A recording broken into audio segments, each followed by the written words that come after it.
following is a presentation of Westwood One Sports. If it's the NFL, it's on Westwood One. Watson under center from his own Cleveland 20. It's the snap, four-man rush, second down, 9 from behind. Ball knocked away, Highsmith. It's picked up by Watt from the 15 to the 10 to the 5. Touchdown! Pittsburgh touchdown! T.J. Watt! Mahomes looking, right side, throws, end zone, touchdown! Travis Kelce! Patrick Mahomes with a strike, and he delivers. 14-yard score, and the Chiefs add to their lead. Shotgun snap, Brock Purdy airing it out, deep for Debo in the end zone, makes the catch on the right side of the end zone for the touchdown. 27 yards to Debo Samuel, and San Francisco may have just put it away. Tagovailoa in the gun, takes the snap, back to pass, looking, going deep down the right side for Hill, makes the catch, loses the defense, and he is gone down the right sideline. Touchdown Miami. Second big play tonight for Hill. Long pass that lands at the 20. No one is there. Zeros on the clock. It's over. The Chiefs have won. The Chiefs have won Super Bowl 57. Every primetime game. Whatever it takes. All season long. The only thing matters is a win. That's it. The road to Super Bowl 58 is on Westwood One. Let's go, man. Now, it's time for Sunday Night Football. Let's head to the stadium and join Ryan Radke and Mike Golick. We welcome you to SoFi Stadium in Los Angeles for Week 8 of Sunday Night Football as the Chicago Bears battle the LA Chargers. Tonight's broadcast of the National Football League on Westwood One is sponsored by AutoZone, by Wrangler, by Barbasol Shaving Cream, by BetMGM, and by NFL.com.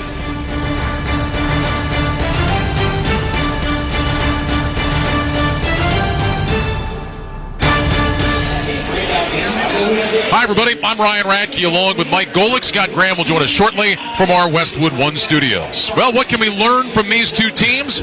Right off the bat, we can learn that not all records are created equal. Both teams have just 2 wins. The Bears are 2-5, the Chargers 2-4. But the feeling around the teams is very different. Chicago has won 2 of their last 3. They have some positive vibes going, while the Chargers have lost 2 straight and just can't seem to find any consistency. And Mike, for a team that had a disastrous end to last year, made some changes in the offseason, they were viewed as one of the contenders in the AFC coming into this year.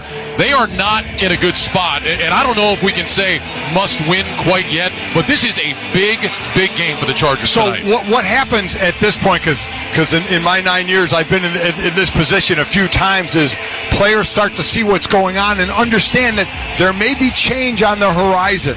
And when you start thinking about that, while the team is the number one, when you know you have no more team goals, it starts to become about, how do I protect me? Am I in a contract year? How am I going to look to if there's any changes in the offseason? Do I need to look elsewhere? Will I be gone from this team? So that's what everybody on for the Chargers, because you're right, these are 2 teams, both with 2 wins, but seem to be going in different directions, and it can start to fracture. And the Chargers, I think they need their quarterback, Justin Herbert, to play like a top-tier quarterback. There's all this talk about the defense, and look, they haven't been good, right? Not excusing that, but Justin Herbert's last 3 games, he's not been very good. He has not been very good. His interceptions have all come in the last few games, and they have you get Eckler back, but as we'll talk about, he hasn't been the Austin Eckler we're used to in the last couple of games. I know Mike Williams has been out, but Keenan Allen, you have the young kid Quentin Johnson, who's going to have to start to pick it up more and more.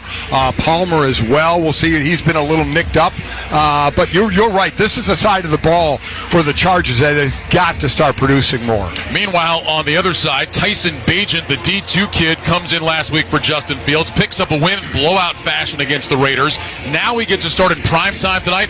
What'd you see from him last week? What do you expect from him tonight? So what I saw from him is some poise and some comfort. Now, Deontay Foreman certainly helped by having a monster game, and that's what you want to do. You want to take the pressure off of him. You don't want to put him behind the sticks, having to make 3rd and 7+ situations. So be kind to your new quarterback, and that could be with Luke Getsy, the coordinator, on get him on rolls, on moves, on short passes. The main thing for him, if he doesn't have to go downfield, get the ball out of your hand quickly to your athletes and let them do their thing. Bajan got some good help from his defense last week, really the last couple of weeks. I know we'll talk more about that as we go on tonight. Much more to come from Los Angeles as we approach kickoff between the Bears and the Chargers. But when we return, Scott Graham joins us from our studios. You are listening to Sunday Night Football on Westwood One.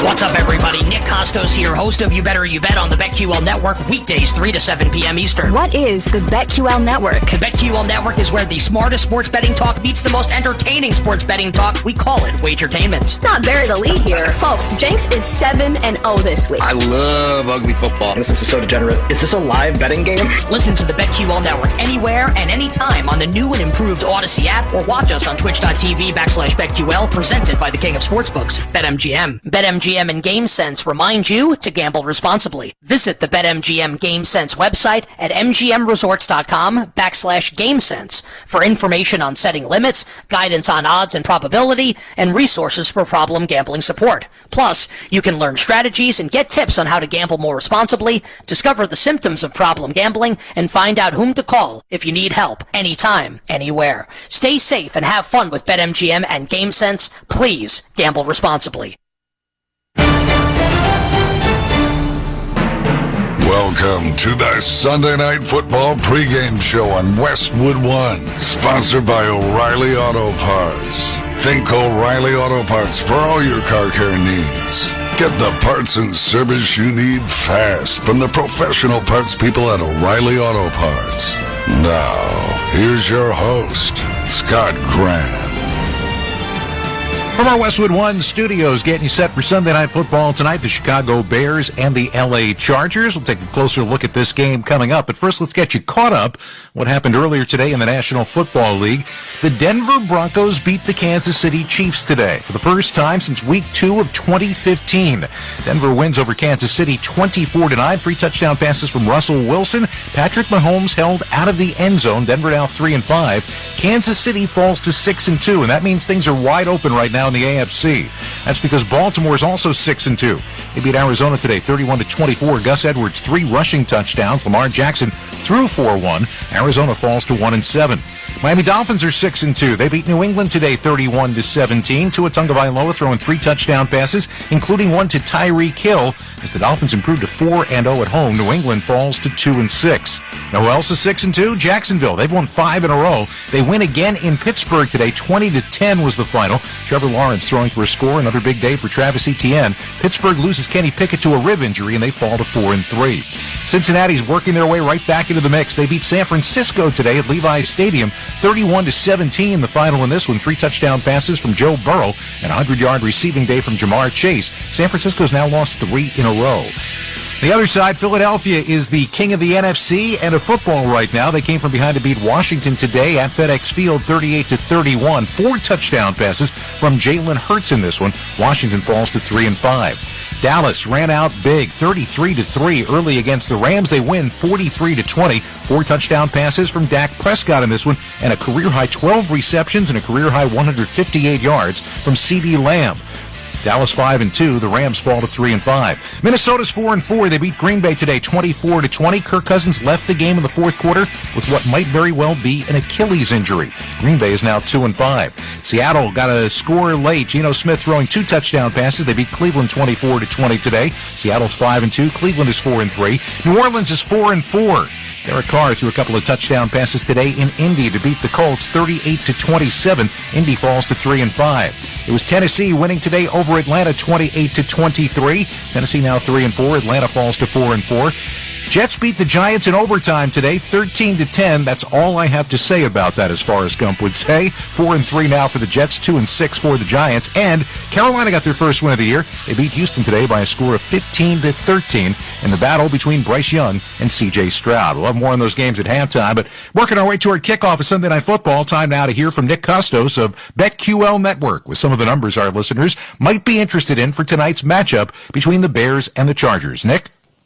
Thanks, Scott. The spread for tonight's Sunday Night Football game sees Justin Herbert and the LA Chargers, a 9.5-point home favorite against Tyson Bagent and the Chicago Bears. The total is 46. And despite Bagent winning last week in his first NFL start and the Chargers losing to the Chiefs, bettors have been far more interested in the Bolts in what's definitely a must-win game for Brandon Staley's team. The Chargers cannot afford to fall to 2-5 in a loaded AFC. But the question is, can they win the game by 10 to cover the spread? And how you bet this game likely comes down to whether or not you think Bagent can move the ball on the Chargers defense like he did against the Raiders, and if Herbert and the Chargers passing game can finally break out in a big way. As for props, let's look at LA receiver Josh Palmer. He's active despite a knee injury. If Palmer's close to 100%, 60 receiving yards should be very doable. His yardage number, just 41.5. I'm Nick Costos from the BetQL Network, sponsored by BetMGM, the king of sportsbooks. Please gamble responsibly.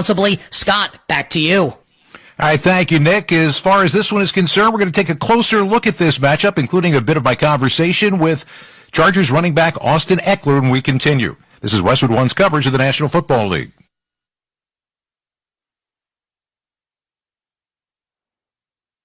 Field years ago. Hi, I'm Conan O'Brien. Hear my in-depth conversation with Nirvana as In Utero turns 30. Conan O'Brien Needs a Friend with Dave Grohl, Chris Novoselic, and producer Steve Albini. Hear encores throughout the week on Channel 34. Schedule at SXM Lithium or listen right now with the SiriusXM app. Just search Nirvana. The MLS Cup playoffs have arrived, and there's no better way to keep up with the postseason than with SiriusXM FC.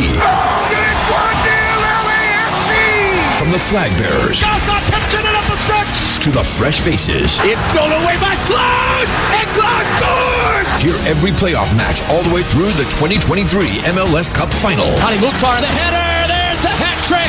It's the MLS playoffs on SiriusXM FC 157 and streaming on the SiriusXM app. It's Mad Dog Unleashed with Christopher Mad Dog Russo. Good afternoon, everybody! Hear the passion. Be aggressive. Get something done. Hear the knowledge. The game, folks, is about two plays, and that's what it comes down to. Hear the personality. I'm going to start here in an angry mood. Get somebody on the radio! That has made him a sports talk legend. Does that make any sense to you? Guys, you're crazy. It's Mad Dog Unleashed with Christopher Russo. Weekdays 3 p.m. Eastern on Mad Dog Sports Radio, Channel 82, or anytime on the SiriusXM app. The World Series is on SiriusXM. The Texas Rangers. Garcia! The Arizona Diamondbacks. A monster home run from Gabby Moreno. Before and after every game, MLB Network Radio's experts bring you closer to the action. We're live from the field getting you ready for first pitch. Hear the hometown announcers on the SiriusXM app. Are you kidding me? Pre-game coverage of Game 3 of the World Series begins tomorrow at 5 Eastern on Channel 89. Welcome back to the Sunday Night Football pregame show, getting you ready for the Bears and Chargers. We've been talking about Tyson Bagent, the fourth NCAA Division II quarterback to win his first NFL start, first since Todd Bowman back in 2001. And a guy by way of West Virginia and Shepherd University was pretty appreciative of that victory. Everybody knows coming from where I come from, both, the division I came from, kind of how I grew up with, not a whole lot of football resources around me. So it felt good to be able to just have hard work be rewarded.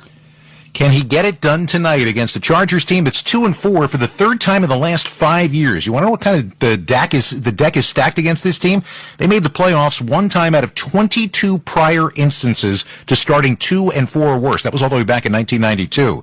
Offense has been struggling. Austin Eckler trying to get back in gear. When I talked with him this week, I asked how the team during the course of the week goes about trying to get that offense jump-started. When we're at practice, we're really intentional about where we're trying to get the ball for certain looks. So if there's an anticipated blitz that we're going to be picking up, we're showing those reps and we're planning for that. So if this happens, this is how we have to react. We don't know if it's going to happen, but now we have a plan for if it does. If they don't do the blitz, then we have our base rules. Scheme can only take you so far, but then it comes down to us as players making sure we connect the dots and then make those runs, make the blocks, break the tackles. I'm speaking offensively, of course, and make sure that we get ourselves in the end zone or at least, move the ball forward. And so that's what we're practicing every single week, every single day, is making sure that, hey, we can try to get ourselves in scenarios. We can't cover them all because we got to go out there and play, and they're going to adjust, but we have to be able to adjust to play as well. You take a look at this opponent that you're seeing on film as you study this week. What are you seeing? Yeah, man, they got a big front. They got some big bodies in there. We have to account for that and try to put ourselves in a position where we can take advantage of those mismatches. Obviously, I am not a bigger body compared to some of these other guys, so I think we can have some mismatches up in some of those schemes, whether it's, passes, in the run game. I know our guys are going to be taking care of them as well, and maybe it's, off tackle, maybe some misdirection. We want to see these guys move, bigger bodies, it's a little bit harder for these bigger bodies to move and change direction, and I know that's one thing that I got to make happen too, is make sure that, hey, I'm staying in a space where I can be quick in space and make these guys miss and get up the field. So that's what I'm looking to do this week. I know he's the opposition, but when you watch a D2 quarterback like Mr. Bajan come up, start a game, get a game ball, and he's a D2 guy, is there a kinship of any kind there that you came from those types of roots? There's definitely an appreciation for the guys that I said I call it taking the stairs. We took the stairs to get here. We didn't have the elevator in the draft room to come onto the team. We had everything to prove. No real investment in us. Like my signing bonus was like $5,000, which, might seem like a lot to some people, but like in the NFL, it was like, that's, hey, show up, please. Like here's a little bit of, cherry on top. But yeah, so when you have undrafted guys, especially guys from Division II, that can come in and make an impact, especially at that position where super highly sought out for, guys playing at the top level, you see the contracts coming out, pretty astonishing. And so, I'm rooting for him for every game besides, when we're playing him. Austin Eckler's a guy to keep an eye on tonight. Why? He has 8 touchdowns in his last 5 games under the bright lights of Sunday Night Football. Opening kickoff's coming up. We're going to rejoin Ryan Radke and Mike Golick at SoFi Stadium when we return. You're listening to Sunday Night Football on Westwood One. Some days I cover up because of my moderate to severe plaque psoriasis. Now I'm hitting the road with clearer skin thanks to Skyrizi, Risankizumab Riza, a prescription-only 150 milligram injection for adults who are candidates for systemic or phototherapy. With Skyrizi, 3 out of 4 people achieved 90% clearer skin at 4 months. And Skyrizi is just 4 doses a year after 2 starter doses. Don't use if allergic to Skyrizi. Serious allergic reactions and an increased risk of infections or a lower ability to fight them may occur. Before treatment, your doctor should check for infection and tuberculosis. Tell your doctor if you have an infection or symptoms such as fever, sweats, chills, muscle aches, or cough, or if you plan to or recently received a vaccine. Thanks to Skyrizi, there's nothing on my skin, and that means everything. Ask your doctor today about Skyrizi, the #1 dermatologist-prescribed biologic in psoriasis, and visit skyrizi.com or call 1-866-SKY-RIZZI to learn more. Welcome back to Sunday Night Football on Westwood One. It's time for another memorable moment in football history. Sponsored by Kohl's. Offset eye to the right for San Diego. They're down 3-0. Toss right, LT. Now he can throw it, and he will. And it's Gates, and it is a touchdown. San Diego Chargers. Holy mackerel. Well, that is LT's 7th career touchdown pass, and that moves him into 2nd on the all-time list for non-quarterbacks. And ironically enough, the only guy ahead of him is Walter Payton. Walter Payton happens to be LT's idol. It's Mark Champion with a call right here on Westwood One from back in Week 1 of the 2007 season when the Chargers beat the Bears 14-3 thanks to the play of future Hall of Famer LaDainian Tomlinson. Coming off his 2006 MVP season where he rushed for an NFL record 28 touchdowns, Tomlinson picked up right where he left off the previous year, scoring a touchdown on the ground in addition to that 17-yard strike to Antonio Gates. Mark mentioned it would be the 7th touchdown toss of LT's career. Turned out it would also be his last, but it remains the 2nd most all-time. And the Bears' Walter Payton still does hold the standard with 8 touchdown passes by a non-quarterback. That's tonight's memorable moment in football history. It's sponsored by Kohl's. Everyday style is easy with favorite looks for fall. Whether you're layering up or snuggling in, Kohl's has priced right picks for any occasion. Shop Kohl's and Kohl's.com today. So we get you ready for a very big game for these two teams. You take a look at what the Bears did last week. It was Deontay Foreman who had 120 yards from scrimmage and tied his career high with 3 touchdowns. Is that something that we're going to see tonight from Chicago? Are they going to be able to navigate this I said San Diego again. I did it again. This LA Chargers defense. We're going to find out in just a moment. For right now, we're going back out to SoFi and rejoining Ryan Radke and Mike Golick. You are in Los Angeles, right? We are in Los Angeles, and you know what, Scott? Now that you did it, I'm probably going to do it a couple times tonight. Thanks for that. Welcome to SoFi Stadium. The LA Chargers, the Chicago Bears, and let's talk about Mike Golick's keys to the game tonight. Mike, let's start with the visiting Chicago Bears. Tyson Bagent gets his second start at quarterback. They've won 2 of their last 3 games. How about the keys from Matt Eberflus' team to get a road win tonight? Make it easy on Bagent. Make it easy. Get that running game going. Again, Deontay Foreman had a monster week last week. Feed him. Feed the rushing attack. Keep him in front of the change. Again, this isn't rocket science, but this is what's going to help a young quarterback and keep him on the move. Defensively, they've been playing well the last couple of weeks, and it's because they normally don't blitz a lot, but they blitzed a little more in the last couple of weeks. They're getting a little more aggressive. They weren't getting enough pressure just out of that front 4. They were doing well in the back 7, but the front 4 wasn't doing enough, so they're starting to bring a little more pressure, and then they may need that tonight. All right, let's talk about the keys for the Chargers. They open the season losing a couple of games. They come back. They win 2, even it up. Now they've lost their last 2 games. Important game at home tonight for Brandon Staley's team. How about the keys for them? This offense has no rhythm at all. For an offense, I think that had been somewhat feared around the NFL with the amount of points and yards that they could put up. As I said, 2 losses in a row, just 17 points. Not getting it done there. Eckler's got to become bigger. We'll get in more to his last couple of games, but has to become a bigger part of this offense. Spread that ball around, move it around on this Chicago defense, especially if they're aggressive. Try and take advantage of that. Defensively, listen, this defense for the Chargers has struggled, but their pass rush is in the top 10, and they're pretty good against the run. So if they can keep the Bears behind the chains a little bit and let them pass, let those edge rushers, Mack and Bosa, get after a little bit and push up the gut, that's where they can win this game with the pass rush. Beautiful night here in Southern California. It is 74 degrees under the roof of SoFi Stadium. It is open at both ends. Plenty of navy blue and orange Bears fans in the house here tonight for this matchup. Chargers won the toss. They have deferred their option to the second half, and so Chicago will have the ball first. Chargers take the field in the powder blue jerseys with white numbers. They have white pants and white helmets with the gold lightning bolt on either side. Meanwhile, for the Bears, it's the white jerseys, navy blue numbers outlined in orange. They have the navy blue pants with orange and white stripes down the side. The navy blue helmets with the iconic Chicago C in orange on either side. Cameron Dicker has the ball teed up at the 35-yard line, ready to send it deep from our right to our left. Velus Jones waiting about 3 yards deep in the end zone. Great to have you along. Week number 8 of Sunday Night Football is underway with an end-over-end kick.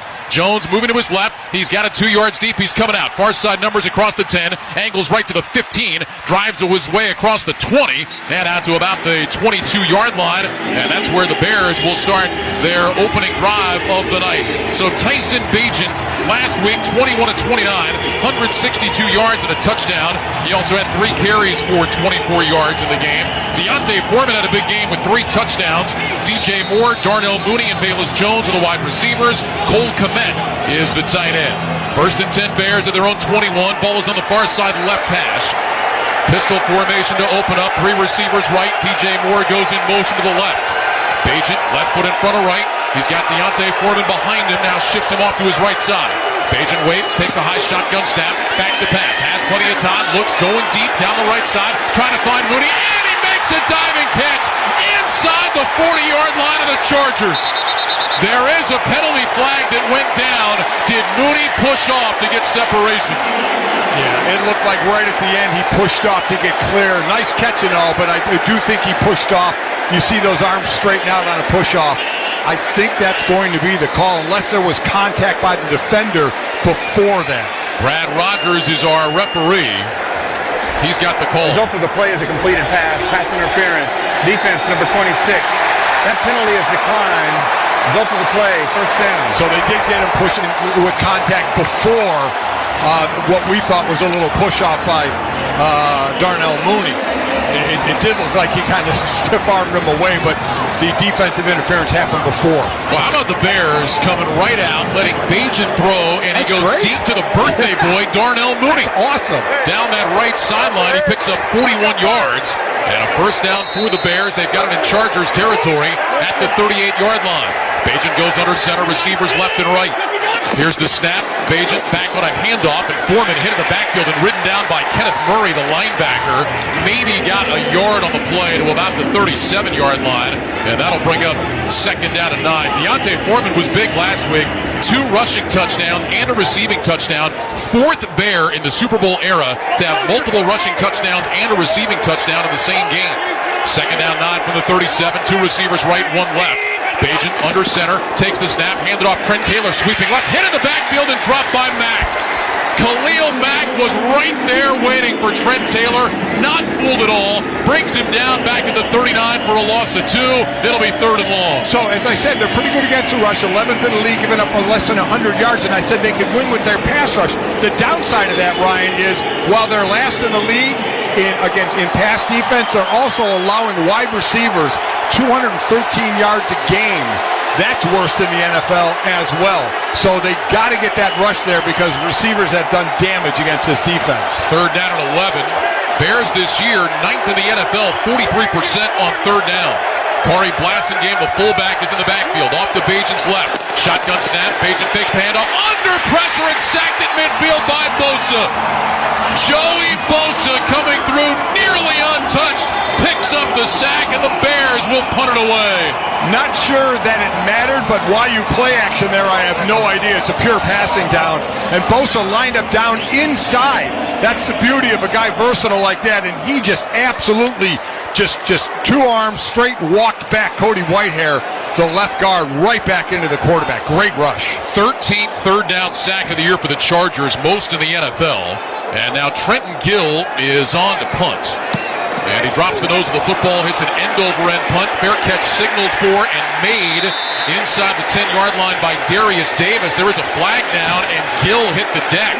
So I believe that's going to be running into the kicker, which is going to be 5 yards. Again, a 15-yarder would give him the first down. Chris Rump was the man that made contact. Running into the kicker, defense number 0. That penalty is declined. Timeout. Take it back. It was Deion Henley that was the one that made contact. But the 5-yard penalty is declined. And the Chargers will have the football when we come back. 12:44 to go in the first quarter. No score between the Chargers and the Bears. This is Westwood One's coverage of the National Football League. The NFL trade deadline is Tuesday at 4 p.m. Eastern. Will it be a drink or a treat for your favorite team on Halloween? Who is staying?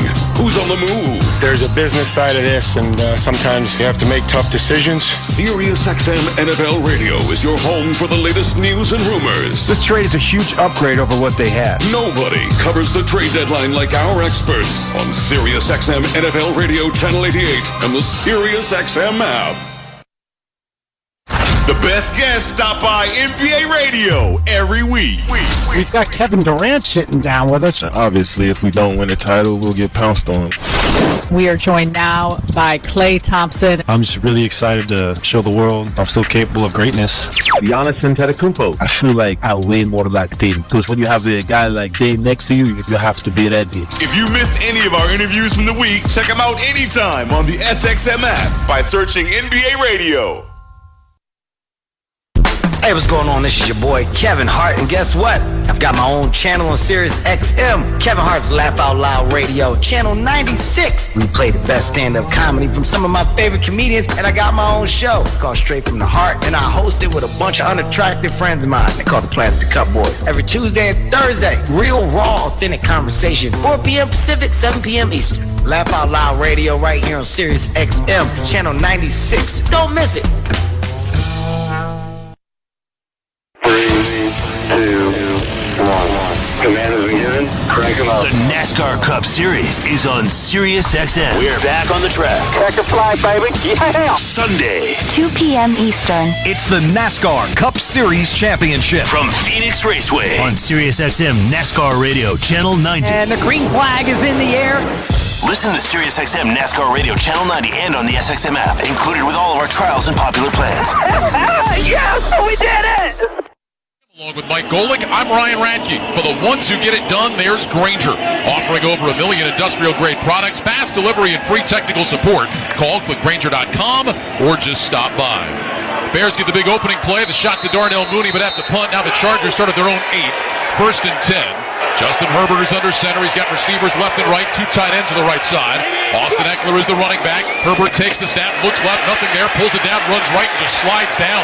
Wanted to get rid of that ball quickly to his left, but it wasn't there, so he pulled it down, moved to his right, and then went to a slide with Jalen Johnson waiting right there to make the tackle. It's a gain of a yard. That'll bring up 2nd and 9. Yeah, he was looking at Palmer right away. I mean, that's where he was going, right there, and as soon as it wasn't there, he said, okay, I got to get what I can get. That just didn't look good from the start. Joshua Palmer questionable with a knee injury, but out there to start the game tonight. Trips left, single man right, 2nd down 9. Shotgun snap to Herbert, back to pass, looks left, throws left, caught by Keenan Allen just across the 10, and then he is wrapped up and thrown backwards by Tyreek Stevenson. 2nd round pick out of Miami. That's a gain of about 4, and now 3rd and medium coming up for the Chargers. So this is what to always look at for the Bears now. Again, they're 31st in sacks. They only have 10. As I said, they started to be more aggressive, so that's what we need along on pure passing downs like this. Will we see them bringing more than 4? Herbert will line up in the gun. He's got Eckler to his left. 3 receivers right, single man left, 3rd and 5 at the 13-yard line. Eckler motions into the left slot. Herbert looks out to his right, makes a motion with his right hand. Lifts that right leg, takes the snap, back to pass, fires over the middle. That's caught. Keenan Allen makes the catch right at the sticks. They're going to give him the 1st down.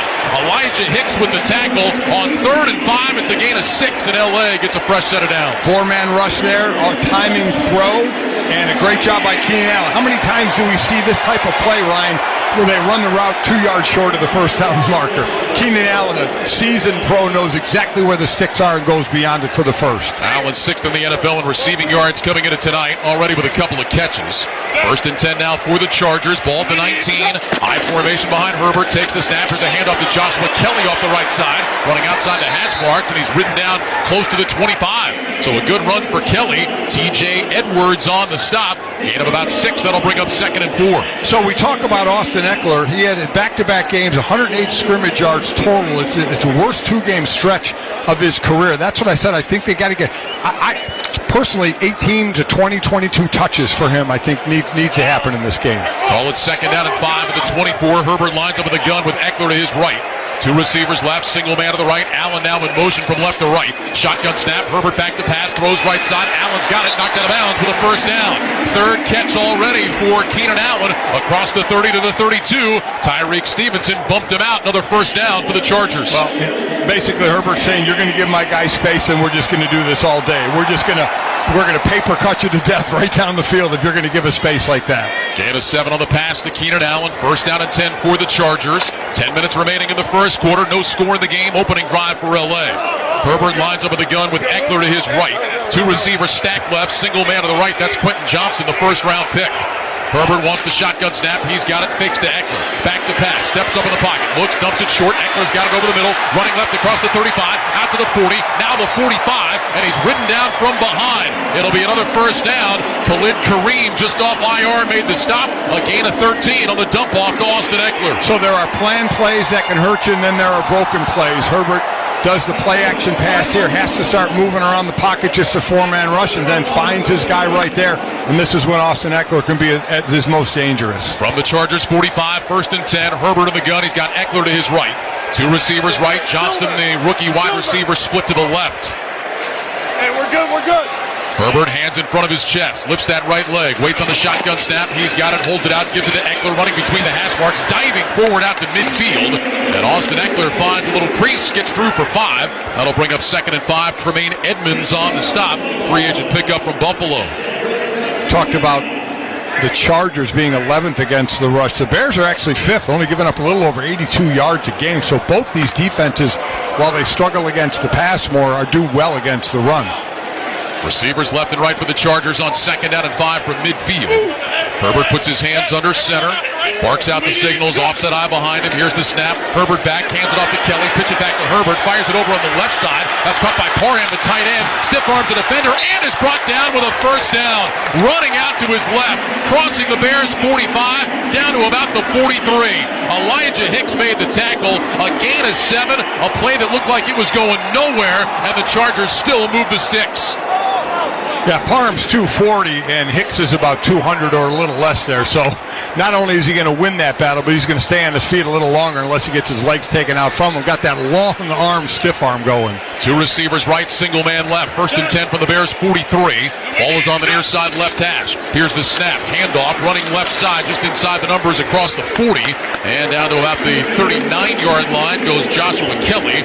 That's a gain of 4. It'll bring up 2nd and 6. Zach Pickens, third rounder out of South Carolina on the stop. Don't miss all the NFL action next Sunday morning at 9:30 a.m. Eastern on NFL Network, where the Miami Dolphins meet the Kansas City Chiefs live from Frankfurt, Germany. Of course, you can also hear that game right here on Westwood 1. 2nd down, 6 from the Bears 39. Pistol formation. Receiver in motion from right to left. That's Allen. Here's the snap. Herbert back on a play fake. Looks left. Throws left. Caught by Eckler outside the numbers. Breaks a tackle. Out to the sideline. 35. 30 to the 25. 20. 15. 10-5. Eckler diving. Is he in? He is. Touchdown Chargers. Austin Eckler races down the left sideline and scores, and the Chargers have taken the lead. 6-0 LA, 7:08 to go in the first quarter. The 30th receiving touchdown of Austin Eckler's career. Again, just get it to him in space. Nothing fancy. Get out, get the lineman in front of him. He makes a nice first move, and then gets a great block by Jamari Salyer downfield, the big man, getting downfield and getting that last block to spring Eckler into the end zone. So Cameron Dicker comes on for the extra point try. They didn't take a look upstairs just to make sure that Eckler stayed in bounds. He did. And Dicker now to make it a 7-0 game. His kick is on the way. It is right down the middle, and it is good. An impressive start for the LA Charger offense as they start inside their own 10, go 92 yards, and get the touchdown. Time out of the field with 7:08 to go in the first quarter. It's the Chargers 7, the Bears nothing. You're listening to Sunday Night Football on Westwood 1. Chris Brockman here from The Rich Eisen Show. And do you want even more excitement on game day? Yeah, you do. It's time to get on Prize Picks, the best way to win big on fantasy sports. Here's how it works. You pick 2 to 6 players. You choose more or less on their stats. If you get them right, you can win up to 25 times your cash. It's quick and it's easy to make your picks with fast and safe deposits and withdrawals. Prize Picks is the place to play. Prize Picks has awesome weekly promotions, and they're the only daily fantasy platform with an injury insurance policy, keeping you in the game even if one of your players goes down. Watch your entry update in real time and continue the fun by making picks on the second half and fourth quarter stats. And right now, when you go to prizepicks.com/primetime, use code PRIMETIME for a 100% deposit match. Prize Picks, daily fantasy sports made easy. Must be present in certain states. Visit prizepicks.com for more details. Before Shopify, were you wondering, where are my sales at? Now you're selling with Shopify, the global commerce platform supercharging your selling. You have no problem selling online, in person, on social media, and beyond. Gary, easy on the cha-ching. Oh, sorry, but my Shopify sales are through the roof. Start selling with Shopify today and discover how millions of businesses around the world use Shopify to ignite their selling. Sign up for a $1 per month trial period at shopify.com/touchdown. Shopify.com/touchdown. Welcome back to Los Angeles, where it's time for the Shopify Fact of the Game. Well, we mentioned that Austin Eckler picks up the 30th receiving touchdown of his career. Eckler is now the youngest in NFL history, youngest running back in NFL history to get to 30 receiving touchdowns, passing Marshall Faulk. He also has set a record. He has the most touchdown catches for any running back with one team in the Super Bowl era. He had been tied with Brian Westbrook at 29. And finally, Eckler is now the 7th player in NFL history to have 30 receiving touchdowns and 30 rushing touchdowns. He joins Marshall Faulk, Frank Gifford, Lenny Moore, Brian Westbrook, James Brooks, and John David Crow. It's the Shopify Fact of the Game. Want to sell smarter? Get Shopify. Shopify's commerce platform helps you sell more with the best converting checkout on the internet. Get a $1 per month trial at shopify.com/touchdown. I was going to use all those notes a little later in the show. Way to go. Thank you. Right away. Well, what do you want me to say now? I got nothing to say. Just carrying you as usual. Cameron Dicker with the end-over-end boot. Bayless Jones moving to his left. He'll let the ball land in the end zone, and the Bears will start at the 25-yard line. Well, Mike, you mentioned Austin Eckler, 108 scrimmage yards last 2 games, fewest in a 2-game stretch over the last 5 years of his career. That Charger drive, though, that looked like the Charger offense that everybody thought we were going to see this year. Yeah, it did, and a lot of it is around Herbert. I understand that, but so much of it is around Eckler, whether running the ball or catching that short pass out of the backfield. That did look like the Chargers offense that we're used to seeing. Now let's see if the Bears can get it going. They had that great play, the 41-yard pass to Darnell Mooney on the first play of the game, and then just went backward from there. They're going to go empty here. Trips left, 2 receivers right. Bagent in the backfield, left foot in front of right in the shotgun. Lifts that right leg, takes the snap, back to pass, quick throw, right side, caught outside the numbers, just shy of the 30 by Jones. Second-year man out of Tennessee. That'll be a short gain. They'll mark him at the 29. It's a gain of 4. Michael Davis on the stop, and that'll bring up second down at 6. Mike, this is interesting to me. See the Bears going to the passing game early. Yeah. They were empty right there. This is a team that runs the ball really well, but a defense that struggles against the pass. It does, but 160 yards or more 4 consecutive weeks. I would like to see them try and establish that. I know that O-line would rather just be moving forward and trying to establish that. Well, now we got a wildcat formation. Deontay Foreman is going to take the snap, running to his right, fakes a pitch, runs outside the numbers across the 35, over the 40, dragging tacklers over the 45, all the way out to the 46. So Deontay Foreman picks up 17. Derwin James on the stop. There is a penalty flag on the play. Late flag on that, yeah. Thrown behind the action as it was going down the field. And the Bears are all walking backwards. Yeah. They catch a hold here as it was going. It was an excellent play. Maybe there's a reason why it was an excellent play. We'll see. Another long discussion. This might be about where the hold occurred. Right, remember, it's from the spot of the foul. Illegal use of hands to the face. Offense, number 62. 10-yard penalty, second down. That's Lucas Patrick, the former Packer center, that gets called for that. So that'll take the ball back to the 19-yard line. And they'll replay second down, make it second and 16. So, I mean, this couldn't be starting worse for Chicago. Again, a young quarterback now way behind the sticks at second and 19. So this is one of those, just get about half of it back. Maybe a little more than half of it right now. You don't have to get crazy. Just try and get in a decent position for third down. Bagent will go under center, slot right, single man left. Foreman is the lone running back. Blasingame, who had been wide to the right, motions in tight to the line. Here's the snap. Bagent back, sets his feet. Time to survey the field. Moving to his right, throws to his right. Blasingame juggles it and drops it. Well, it probably wasn't going to be a big gainer, but Corey Blasingame had that one hit right in his hands. There's also a penalty flag down back by where Bagent released the ball. Holding again. I mean, boy, oh boy, this is turning into an ugly drive. Holding. Offense. Number 62. Oh, boy. That penalty is declined. The result of the play is third down. Well, at least in the books it doesn't go against Lucas Patrick because it got declined, but that's 2 times in a row. You're right in the middle of the field, or right over Nick Williams is over him and ends up holding him. So this is, I mean, you couldn't be in a worse position than this. I got to tell you, Mike, there's no doubt that Patrick held, but he only did that after Williams had his hand up under Patrick's face mask. They missed that part of it. So Bagent will line up in the gun now on 3rd and 16. 2 receivers left, 2 to the right. Darrington Evans is in the game to the right of Tyson Bagent. Now Kmet motions from right to left. Bagent gets the shotgun snap. Back to pass. Under pressure. Rolling to his left. Flips his hips. Throws to the sideline. Caught by Kmet. But he's out of bounds shy of the first down. Needed to get to the 35. He went out of bounds just across the 32-yard line. So it'll be a gain of 14. It'll bring the Bears punt team onto the field. So not a bad play call because the route is going to be less than the sticks, but it just happened too late. Kmet caught the ball about 2 yards away from the sideline. He was not able to turn it up. If he could have caught that in about 3 more yards, he might have been able to turn it up and lean to a first down. So Darius Davis back to return the punt from Trenton Gill. Chargers on top 7-0 here in the first quarter. Clock moving, 5 minutes, 22 seconds remaining. Gill standing back inside the 20. Meanwhile, Davis with his heels right at his 20-yard line. Gill spins the football, hits a high twisting kick, not very deep. Davis running up, runs into a bear, lets the ball hit. It rolls inside the 25, inside the 20, and the Bears will finally down it around the 15-yard line, but there is a penalty flag down.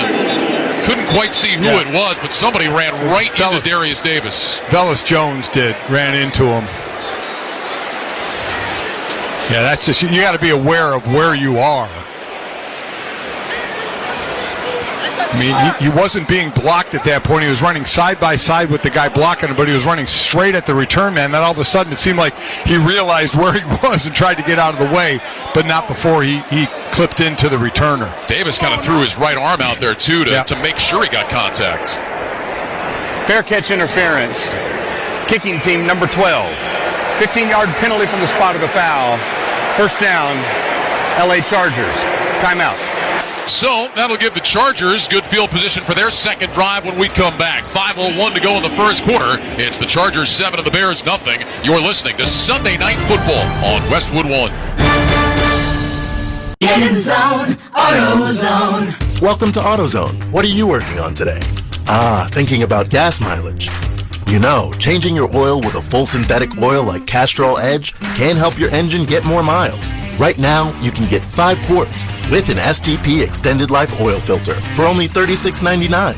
Get started on your next job today with the parts you need when you need them at AutoZone or AutoZone.com. Get in the zone, AutoZone. Restrictions apply. What's up, everybody? Nick Costos here, host of You Better You Bet on the BetQL Network, weekdays 3 to 7 p.m. Eastern. What is the BetQL Network? The BetQL Network is where the smartest sports betting talk meets the most entertaining sports betting talk. We call it Wagertainment. Not bury the lead here. Folks, Jenks is 7-0 this week. I love ugly football. This is so degenerate. Is this a live betting game? Listen to the BetQL Network anywhere and anytime on the new and improved Odyssey app, or watch us on twitch.tv/BetQL, presented by the King of Sportsbooks, BetMGM. Hulu has live sports. Watch your favorite football teams with over 90 live channels, including ABC, CBS, ESPN, Fox, NBC, and more. Plus, get access to Hulu's entire streaming library, filled with top shows, movies, and originals. With Hulu Plus Live TV, get access to Disney Plus and ESPN Plus, all in one plan. Say goodbye to extra cable fees and get all the sports and entertainment you need with Hulu Plus Live TV today. Live TV plan required. Restrictions apply. Access content from each service separately and select ESPN Plus content via Hulu. Learn more at Hulu.com. Stream the NFL on Westwood One for free, sponsored by AutoZone. All season long, you can listen to our broadcast of the NFL live on WestwoodOneSports.com, on the NFL app, by asking Alexa to open Westwood One Sports, or on our affiliate stations' digital platforms. Make AutoZone your end zone. Check engine light on. Get a check with the free AutoZone Fix Finder service. Get in the zone. AutoZone. Restrictions apply. 5:01 to go first quarter. Chargers 7, Bears nothing. Great start for the Chargers, Mike. Not great for the Bears. No, not so much for the Bears. Again, the short passes we see working for the Chargers, especially getting Eckler in spaces. As I mentioned earlier, the Chicago defense had been playing well. I'll give you some stats to go along with it, but overall they have been playing well the last couple of weeks, especially against the run. They've been very good on third down as well, but as we talked about, the Chargers' first drive really mixed up, did a nice job of keeping that defense on their heels. Chargers will start from their own 45, 1st and 10. Herbert under center with Eckler the back, receivers left and right. Herbert takes the snap, back to pass, sets his feet, looks, throws right side, caught by Palmer, and he's knocked out of bounds just shy of the first down. Across the 50 at the 46-yard line of Chicago. Tyreek Stevenson in coverage, again a 9, that'll bring up 2nd and 1. So you're seeing just timing routes on the outside, or we're seeing the plays, the little swing passes, the short passes to Eckler in the middle of the field. And these timing routes are it's just Herbert throwing to a spot. This is something they do 1,000 times at practice. Herbert lines up in the gun, slot to the left. Eckler off to Herbert's left side on 2nd down and 1. Tight end goes in motion from right to left. Here's the snap. Handoff. Eckler running just outside the left hash. And he's got the first down. He crosses the 45. Didn't get much, but didn't need much. Stevenson on the stop. It's a gain of 2. It's a first down for the Chargers. Yeah, with the Chargers, again, this is now only the second drive, but they're getting 2nd and 5, 2nd and 4, 2nd and 3 in that area there, which amazingly opens up the playbook on what you're going to do. And as I keep saying, it keeps the defense from really attacking and have to read more than anything else. Eckler 2 carries for 7 yards, couple of catches for 52 yards and the touchdown. I formation now. Kelly is the tailback. Herbert hands off to him. Kelly running right in between the hash marks and the numbers. Flips his way forward out to about the 40-yard line. Man, he went airborne and got flipped head over heels by DeMarcus Walker. It'll be a gain of 3. That'll bring up 2nd and 7. Well, if you can't get to a radio to hear us each week, you can listen online to any and every football game we broadcast this season for free by going to our website, WestwoodOneSports.com. Second down and 7. Ball resting just across the 41-yard line of the Bears. 7-0 Chargers. 3:23 to go in the first quarter.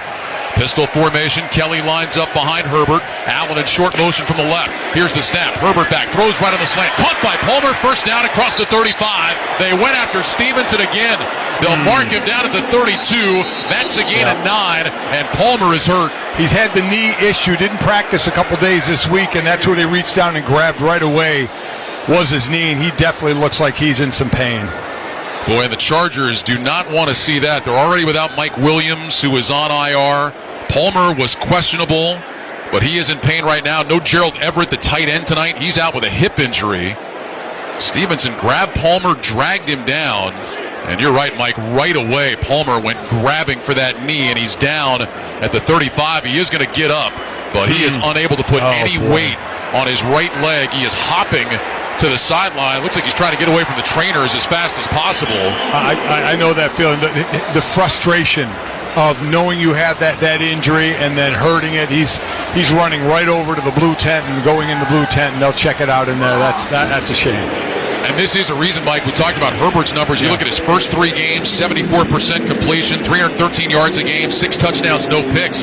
Last 3 games, only 57% completions, down to 217 yards a game, 4 touchdowns, 4 picks. I mean, you don't want to make excuses, but when you don't have Mike Williams and Palmer is beat up and Gerald Everett isn't in there now. And Eckler had been out for a while as well. Yeah, you lose those weapons. I mean, we've seen a little bit of that in San Francisco.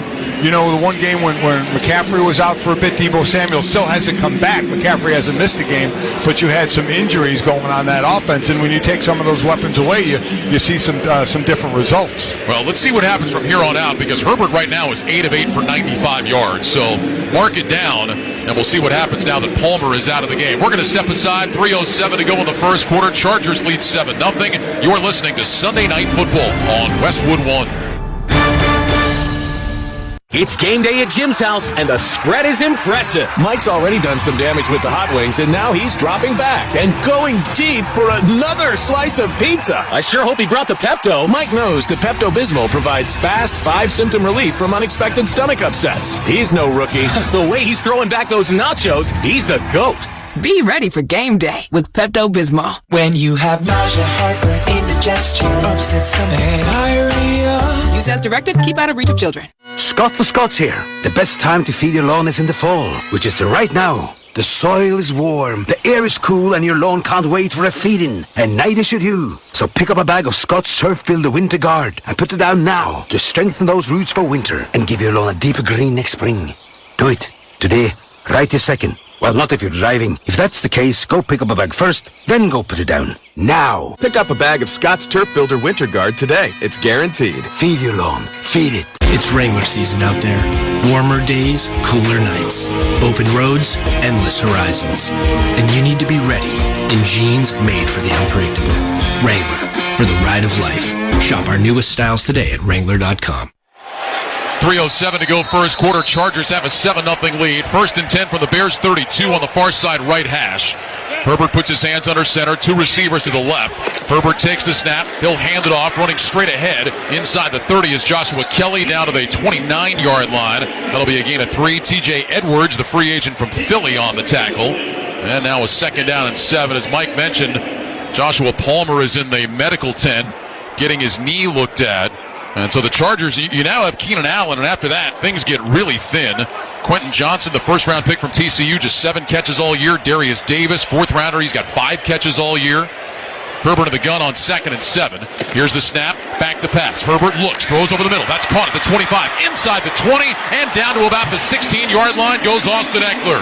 TJ Edwards on the stop, all those guys out. Eckler's in, he's carrying the load right now. Well, he absolutely is, and when they're only rushing 4 like that, they drop off into zone. Eckler just curls right in front of them and gets the ball in space, and I think that's what you're going to see, as you mentioned, with Palmer and then with Keenan Allen. You got guys, because they've been all timing route to the outside. Now one of those guys is gone, so I think Eckler is going to get those touches tonight. 1st and 10 for the Bears, 16. Single receiver split wide to the right. Eckler is the back, Herbert under center. Herbert looks over the defense, takes the snap. He'll hand it off to Eckler, starts left, cuts right, cuts back left again outside the hash marks. And he takes it down across the 13-yard line, close to the 12. So Austin Eckler picks up 3, maybe 4. Jack Sanborn with the stop. Second down coming up. Clock continues to roll. 90 seconds to go here in the opening quarter with the Chargers on top 7-0 and looking for more. So we talked about Chicago winning the last 2, playing complimentary football, especially with a new quarterback and not asking him to do a lot because the defense was playing well. This now is not. And eventually, depending on what the Chargers do here, put that Chicago offense in a hole. Second down, 6.5. Trips right, single man left. Herbert in the gun, shifts Eckler from his left to his right. Herbert wants the shotgun snap. He's got it back to pass. Looks right, looks left. Throws the screen to Eckler on that side. Runs along the numbers to the 10. He's taken down at the 9. There's a penalty flag thrown in the area of holding. Tyreek Stevenson made the stop. Brad Rogers has been a busy man early in the game tonight. Sure has. We have a Chicago Bear player is down. Wonder if that's Stevenson who made the tackle. I think it is. There is no foul on the play for holding. Timeout for injury. Wow. So the pass goes to Eckler, who gets down to the 9-yard line. So a gain of 4. It'll be 3rd and 3. It is Stevenson, second rounder out of Miami, that is being attended to by the trainers. A break in the action. 1 minute to go in the first quarter. 7-0 Chargers. You're listening to Sunday Night Football on Westwood One. Jim Rome here. Now your ideas do not have to wait. They have everything they need to come to life, whether they're big ideas, small ones, or anything in between, because Dell Technologies and Intel are creating technology that loves ideas, technology that loves expanding your business and evolving your passions. We push what technology can do, so great ideas can happen right now. Find out how to bring your ideas to life at Dell.com/welcome to now. That's Dell.com/welcome to now. Tyreek Stevenson able to get up and walk off under his own power. Chargers have a 7-0 lead here in the first quarter with 60 seconds to go. They've got a 3rd and 3 from the Bears' 9. Eckler remains in the game in the backfield. He'll line up to Herbert's left. 2 receivers go to the left, single man right. Allen is in the left slot. Herbert in the gun, hands in front of his chest, brings Johnson in motion from left to right. Here's the snap. Herbert back, looks left, looks middle, throws left. That's caught across the 5, into the end zone. Touchdown Chargers, and it's Simi Fehoko. It's his first catch of the season. It's his first career touchdown. And the Chargers lead 13-0. Kid signed off the Pittsburgh practice squad at the end of September, batting 1,000, right? 1 reception, 1 touchdown. And again, this was a crossing route, and the defender got kind of hooked up. Jalen Johnson, as they were crossing, he had to get out of the way of the trash, and that gave the receiver some space. Cameron Dicker is on for the extra point. Josh Harris will snap. J.K. Scott will hold. Snap is perfect. Hold is good. Kick is on the way, and it is good. And the Chargers extend the lead. It is 14-0 LA with 43 seconds to go in the first quarter. Break in the action. You're listening to Sunday Night Football on Westwood One.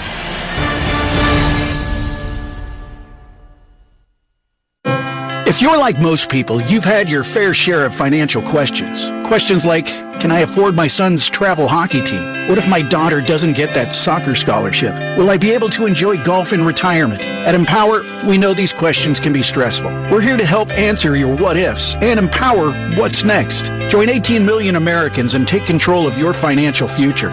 Start today at Empower.com. Sponsored by Empower Personal Wealth. When Shopify says you can sell anywhere, oh, they mean it. Woo, hold up. Just got a new sale. Whoa, Shopify doesn't mind if you're at sea level or on top of the world. Whether you're selling carabiners or crop tops, start selling with Shopify today and join the platform simplifying commerce for millions of businesses worldwide. This is Possibility, powered by Shopify. Sign up for a free trial at shopify.com/touchdown. Shopify.com/touchdown. Hey guys, it's Susie Schuster, and I am so excited for my new podcast coming out this fall. It is called What the Football with Susie Schuster and the Princess of Darkness, Amy Trask. If you're looking for a new podcast to listen to about jargon, heavy-legged waist benders, this is not for you. We're going to have big girl conversations where we're going super deep to bring you weekly guests that you won't find anywhere else. It is What the Football with Susie Schuster and Amy Trask, wherever you listen. Try Barbasol 1919 Classic Shaving Cream. Paying homage to the original invented over 100 years ago. This non-aerosol formula features enhanced ingredients, an exceptional glide, and crisp fragrance for a winning shave experience. Learn more at Barbasol.com. Let's pause 10 seconds for station identification. This is Westwood One, your home for Sunday Night Football. We're bringing the pop and sizzle with me, Adam Shine, on Channel Sports every weekday from 9 a.m. to noon Eastern on Sirius XM Mad Dog Sports Radio, Channel 82. Along with Mike Golick, Ryan Radke, the rest of our great Westwood One crew here in Los Angeles. 43 seconds to go in the first quarter. And the hometown LA Chargers lead the Chicago Bears by a score of 14-0. Let's check the drive summary sponsored by Dell Technologies. Dell Technologies and Intel are pushing what technology can do. Find out how to bring your ideas to life at Dell.com/welcome to now. 9 plays, 55 yards, 4:18 off the clock. And Simi Fajoko's first catch of the year, first NFL touchdown, increases the Charger lead. End-over-end kick that Velus Jones will let land in the end zone. And the Bears will have it at the 25. So we're talking about all the guys that aren't playing. Yeah. Simi Fehoko spent the last 2 years with the Cowboys, had been on the Steelers practice squad, and he grabs a touchdown to increase the lead to 14. Nice play, crossing route play, and Herbert had all the time in the world. Remember, this is not a big sacking team, the Bears, and now they've put in this young quarterback in this offense in a real tough position. They've only run 7 plays, have the Bears. Well, let's see if the Bears maybe try to get back to that run now, which has been their bread and butter. Receivers left and right.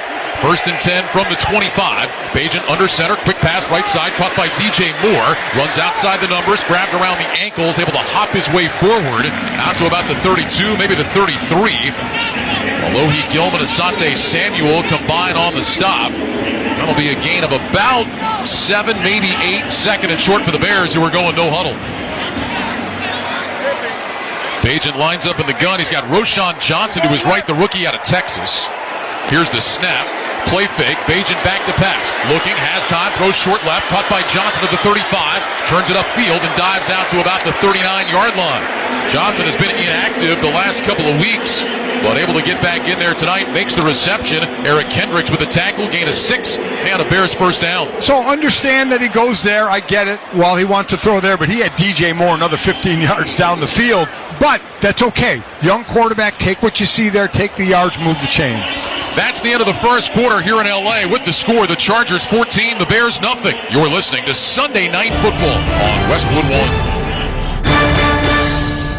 The smarter way to clean your floors. It's time to make the swap. Swiffer Power Mop. Introducing the new Swiffer Power Mop, the all-in-one tool that gives you a mop and bucket clean in half the time. The solution's built right in, so no heavy bucket, and the pad has hundreds of scrubbing strips to get deep into grout. Don't mop harder, mop smarter. Swiffer Power Mop. Swiffer Power Mop. How's your small business's starting lineup looking? Thinking you need fresh talent? Think of Indeed. Their end-to-end hiring solution makes it easy to attract, interview, and hire candidates all from one place. The moment you post a sponsored job, you'll get instantly matched with quality candidates whose resumes on Indeed meet your job description. And you can then conveniently schedule and conduct virtual interviews with applicants right from Indeed's hiring platform. Make the hiring process work for you. Visit Indeed.com/credit. Rich Eisen here. And if you're enjoying this game and want to be in the game every day, there's something the guys here on my show studio have been enjoying. Prize Picks Daily Fantasy Sports, the #1 daily fantasy sports app. If you're eager to test your knowledge and skills, play the game enjoyed by millions, and join the Prize Picks community of more than 7 million football fans who have already signed up. Don't sit on the sidelines this season. Join the guys in my studio today and see how your picks stack up with them and your fellow fans. And the guys just told me that Prize Picks matched their first deposit up to $100. Do the same for yourself when you visit prizepicks.com/primetime and use code primetime. That's code primetime at prizepicks.com/primetime. Prize Picks, daily fantasy made easy. Must be present in certain states. Visit prizepicks.com for restrictions and details. Welcome back to SoFi Stadium along with Mike Golick. I'm Ryan Radke. Our score, Chargers 14, Bears nothing. Start of the second quarter is sponsored by Prize Picks, the #1 daily fantasy sports app. Ready to test your skills? Join the Prize Picks community. Must be present in certain states. Visit prizepicks.com for restrictions and details. Bears will start the second quarter at their own 40-yard line. Chicago's first offensive play was a 41-yard pass to Darnell Mooney. Since then, 8 plays for 21 yards. Tyson Bagent under center takes the snap. Here's a handoff, and running between the hash marks out to about the 43-yard line is Roschon Johnson. Eric Kendricks will get credit for the tackle. It's a gain of 3, and that'll bring up second down and 7 for Chicago. Something the Bears really need to try and establish, though, as we had mentioned, both these defenses are pretty good against the run, but this would really help Bagent, who I think the kind of the route tree tonight, Ryan, is going to be short to long. You know, dump it off if you can. If you can't, then we'll start to look downfield a little more. From the 42, second down and 8. Bagent goes under center. Johnson is the single back, one receiver to the right. Here's the snap. Handoff Johnson. Runs just outside the right hash. Breaks through to the 50. Dragging tacklers with him. Gets a shove from behind. And he's down to the 42 of the Chargers. Hard running there for Roschon Johnson. 4th-round pick out of Texas. He gains 10. Michael Davis, Dean Marlowe combine on the tackle. Looking at some of those old linemen who are looking over the sideline like, let's keep doing that. Let's keep doing that. Let's keep moving forward like this and helping out our young quarterback. I said 42, 47-yard line for the Bears. First down and 10. Single receiver goes to the right. 2 tight ends left. Bagent hands under center, takes the snap. Here's a handoff. Fumbled by Johnson. The ball is loose. A massive pileup around the 46. It looks like the Bears got it back. Boy, Johnson just never had that cleanly.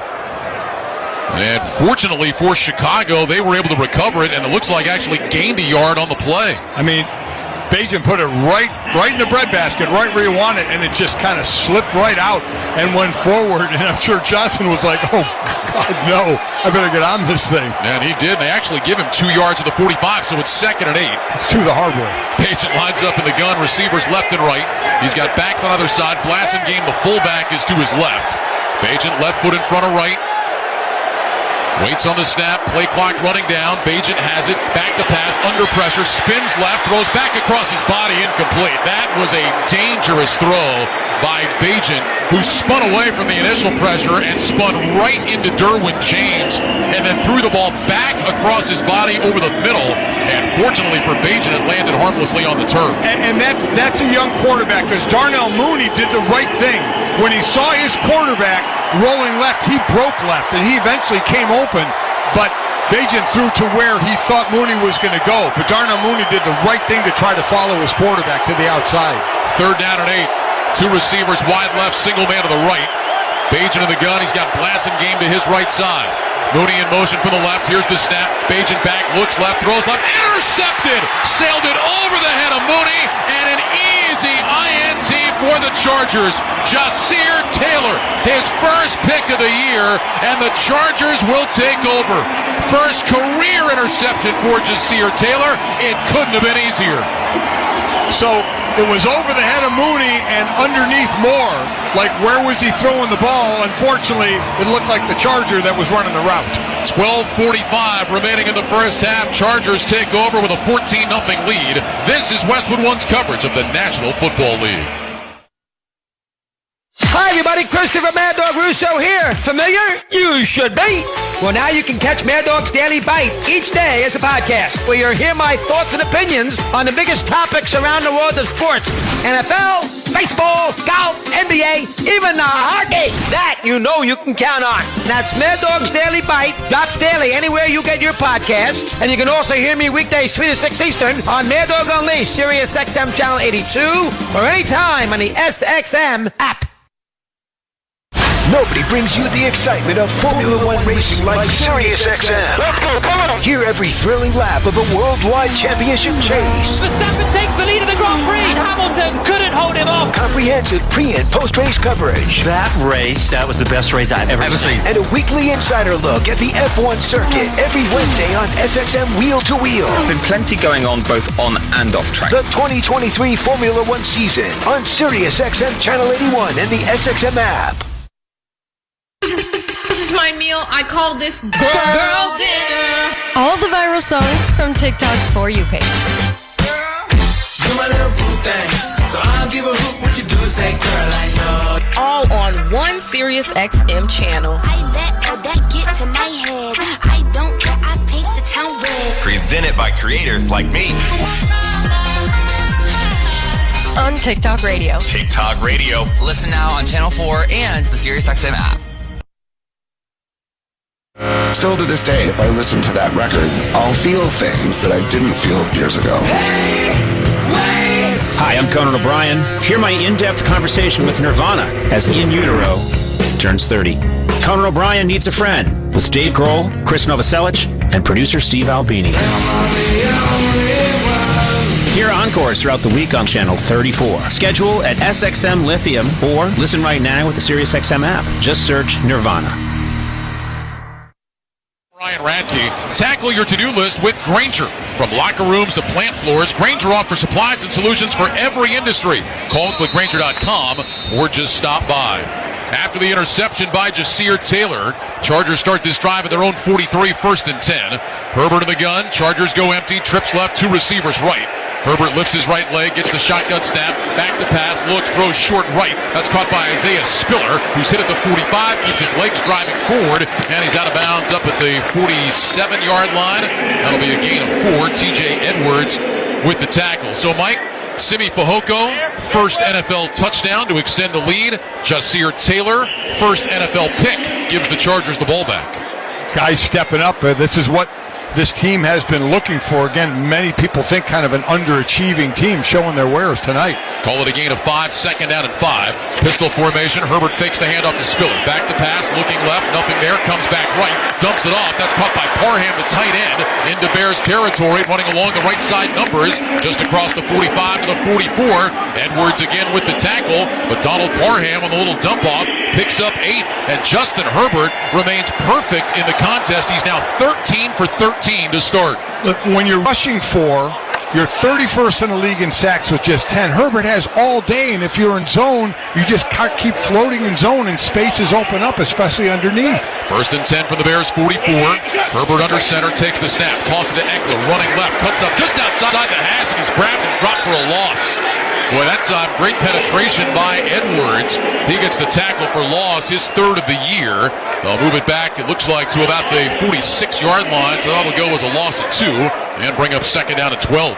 Matt Eberflus' defense, he is a big fan of linebackers, and they brought in a couple, Tremaine Evans from the Bills and TJ Edwards from the Philadelphia Eagles. That's who he wants to be leading his defense. 2nd down and 12, 11:07 to go second quarter, 14-0 Chargers on top.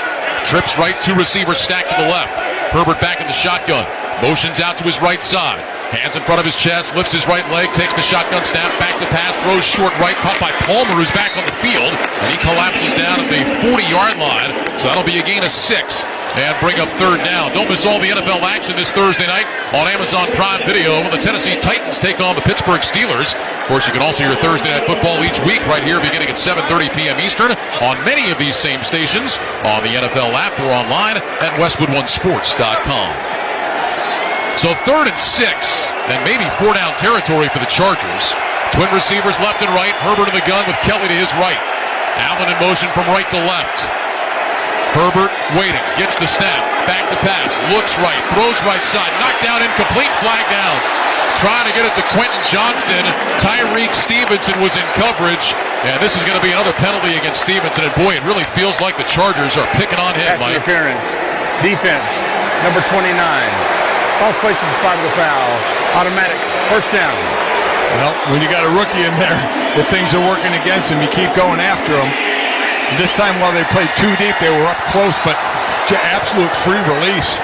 Just has that left hand on Johnston as he's breaking to the outside. Just hands on him too long down the field. Easy call. Isaiah Spiller back in the backfield, lines up to Herbert's left. On first down and 10, they move the ball to the 33-yard line of the Bears. 2 receivers left, Allen inside of Johnston, 2 tight ends right. Herbert back in the shotgun, brings Smart in motion from right to left. Here's the snap, fake the handoff to Spiller, quick throw, left side, caught by Johnson outside the numbers, and he's inside the 30, down to about the 29-yard line. Jack Sanborn with the tackle. It'll go as a gain of 4. Second down and 6 now, coming up for L.A. Clock moving inside of 10 minutes to go in the second quarter. Chargers have a 14-0 lead. I mean, really, Ryan, this is pitch and catch for Herbert, right? These are all short passes, all timing routes, all little loops or curls right to the middle of the field as the zone is dropping deep on him. It seems very easy for him right now. Herbert lines up in the gun, 2 receivers to the right.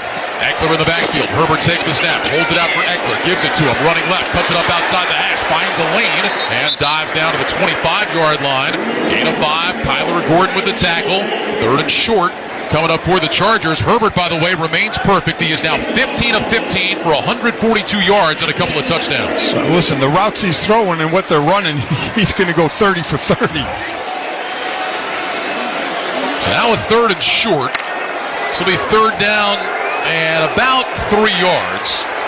Herbert in the gun, trips right, 2 receivers left. Eckler is wide to the left side. Herbert wants the shotgun snap. Play clock is at 7. Eckler motions into the backfield, stops on Herbert's left side. Herbert waits, has the snap, back to throw, looking, fires over the middle, nearly intercepted. Boy, Khalid Kareem almost had himself a pick. The first incompletion of the night for Justin Herbert, and Cameron Dicker and the field goal team are coming out. As soon as I said he'd go 30 for 30, we get an incompletion. But what they did that time, while they still brought 4, they brought one from the outside looking like a blitz and dropped off the right side of the defensive line. So they just brought, while it was 4, it was a different way to bring pressure, and it hurted Herbert on that throw. 43-yard attempt for Dicker, who's 8 of 9 on the season. He's 29 of 31 in his career. Here's the snap, ball down. Dicker's kick is on the way, and it is good. Tucks it right inside that right upright, and the Chargers increase the lead on top now 17-0. A reminder that for every field goal made tonight and throughout the remainder of the season, Barbasol will make a donation to Kurt and Brenda Warner's Treasure House, a living community for adults with disabilities. Barbasol shaving cream, an American original for over 100 years. Close Shave America, Close Shave Barbasol. 8:50 to go in the first half. Chargers 17, Bears nothing. You're listening to Sunday Night Football on Westwood One. Football is a game of inches, and while we've advanced the ball down the field, our efforts to achieve equality are still far from the goal. But we are in it for the long haul. For years, P&G has used its voice to shine a light on inequalities and bias, and through sustained and meaningful actions, change is being made. P&G is dedicated to improving the future of boys and men of color, supporting the success of black women entrepreneurs, expanding efforts that will improve the child care industry in the U.S., and much more. So we invite you to join us and take action to ensure the home field advantage is everyone's advantage. Go to pg.com/takeonrace to learn more. Read, watch, donate, and engage in the quest for a more equitable world for everyone. Feeling great starts with a great shave, and great shaves start with Barbasol shaving cream. For whatever your day brings, start it off right with the American original, Barbasol. It's a can of can-do. Barbasol. Scott Graham from our Westwood One studios. Look at the Week 8 scoreboard. The Denver Broncos beat the Kansas City Chiefs today for the first time since 2015, 24-9. The final at Empower Field at Mile High. Meantime, Baltimore knocks off Arizona 31-24 the final.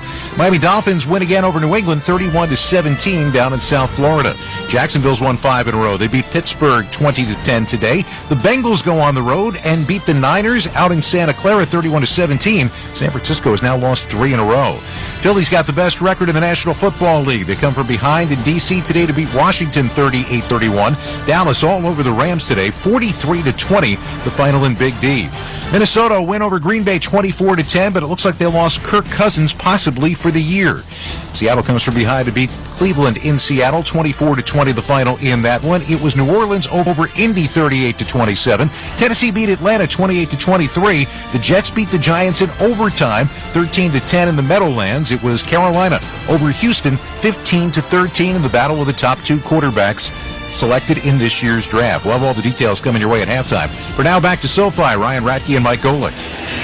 All right, Scott, thanks very much. 8:50 to go in the first half. All Chargers so far. They lead the Bears 17-0 as Cameron Dicker kicks it away. Bayless Jones waiting back a couple of yards deep in the end zone, but he will let this one go, and the Bears will start at the 25, first down and 10. The NFL debuts in Frankfurt, Germany with a must-see AFC showdown.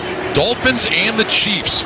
Rise, shine, and watch on Sunday, November 5th, 9:30 a.m. Eastern on NFL Network and streaming on NFL Plus. Also have that game for you right here on Westwood 1. And the Chiefs going to be trying to bounce back, Mike, after they had a surprising loss today, falling to the Denver Broncos. Denver, a big win for Sean Payton, kind of what they were hoping for him to do out there, and pulled it out big. And a lot of snow in Denver, not on the field, but boy, oh boy, we got our first snow out there. Shotgun snap to Tyson Bagent on first down, looking to set up a screen. Nothing there. Throws short, and that's knocked down incomplete. Kenneth Murray was all over Deontay Foreman. And that'll bring up second down and 10. And, you know, Mike, you're Tyson Bagent. Good week last week. They get the win. It's been all wonderful for Bagent, but tonight he's looking like a young quarterback that is finding his way in this league. Well, he is. And as we talked about the last 2 weeks, the defense has helped a lot. We call that complementary football, and that's not happening. And tonight, behind in the sticks, behind in the scoreboard, it's making him do things that he's not comfortable doing yet. Bagent 5 of 9, 73 yards and a pick. He'll go under center, two receivers right, single man left. Deontay Foreman is the single back. Bagent takes the snap. He'll hand it off. This is Foreman running left out towards the numbers. And he gets forward to about the 29 for a gain of 4. That'll bring up 3rd and 6. Murray again with the tackle. You think about these two franchises here. Since 2006 to now, the Chargers have had 3 starting quarterbacks. The Bears, 20. Wow. A lot of consistency. That's second most in that time frame. I have to imagine Cleveland is first when they always list Joe Thomas, the great left tackle Hall of Famer for the Browns, all the quarterbacks he's played for. Bears 0-3 on third down tonight. This is 3rd and 6. Bagent in the gun, 2 receivers left, 2 to the right. Bagent brings Kmet in short motion from the left. Here's the snap. Bagent back to pass, has time, looks, throws left side. That's caught. DJ Moore with a first down across the 45, cuts inside, and is spun down at about the 47. Derwin James with the tackle. That was a heck of a throw from Bagent, just over the outstretched arm of the defense, and he finds his number 1 receiver, DJ Moore, for 18. I thought that was going to be trouble, but he got it right over the hands of Eric Kendricks, a linebacker. You're right. That was by far his best throw tonight, and that could be a little confidence builder for him in this offense. 1st and 10 for the Bears now. They've got it at their own 47. Ball is on the near side left hash. They trail 17-0 in the second quarter. 7:23 to go before the half. Receivers left and right. I formation behind Bagent. Foreman is the tailback. Here's the snap. Foreman will take the handoff. Runs left outside the hash. He's across the 50 into Charger territory to the 48-yard line. That'll be a run of 5 for Deontay Foreman on first down. Second down coming up now for Chicago. Scott Matlock, 6th-round pick out of Boise State, made the tackle. That's what they need, a little rhythm here. Get something on the scoreboard, but starting out 2nd and 5 is really, really going to help Agent in his play calling. Well, it really helps the Bears stay within their game plan, right, Mike? Yeah, They're exactly. 2nd and 5 versus 2nd and 16. 2 receivers right, 1 left. Bagent under center. Foreman remains the back. Here's the snap. Bagent back. Handoff. Foreman just outside the left hash. Finds a crease across the 45. And he's down to about the 43. Looks like he's going to have a first down. He needed 5 yards, and it looks like that's exactly what he got. Murray with the tackle. No signal yet. Brad Rogers taking a look, and there is the signal. It is first down. Boy, a patient run that time for Deontay Foreman, just waiting for a hole to open up. We've mentioned what Foreman has done, season high in carries, rush yards, total TDs last week. So he's that guy that's going to carry behind that offensive line that's going to help the most to the young quarterback. 1st and 10 from the 42. Bajan under center with an I formation behind him. Receivers tight to the line on either side. Bajan takes the snap. Here's a toss play. Foreman runs outside the left hash, ducks his head, collides with the Charger defender at the 40. That was Eric Kendricks. That'll be a gain of a couple, and it'll bring up second down and 8. Every Westwood One football broadcast this season is once again available on all Alexa-enabled devices. Just say Open Westwood One Sports, and you'll be taken straight to the action. That's Open Westwood One Sports to listen on Alexa. Kendricks can fill that. 7 consecutive seasons, over 100 tackles. It's a downhill linebacker there. Free agent coming over from the Vikings. Second down and 8. 2 receivers left, 2 tight ends right. Shotgun snap to Bajan. Fakes the handoff to Foreman. Back to pass. Has time. Going deep left side. Jones is wide open. Slips and falls and dropped the ball in the end zone. Oh, Valus Jones was behind the defense all by himself, and he slipped and fell. My goodness. What's the best way to help your young quarterback? Don't slip and fall. He slipped and fall, and the ball still hit him right in the chest as he was laying on the ground. That was about as easy a 6 as you're going to get, and he just couldn't keep his feet, yet still had a chance to catch the ball. Third and 8. Bajan in the gun, trips right, single man left. Brings Darnell Mooney in motion to the left, now back out to the right. Shotgun snap, Bajan back to pass, looks, throws right side, got Komet, makes the catch. That's a first down at the 30-yard line. So a good throw again by Bajan on the money to Cole Komet. A gain of 10. Kendricks was in coverage and made the tackle. I'm telling you, Ryan, these last 2 throws he made for first downs were too pretty and too hard throws in the NFL. When your receiver is being covered and you can take it over the outstretched hands of the defender on those out routes and put it right there, those are 2 of the best balls you're going to see. Think about the frustration, too, knowing he had Jones, made a perfect throw, and didn't get anything out of it, to come right back and then make that throw to Komet. First and 10 from the Charger 30. Clock moving, 4:34 to go first half, 17-0 LA. DJ Moore, who had been in the backfield, motions out wide to the right. Here's the snap. Bajan back to pass. Swings it out left side. That's caught by Foreman out to the sideline. Foreman ducks his shoulder, takes a big hit. Slammed out of bounds at the 25-yard line. Gain of 5 on the play. Samuel and James combine on the stop. There is a penalty flag on the far side. Yeah, it's a formation penalty against Chicago. Offense. Number 18 and number 2 did not get set. It's a 5-yard penalty. First down. Yeah, it was Tanyan and Moore. They were both kind of shifting at the same time and then never got set for that second they're supposed to be set for. Good play. I like what they were doing because they faked it to Moore on the slant in it and opened it up to the left, but ends up costing them 5. So moving back to the 35, it'll be first and 15.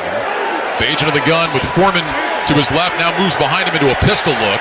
2 receivers left. Tunyon goes in motion from left to right. Here's the snap. Bajan back to pass. Throws short right. Caught by Komet just inside the numbers. Across the 30 down to the 29. James with the tackle. Gain of 6. And that'll bring up a second down and 9. Good drive here for the Bears looking to find the end zone. And I like that play call. Pick up 6 yards, second and 9. That's okay. I know it's still second and long, but you had first and 15. I like it. You don't have to chunk it down the field. Though he has chunked it twice and should have had 2 completions, right? 1 for a touchdown. Yeah, the 41-yarder to Mooney, and then at Jones just wide open before he slipped and fell. Second down and 9. Bajan goes under center, takes the snap. Here's a handoff. Running off the right side, Roshan Johnson, not much. Got about a yard to the 28-yard line. And now it'll be a third down and 8 coming up for the Bears. Tackle made by Eric Kendricks. Derwin James with some help. So we'll see. The Chargers, as I mentioned earlier, they know how to bring the pressure. Top 10, they're tied for 7th. We saw Bosa early, rushing from the inside. Get pressure. Bears have converted their last 2 third downs. Trips left, 2 receivers right. Bajan all by his lonesome in the shotgun. Play clock is at 5.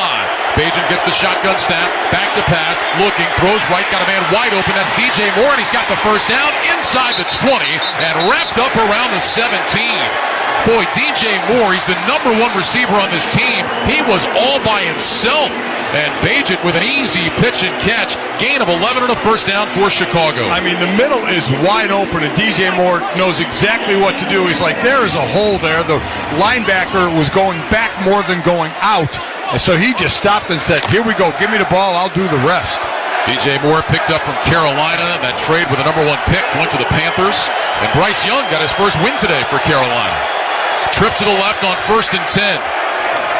Shotgun snap, Bagent back to pass, slides left, throws left, Kmet with a leaping grab inside the 15, wrapped up by Michael Davis. He broke free, but they blew the play dead. Oh, the Bears aren't going to be happy about that.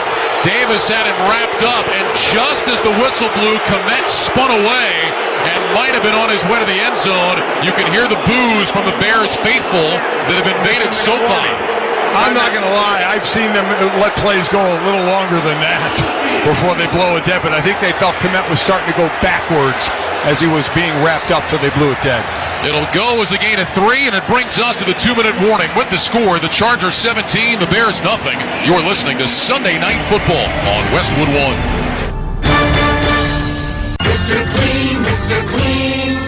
Of course I use Mr. Clean Magic Eraser to clean tough messes off my stovetop and bathtub. But then I discovered I can also use it to easily clean my patio furniture and even my shoes. I'm hooked. And when wipes won't cut it, I use Magic Eraser Sheets. They're thin and flexible erasers, perfect for everyday messes, like gunk on my counters and sinks. They really are magical. The reviews are in. Mr. Clean Magic Eraser and Sheets make cleaning look easy. Technology lets you access a personal trainer from home, like on this exercise mirror. Less talking, more squatting. But to keep your hybrid workforce in shape, you need more than technology. And kick.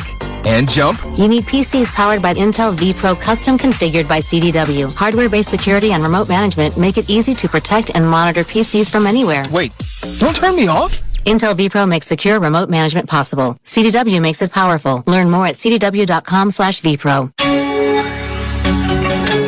How's your small business's starting lineup looking? Thinking you need fresh talent? Think of Indeed. Their end-to-end hiring solution makes it easy to attract, interview, and hire candidates all from one place. The moment you post a sponsored job, you'll get instantly matched with quality candidates whose resumes on Indeed meet your job description. And you can then conveniently schedule and conduct virtual interviews with applicants right from Indeed's hiring platform. Make the hiring process work for you. Visit Indeed.com/credit. When Shopify says you can sell anywhere, oh, they mean it. Woo, hold up. Just got a new sale. Whoa, Shopify doesn't mind if you're at sea level or on top of the world. Whether you're selling carabiners or crop tops, start selling with Shopify today and join the platform simplifying commerce for millions of businesses worldwide. This is Possibility, powered by Shopify. Sign up for a free trial at shopify.com/touchdown. Shopify.com/touchdown. Stay up to date with Westwood One Sports by following us on X, the app formerly known as Twitter. In-game highlights, direct links to listen to live games, behind-the-scenes photos, and more. Follow Westwood One Sports on X. How long do we have to keep saying that? X, formerly known as. Is there a time limit to that? That's a great question.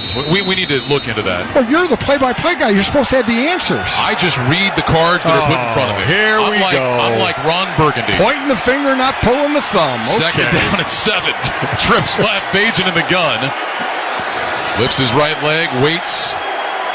Leans forward, takes the snap, holds it out, fakes. He's going to flip it to Mooney, who plants his feet, trying to throw back left to Bajan. He's not open. Mooney pulls it down, running left across the 15, and gets shoved out of bounds at about the 11-yard line by Kenneth Murray.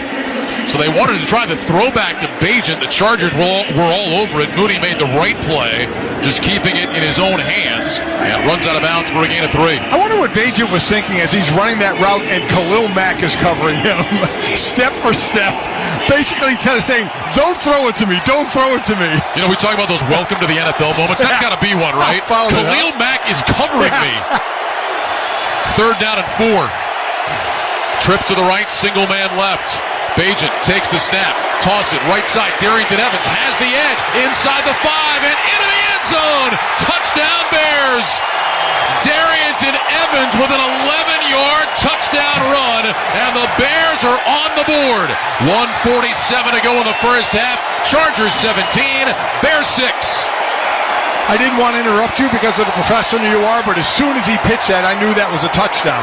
Darnell Wright, the right tackle, the rookie out of Tennessee, was leading the way and didn't have to hit anybody. When you don't have to block anybody, your running back is going to score. He tried to block somebody and didn't need to. Easy touchdown. Kairos Santos on for the extra point. Here's the snap, ball down. Santos' kick is on the way, right down the middle, and good. So the Chicago Bears, in need of some positive momentum, get a nice drive put together, capped off by the Darrington Evans touchdown run. And with 1:47 to go in the first half, it's the Chargers 17, the Bears 7. You're listening to Sunday Night Football on Westwood 1. After a big dinner, my nighttime heartburn would keep me up. I'd be taking antacid after antacid all night long. But then I tried Prilosec OTC. Just one pill a day blocks my frequent heartburn for a full 24 hours, giving me one-and-done heartburn relief. Without heartburn keeping me up, I could have a restful night's sleep. Prilosec OTC. One pill a day, 24 hours, zero heartburn. It's possible while taking Prilosec OTC. Use as directed for 14 days to treat frequent heartburn, not for immediate relief. Scott for Scots here. The best time to feed your lawn is in the fall, which is right now. The soil is warm, the air is cool, and your lawn can't wait for a feeding. And neither should you. So pick up a bag of Scott's Turf Builder Winter Guard and put it down now to strengthen those roots for winter and give your lawn a deeper green next spring. Do it. Today. Right this second. Well, not if you're driving. If that's the case, go pick up a bag first, then go put it down. Now! Pick up a bag of Scott's Turf Builder Winter Guard today. It's guaranteed. Feed your lawn. Feed it. What's up, everybody? Nick Costos here, host of You Better You Bet on the BetQL Network, weekdays 3 to 7 p.m. Eastern. What is the BetQL Network? The BetQL Network is where the smartest sports betting talk meets the most entertaining sports betting talk. We call it Wagertainment. Not bury the lead here. Folks, Jenks is 7-0 this week. I love ugly football. This is so degenerate. Is this a live betting game? Listen to the BetQL Network anywhere and anytime on the new and improved Odyssey app, or watch us on twitch.tv/BetQL, presented by the King of Sportsbooks, BetMGM. This November, Sunday Morning Football debuts in Frankfurt, Germany on NFL Network. It'll get no better than this! With back-to-back weeks, must-see matchups. Let's go! First, the Dolphins take on the Chiefs. For the end zone caught! Then, the Colts face the Patriots. And he's got it! So set your alarms. Game time! Then rise, shine, and watch 2 Sundays full of football. The NFL Frankfurt Games, November 5th and 12th, only on NFL Network and streaming on NFL Plus. Let's check the drive summary, sponsored by Scott's Turf Builder Winter Guard. Fall is the best time of year to feed your lawn with Scott's Turf Builder Winter Guard. Put it down now to strengthen the roots for winter and give your lawn a deeper green next spring. Great drive by the Bears, 14 plays, 75 yards, 7:03 off the clock. The first NFL touchdown run for Darrington Evans caps it off from 11 yards out, and the Bears are on the board. Chicago had been 0 of 3 on third down. They converted a 3rd and 6, 2 3rd and 8s, and a 3rd and 4 on that drive. 2 of the best passes of the night for Bajan were on 2 of those third down conversions. Kairos Santos to kick it away, end-over-end kick. Davis moving to his right will let this one sail over his head, land in the end zone. And the Chargers will have it at the 25, 1st and 10. A reminder to stay with us for the Sunday Night Football halftime report with Scott Graham. Scott will check all the scores and highlights from Week 8 of the NFL season. That's coming up at the half. So this is classic practice 2-minute drill. Buck 47 left, 3 timeouts. Whatever day of the week a team works on their 2-minute drill, this is classic practice 2-minute drill right here. Trips left, single man right. Herbert to the gun with Eckler to his right on 1st and 10 from the 25. Herbert gets the snap. Looking. Throws it over the middle, incomplete. Got hit from behind as he delivered that one. Pressure being put on by DeMarcus Walker. Herbert had time to survey the field, got to his 3rd option, but then hit as he delivered that one. It'll be 2nd down and 10, and for Justin Herbert, just his 2nd incompletion of the night. That was great coverage because it took a while for the pressure to get there, and Herbert was just standing in there. He's a big, strong quarterback that's going to stay right in the pocket. And it took a while. That was just way better coverage. Same formation, trips left, single man right. Herbert in the gun, Eckler to his right side. Keenan Allen in short motion from the left. Here's the snap. Herbert back, looking right, throws right to the sideline. Quentin Johnston makes the catch across the 35. That'll be a 1st down. The rookie out of TCU makes the catch in front of Tyreek Stevens and an 11-yard gain. And the Chargers hustle up to the ball. Clock moving, 1:27, 1:26 to go. Chargers still have all 3 timeouts. Trips left, single man right. Herbert gets the shotgun snap. Looks left, nothing there. Throws over the middle, caught by Johnston again. Makes a man miss at the 40, across the 45. Still going out near midfield. Finally brought down across the 48 at the 49. It's a large man to be running free at 6'4", about 215, running free in the middle of the field. Gain of 13 yards. Clock continues to roll. Herbert back in the gun. 2 receivers left and right. Here's the snap. Herbert back, looking right, looking left. Flag goes down. Herbert's going to tuck it and run out to the left sideline, and he steps out of bounds at the Charger 49. That'll go as a gain of really nothing. We'll see about the marker. I think it's going to be offside. This came from the side judge. Usually a lineman on offense or offside on defense. Offside. Defense, number 95. 5-yard penalty. Still first down. Well, that's DeMarcus Walker, who put the pressure on a moment ago.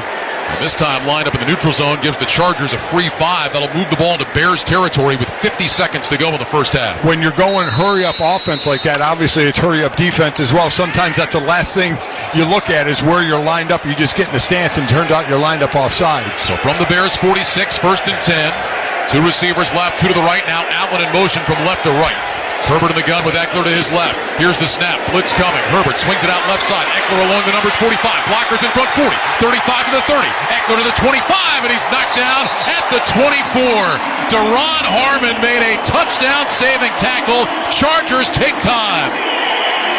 Boy, Austin Eckler made that catch. The blitz was coming from the other side. He had a convoy in front of him and went nearly untouched until Harmon finally brought him down on the play. So Chicago wasn't blitz much tonight. That was a blitz there, and sure enough, what's the great play against it? A screen pass where you're just running behind your big lineman down the field for a huge gain.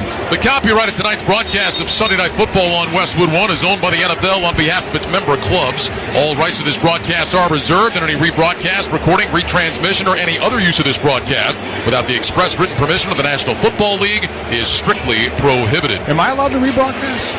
No, you are not. I'm not? No, it is strictly prohibited. Were you not listening a moment ago? Did you say something? Good Lord.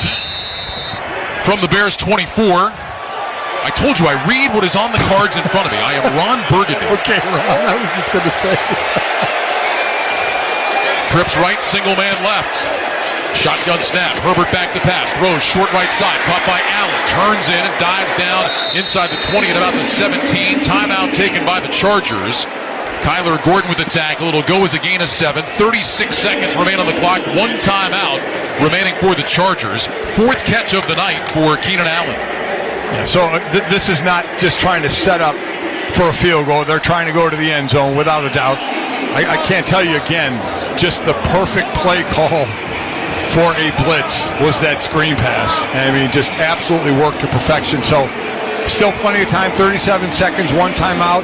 You still have time to get up to a ball and kill it. You have time to use your timeout. So you got the whole field for you, and I guarantee you there'll be a shot or 2 to the end zone here. 2nd down 3. Ball's at the 17 on the near side right hash. Chargers 17, Bears 7. Herbert lines up in the shotgun. He's got Eckler to his left. 3 receivers to the right side of the formation. Quentin Johnston single man to the left. Now Allen goes in motion from right to left. He'll stop in the slot. Herbert looks out to that side, motions with his left hand. Lifts his right leg, takes the snap, back to pass, looks, throws left for the end zone. It is incomplete. Trying to get it to Quentin Johnston, and good coverage by Jalen Johnson, who had a couple of picks last week, including a pick 6 in that win against the Raiders. It'll be 3rd down with 32 ticks remaining in the half. Well, that's the guy to toss it to at 6'4". Get it up high and let him go get it, but just excellent coverage, as you mentioned, by Johnson, getting his left hand up right by the shoulder of Johnson and be able to deflect that ball. So a 3rd and 3 now for LA. Chargers so far tonight 2 of 3 on 3rd downs. 19th in the league coming into tonight, converting on 3rd down. Trips left, single man right. Here's the snap. Herbert back, has time, throws short over the middle, caught by Johnston, taken down at the 11. That'll be a 1st down. Clock is moving. Chargers don't want to spend that timeout. 20 seconds. Gain of 6. Chargers get lined up. 3 receivers right, 1 left. Herbert gets the snap. Back to pass. Looks right. Throws over the middle. Ball tipped and incomplete. Trying to dump that one late to Palmer, who would set up shop around the 5, but it's batted down with 10 seconds remaining. It'll be 2nd down and 10.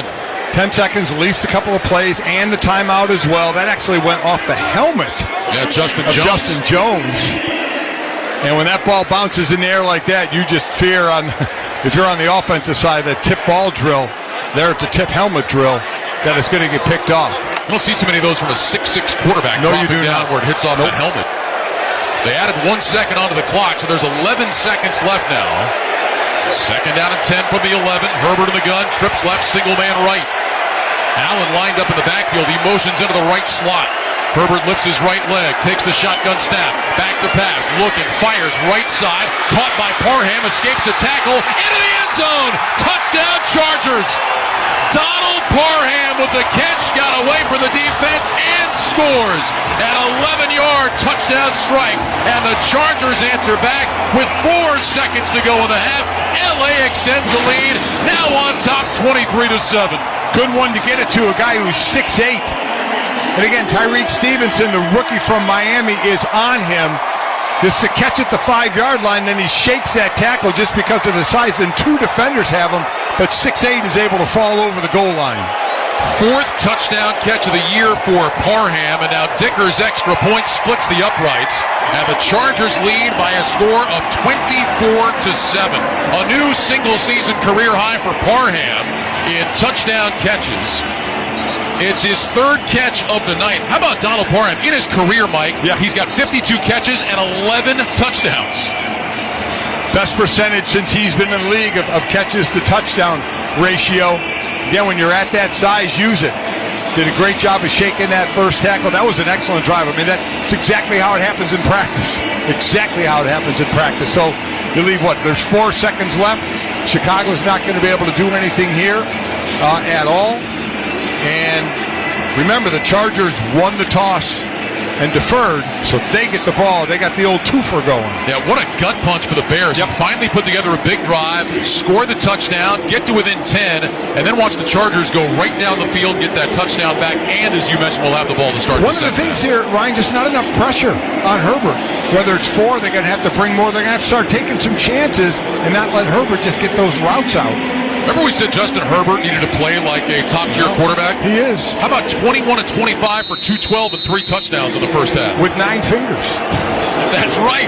There's a ground ball kick down the far side numbers, and it'll be grabbed by one of the Bears, and he takes a knee at about the 23-yard line. The clock did not move at all. At least 1 second should have come off, but it still sits at 4 seconds. Yeah, if you missed it a couple of weeks ago, Justin Herbert got the middle finger on his left hand all banged up, and it's been bandaged up. Apparently he had a dislocated finger. The nail was all messed up. And he had a glove on last week. This week there's no glove, but that finger is taped up heavily. Yeah.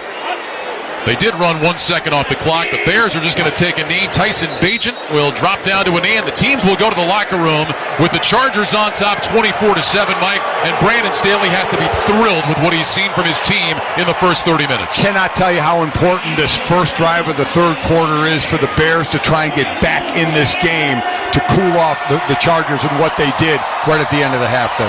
That's the end of the first half with the score. The Chargers 24 and the Bears 7. When we return, Scott Graham rejoins us from our studios with the halftime report. You're listening to Sunday Night Football on Westwood One.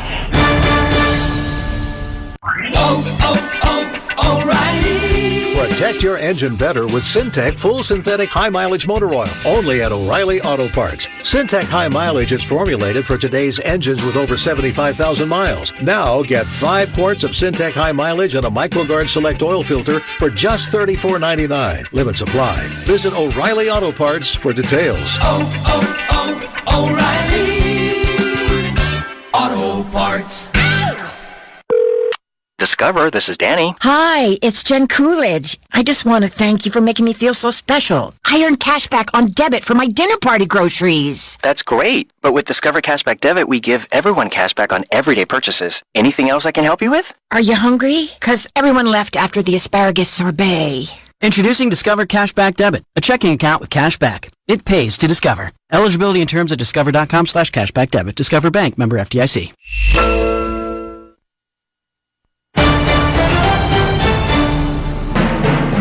Scott Graham from our Westwood One studios. We have reached halftime in L.A. The Chargers sitting on top of a big lead over the Chicago Bears, 24-7 at the break. Let's check the NFL scoreboard for Week 8, sponsored by Prilosec OTC. Prilosec OTC prevents excess acid production that can cause heartburn. 1 pill, 24 hours, 0 heartburn with Prilosec OTC. Use is directed for 14 days to treat frequent heartburn, not for immediate relief. Well, the surprise of the day today probably came a mile high. Kansas City Chiefs in Denver to take on the Broncos, and Kansas City had won 16 straight games over Denver. Broncos last beat KC in Week 2 of 2015 when Peyton Manning was their starting quarterback. Today, Russell Wilson was the starting quarterback, and he threw 3 touchdown passes, but more importantly, the Denver defense kept Kansas City out of the end zone entirely. Denver wins by a score of 24-9 today. Patrick Mahomes with his first loss against the divisional opponent on the road in his career in 17 games. Came out afterwards that Mahomes wasn't feeling so well. He addressed that when the game was done. Yeah, I just started feeling bad last night, but thought I bounced back pretty well in the morning, so just trying to do whatever I can to go out there and play my best football. So Kansas City falls to 6-2. Denver now 3-5, and a lot of speculation still around this team ahead of the trade deadline coming up on Tuesday. Baltimore is now 6-2. They beat Arizona today 31-24. Lamar Jackson threw for a score, and Gus Edwards ran for 3 more. Arizona got a pretty big day with 3 touchdowns out of Joshua Dobbs, but they are now 1-7 to begin the season. Miami Dolphins are 4-0 at home for the first time in 23 years. Today they beat New England 31-17 the final. Tua Tagovailoa throws 3 touchdown passes, and Tyreek Hill goes for 8 catches, $112. First player in the Super Bowl era with 1,000 receiving yards over the first 8 games. Miami at 6-2. Mac Jones threw for a couple of touchdowns, did throw an interception in this one. New England continues to struggle playing in South Florida. They're now 2-6 to begin the season. Jacksonville has won 5 in a row. They're a 6-2 team. They beat Pittsburgh today 20-10. Another big day for Travis Etienne, 79 yards on the ground, 70 through the air, including a touchdown. Trevor Lawrence threw that touchdown pass for the 6-2 Jags. Kenny Pickett left this game in the second quarter with a rib injury. Mitchell Trubisky finished up. Pittsburgh is now 4-3 on the year. Remember when the Cincinnati Bengals were 1-3? Remember last year when the Bengals started slowly and won 9 games in a row? Well, it looks and it sounded an awful lot like it did today in Santa Clara against the Niners. Burrow fakes a pass to the right, throws toward the end zone. Chase with an over-the-shoulder catch. Touchdown! Bengals! Baby. And he does a backflip in the back of the end zone. Instead of the gritty, he made like an Olympic gymnast and did a flying backflip to celebrate his touchdown. Okay, maybe it didn't look like that. Dan Hoare, Dave Lapham, Cincinnati's ESPN 1530 and the Bengals Radio Network. Since he wins today 31-17, Burrow throws 3 touchdown passes. Chase with 10 catches for 100 yards on the day. Niners lose for the 3rd straight time, even though Christian McCaffrey had a touchdown in his 17th straight game, tying Lenny Moore's all-time NFL record. Tennessee was at home today. They beat Atlanta 28-23. The story here was second-round draft pick Will Levis getting the start at quarterback and throwing 4 touchdowns in his first NFL start. Atlanta falls to 4-4 on the year. Desmond Ridder left this game in the concussion protocol. Taylor Heineke finished up for the Atlanta Falcons. And the Giants and the Jets played today. Okay, absorb that for a second, because that's pretty much all the action you were going to hear until late in this game. This game featured 24 punts, 3 shy of the NFL record. But the Jets, who seemed dead in the water, ultimately got downfield for a game-tying Greg Zuerlein field goal as time ran out. And then Zuerlein won it with a 33-yard field goal in overtime.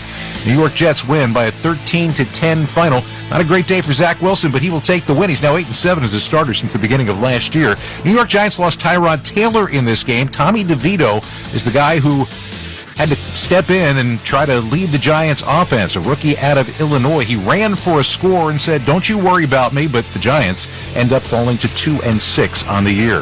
Our halftime score, the Chargers 24, the Bears 7. This is Westwood One's coverage of the National Football League. Hey, what's going on? This is your boy Kevin Hart, and guess what? I've got my own channel on Sirius XM, Kevin Hart's Laugh Out Loud Radio, channel 96. We play the best stand-up comedy from some of my favorite comedians, and I got my own show. It's called Straight from the Heart, and I host it with a bunch of unattractive friends of mine. They call the Plastic Cup Boys. Every Tuesday and Thursday, real, raw, authentic conversation, 4 p.m. Pacific, 7 p.m. Eastern. Laugh Out Loud Radio right here on Sirius XM, channel 96. Don't miss it.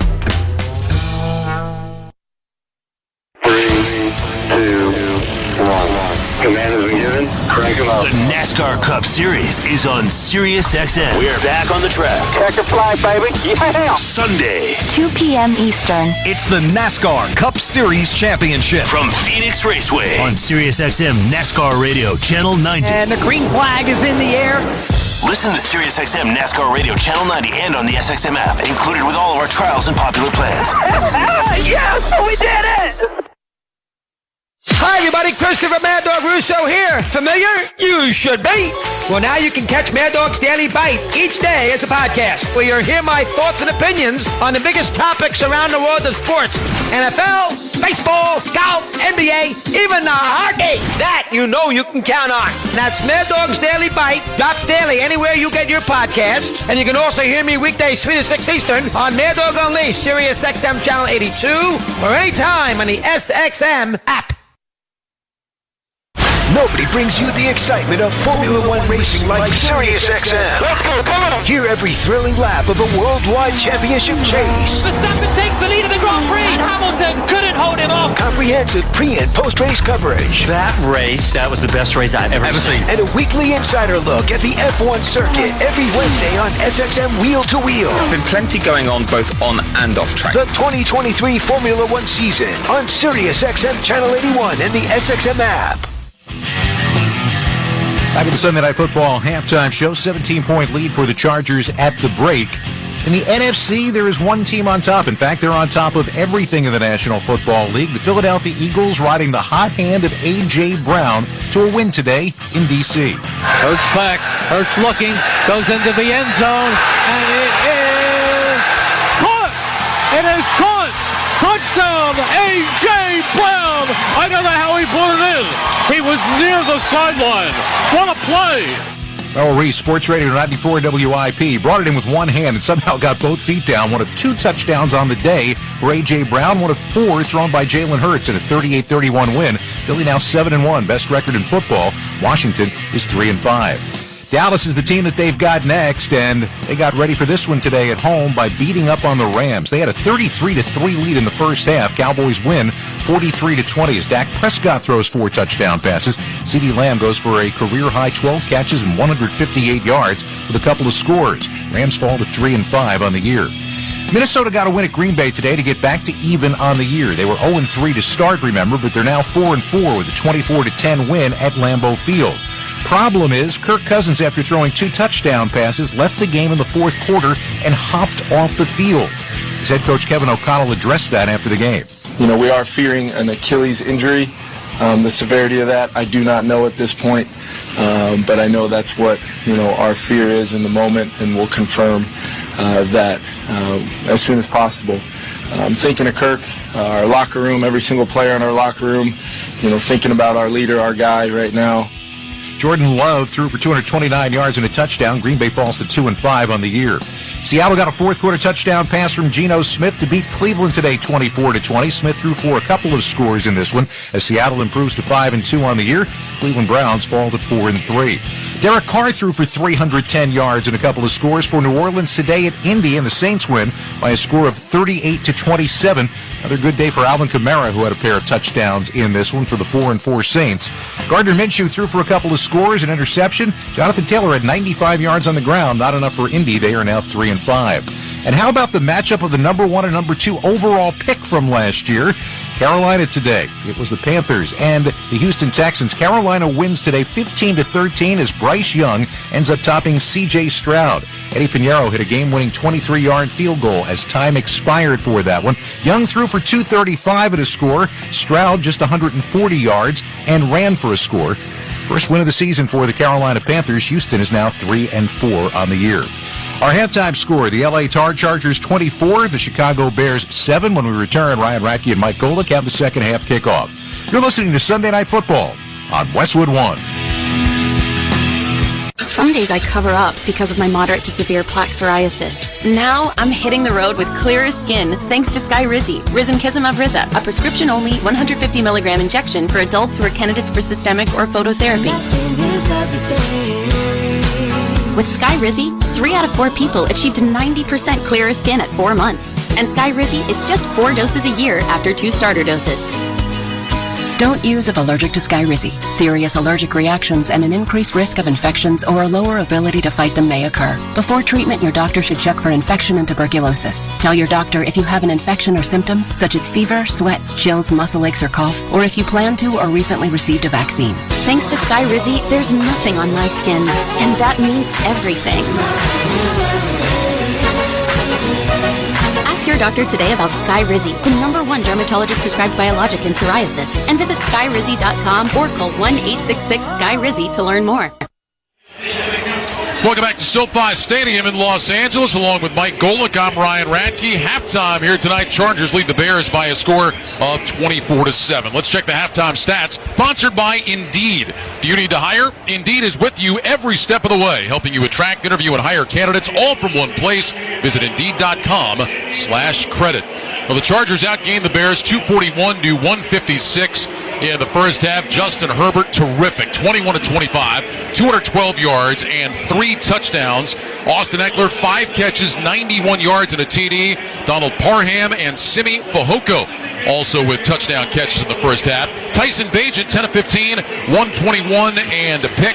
Darnell Mooney had the 41-yard catch. DJ Moore, 3 catches, 37 yards. Deontay Foreman, 5 carries, 18 yards. In that first half, the Bears just 45 rushing yards. And now the Chargers, after that drive to end the half to score, get the ball to start the second half, Mike. So Chargers, 25 passes, 10 runs. They're living on the pass, especially the shorter pass. So Chicago's defense can have to make some decisions. You would try and get some quick pressure, which could leave you, on the back end a little bit in tough positions, but they got to try something. Herbert has too much time on his passes, so the Chicago defense is going to have to mix something up. So what adjustments were made in that locker room at halftime? Cairo Santos will kick it away from our left to our right. Darius Davis is standing back at the goal line for the Chargers, who were nearly flawless in that first half. Now, we'll see if they keep it going in the second half. This has been an issue for the Chargers. Right. Anybody that follows the Chargers knows that the second half has not always been kind. As Santos hits an end-over-end kick, Davis will let it sail over his head. The Chargers this year average 15.5 points per game in the first half, just 8.5 in the second half. We'll pause 10 seconds for station identification. This is Westwood One, your home for Sunday Night Football. Get daily football news on the players and teams that matter to you on SiriusXM NFL Radio Channel 88 and the SiriusXM app. Chargers start the third quarter 1st and 10 at their own 25.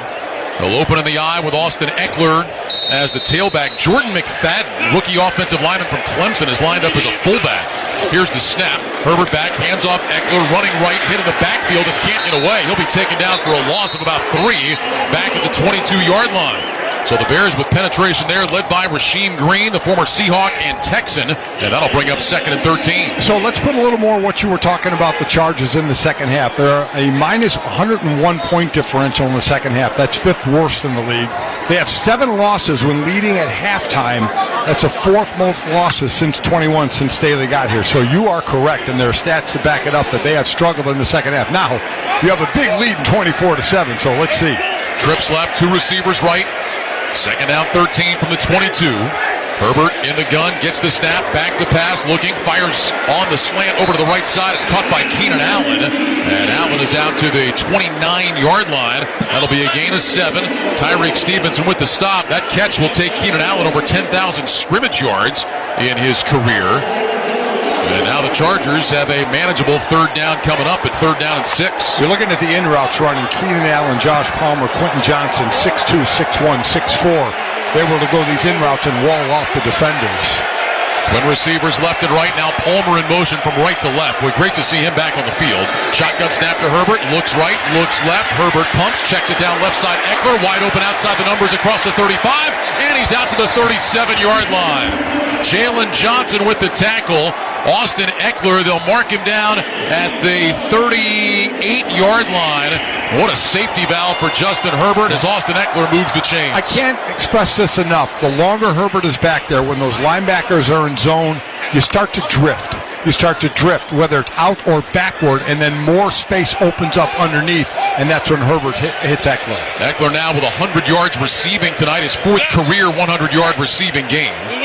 Slot to the right, single man left. Here's the snap. Herbert back on a play fake. Throws short left side. That's caught by Davis. Davis slams on the brakes as he started right and then cut back to his left, but doesn't find any room. Gets back to the line of scrimmage on the play, and that'll bring up 2nd down and 10. Just the 6th catch for Darius Davis. 4th-round pick out of TCU, and there is an injured Bear. In fact, a couple of them at the end of the play. Tremaine Edmonds is one, and I think, is it Jermon Dexter who was the other? Yes, both. Dexter he's up and moving. Edmonds at this point still down. So the Bears training staff will come out to have a look before this 2nd down and 10 play. Darius Davis, teammates with Quentin Johnston at TCU, so obviously the Chargers like what they saw out of the Horned Frogs last year as they went all the way to the national championship game. And I just mentioned the size of those other receivers. Davis on the other side of that at 5'8", about $165. His start and stop, half of my body would have kept going. Trying to start and stop, it would have been ugly. We'll step aside with 12:49 to go in the 3rd quarter. Chargers 24, Bears 7. This is Westwood One's coverage of the National Football League. Soccer's biggest clubs play in the English Premier League, and you could hear them in action every week on Sirius XM FC. A 5-star show from Manchester City. From the traditional powers Liverpool have been incredible tonight. Manchester United may just have won it. to the new kids on the block. Newcastle United, they have lived off. All the top teams. A quick fire double from Chelsea. Every match. Absolutely glorious from Tottenham Hotspur. Only on Sirius XM FC 157 and the SXM app. Want to hear something scary? Spirits are swirling in the Sirius XM app with creepy Halloween treats. Drift into the dark with Scream Radio. Here's Johnny. Or ride with the devil into Nitro's Halloween Headbangers. Find even more monstrous fun right now on the Sirius XM app. Just search Halloween. Still to this day, if I listen to that record, I'll feel things that I didn't feel years ago. Hi, I'm Conan O'Brien. Hear my in-depth conversation with Nirvana as the In Utero turns 30. Conan O'Brien Needs a Friend with Dave Grohl, Chris Novoselic, and producer Steve Albini. Hear encores throughout the week on Channel 34. Schedule at SXM Lithium or listen right now with the SiriusXM app. Just search Nirvana. MLS Cup playoffs have arrived, and there's no better way to keep up with the postseason than with Sirius XM FC. From the flag bearers to the fresh faces. It's stolen away by Close! And Close scored! Hear every playoff match all the way through the 2023 MLS Cup final. Ali Mukhtar, the header! There's the hat trick! It's the MLS playoffs on Sirius XM FC 157 and streaming on the Sirius XM app. Radke, huddle up with Grainger to get more done. Grainger offers supplies and solutions for every industry. Call clickgrainger.com or stop by one of over 250 branch locations. Well, Tremaine Edmonds was able to walk off, but very, very gingerly, not putting much weight on that right leg.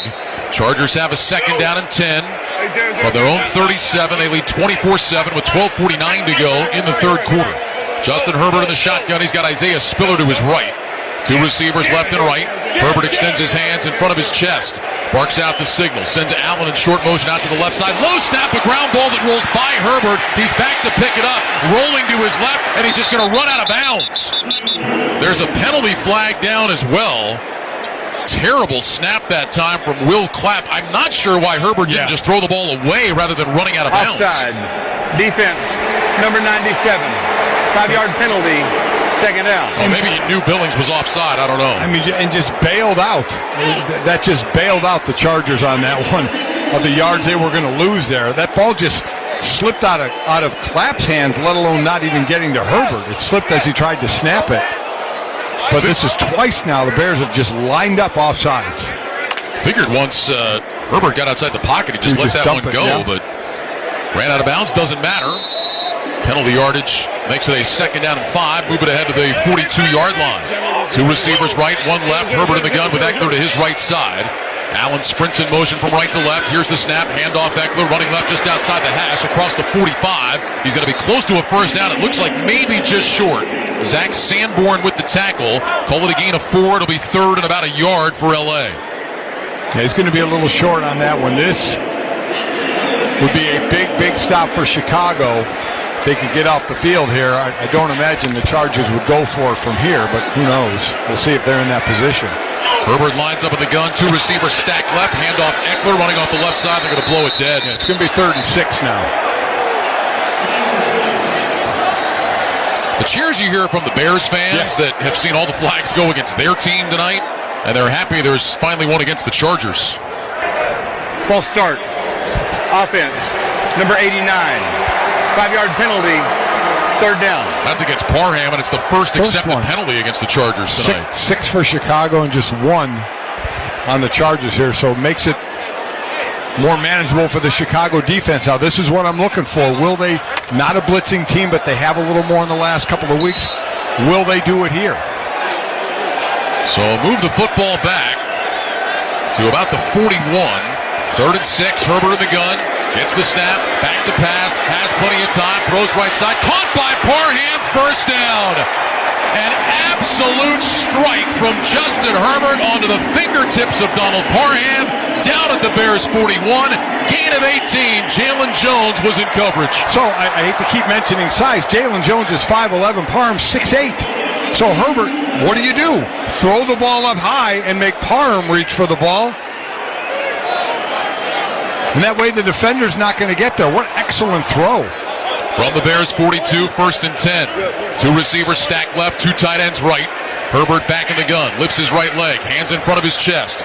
Motions out to the right side. Stone Smart, the tight end, goes in motion. Here's the snap. Herbert back, looks left, pumps left, comes back right, rolling that side, throws down. The number's incomplete, just out of the reach of Keenan Allen, who was coming across the field from left to right. There's another penalty flag down. Holding. Offense, number 70. 10-yard penalty, 1st down. It's against Rashawn Slater, the left tackle. Chargers trying to even this out now all of a sudden, right? After no penalties, now they have 2. Well, we saw a game last week where the Philadelphia Eagles didn't get called for a single penalty. And Miami had 10 in that one. That's tough go. And so here this backs the Chargers up, who have been having a nice drive right now, helping out the Bears by going backwards. So they'll move it back to the Chargers 48. It'll be 1st down and 20. Chargers out of the huddle will go with a slot to the left. Johnston just inside of Keenan Allen, single man to the right. Smart in motion from left to right. Eckler shifts off to the right hip of Herbert. Herbert waits on the shotgun snap. He's got it. Handoff. Eckler starts left, cuts back right. He's across the 50 and back down to the Bears' 45-yard line. So a good run by Eckler on 1st down. Tyreek Stevenson with the tackle, gain of 6. Don't miss all the NFL excitement on Fox next Sunday when the Dallas Cowboys meet the Philadelphia Eagles. Check your local listings for more details. Catch the NFL on Fox. Both winning today. Dallas looking really good in their win. Jumped all over the Rams. Yep. Philly came back against Washington, who was giving them quite a game. Boy, it always seems that Washington plays the Eagles tough, doesn't it? Yep. 2nd down, 14 for the Bears, 46. Herbert takes the shotgun snap. He's going to flip it to Davis, running to the right side. Davis looking for a lane, finds a little room, and he's down to about the Bears' 40. So Davis, who had lined up to the left, came inside, and Herbert just flipped it ahead to him.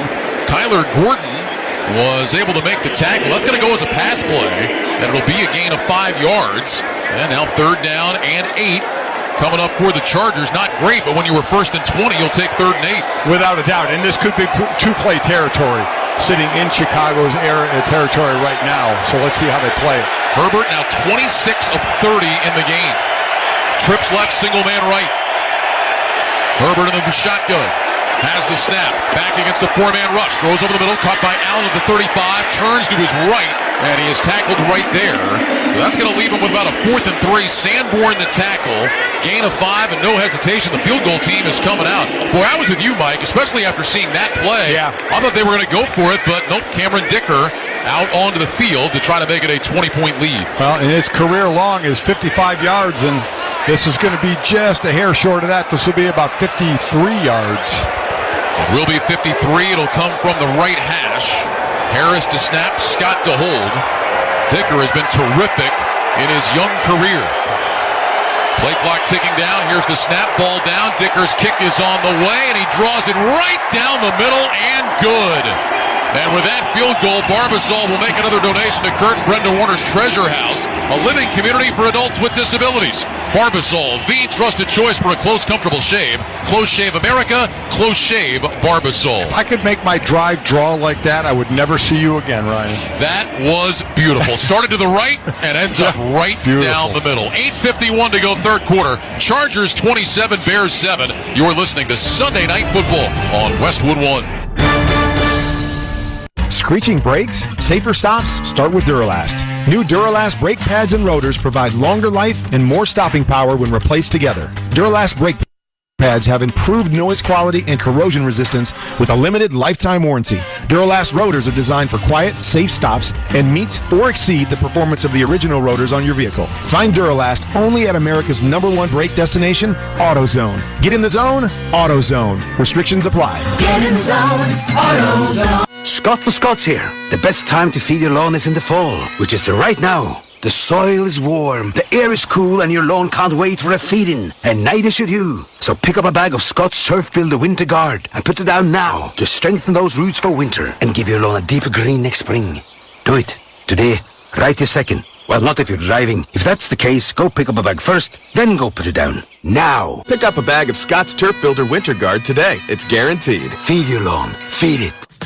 Technology lets you access a personal trainer from home, like on this exercise mirror. Less talking, more squatting. But to keep your hybrid workforce in shape, you need more than technology. And kick. And jump. You need PCs powered by Intel vPro, custom configured by CDW. Hardware-based security and remote management make it easy to protect and monitor PCs from anywhere. Wait, don't turn me off. Intel vPro makes secure remote management possible. CDW makes it powerful. Learn more at cdw.com/vPro. Stream the NFL on Westwood 1 for free, sponsored by AutoZone. All season long, you can listen to our broadcast of the NFL live on WestwoodOneSports.com, on the NFL app, by asking Alexa to open Westwood One Sports, or on our affiliates' digital platforms. Make AutoZone your end zone. Check engine light on. Get a check with a free AutoZone Fix Finder service. Get in the zone. AutoZone. Restrictions apply. 8:51 to go, third quarter. 27-7. Chargers on top. Came out with a nice one. Six-minute drive here and put the Bears even further behind. So Tyson Bagent is certainly getting a test in his second career start. You know, Mike, and I would say outside of one really bad throw that was intercepted, I think Bagent has played fine tonight. Yep, I mean, he's made some really good throws as well. He has not been the problem. He's not the reason the Bears are down 20. No, he is not. This defense has been playing well the last couple of weeks. Has given up 27. That's a big problem. Dicker ready to kick it away. Bayless Jones standing about 2 yards deep in the end zone. He will let this kick land in the end zone. And the Bears will start at the 25. Well, talking about this Bears defense, last two games against the Vikings and Raiders, they had allowed 227.5 yards per game. That was number one in the NFL. They had also allowed those two teams to go a combined 4 of 22 on third down. Here we are early in the third quarter tonight. Chargers already have 290 yards, and they're 5 for 7 on third down. Bears first and 10 at their own 25. Two receivers right, one left. Foreman is the running back. Bagent under center, takes the snap, handoff. Foreman runs right, slipped and fell right at the line of scrimmage. Chargers had some penetration that made him cut to the right side, but his feet went out from underneath him. Khalil Mack will get credit for the tackle. No gain on the play, second down and 10. Well, Bagent's going to have to help bring them back. He's going to have to bring his inner strength of his father's championship pedigree of a 15-time world arm wrestling champion, his dad Travis. Got to get that world championship mentality going. What do you think that handshake feels like? I would just fist bump. Yeah. Wave as you go by. Slot left, single man right on second and 10. Bagent in the gun with Foreman to his right. Here's the snap. Bagent back, looking left, nothing there. Throws short over the middle, caught by Foreman, who's hit immediately and dropped by Kendricks. They'll give him forward progress to the 27-yard line, so a gain of a couple. And now it'll be third down and 8. Don't want to get it wrong. So I was told it might be 17 world champion. I don't want to short him. I don't want him to do anything to my wrist. That's not a guy you want to anger. That's a guy I buy a drink right away. That's right. Third down and 8. Two receivers left, one to the right. Bajan back in the shotgun. He's got Blasingame to his right side. Chargers walking men up to the line of scrimmage. Mooney in short motion from the left. Here's the snap. Blitz coming. Bajan back. Looking. Throws down the middle of the field. Passes tipped and nearly intercepted. Kendricks climbing the ladder. Got a hand on it and nearly picked it off as he was falling to the ground. It'll go as a 3 and out. And the Bears will punt it away. Actually had some time there, but you ended up with Cole Kmet and DJ Moore kind of in the same area, which there was actually 2 wide receivers and 4 defenders around that ball. So that was a tough space to try and fit it into. Darius Davis back to return the punt from Trenton Gill. Davis standing with his heels at the 25-yard line. Gill in his second season has not had a great year statistically. 31st in the NFL in net average, and he gets a line drive here. Davis has it at the 26-yard line. Starts to his right, cuts back left across the 30, then slips and falls at about the 33-yard line. And that's where the Chargers will have it when we come back. With 7:14 to go in the third quarter, it's the Chargers 27, the Bears 7. You're listening to Sunday Night Football on Westwood 1. The smarter way to clean your floors. It's time to make the swap. Swiffer Power Mop. Introducing the new Swiffer Power Mop, the all-in-one tool that gives you a mop and bucket clean in half the time.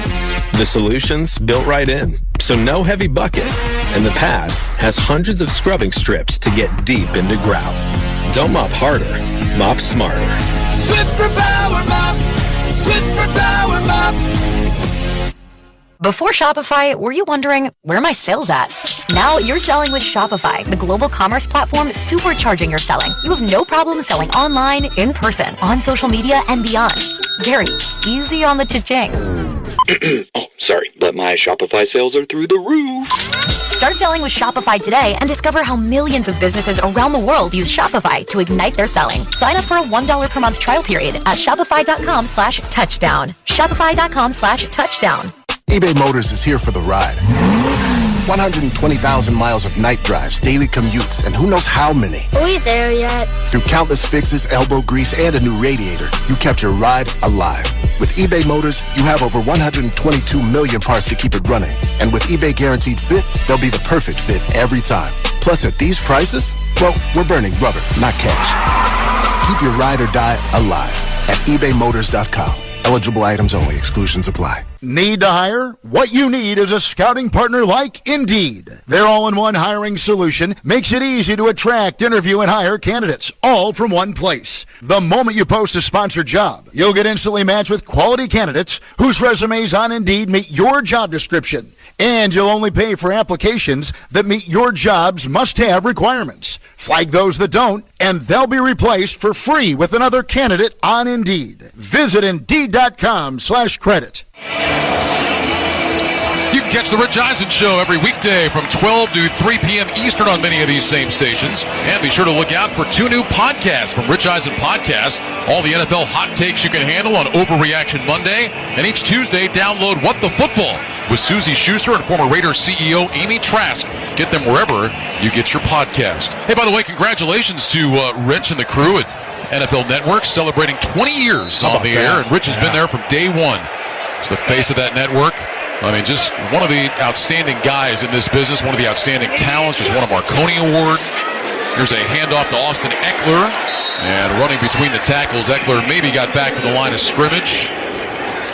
Short gain on the play, possibly second down long coming up for the Chargers. TJ Edwards made the tackle. Key here is Chargers, as I said, a little over 6-minute drive last time around. They'll try and hang on to the ball. It's going to get incumbent on Chicago to try and get some punts here and give their offense more chances as they've fallen behind. Second down 10 from the 32. Twin receivers left and right. Herbert in the gun, motions Allen out to the left side numbers. Now gives a hand signal to that side and brings Allen back into a stack, and now slides back out to the numbers. Here's the snap. Herbert back to pass, looking, steps up, moving to his left, flips his hips, loads up, going deep, down the field for Allen, tipped away and incomplete. Tyreek Stevenson able to get a hand on that one and knock it out of there, and it'll be third down at 10. So you think in that situation, because it was good coverage by Stevenson, that then he might just dump it out of bounds, but that was purely, I think my guy can go and get the ball over your guy, or maybe we'll get a PI because Stevenson has gotten some PIs. So you sit there, you loft it up there, and you take the chance. Keenan Allen has already passed 10,000 career scrimmage yards tonight. He's closing in on 10,000 career receiving yards. 3 receivers right, 2 to the left.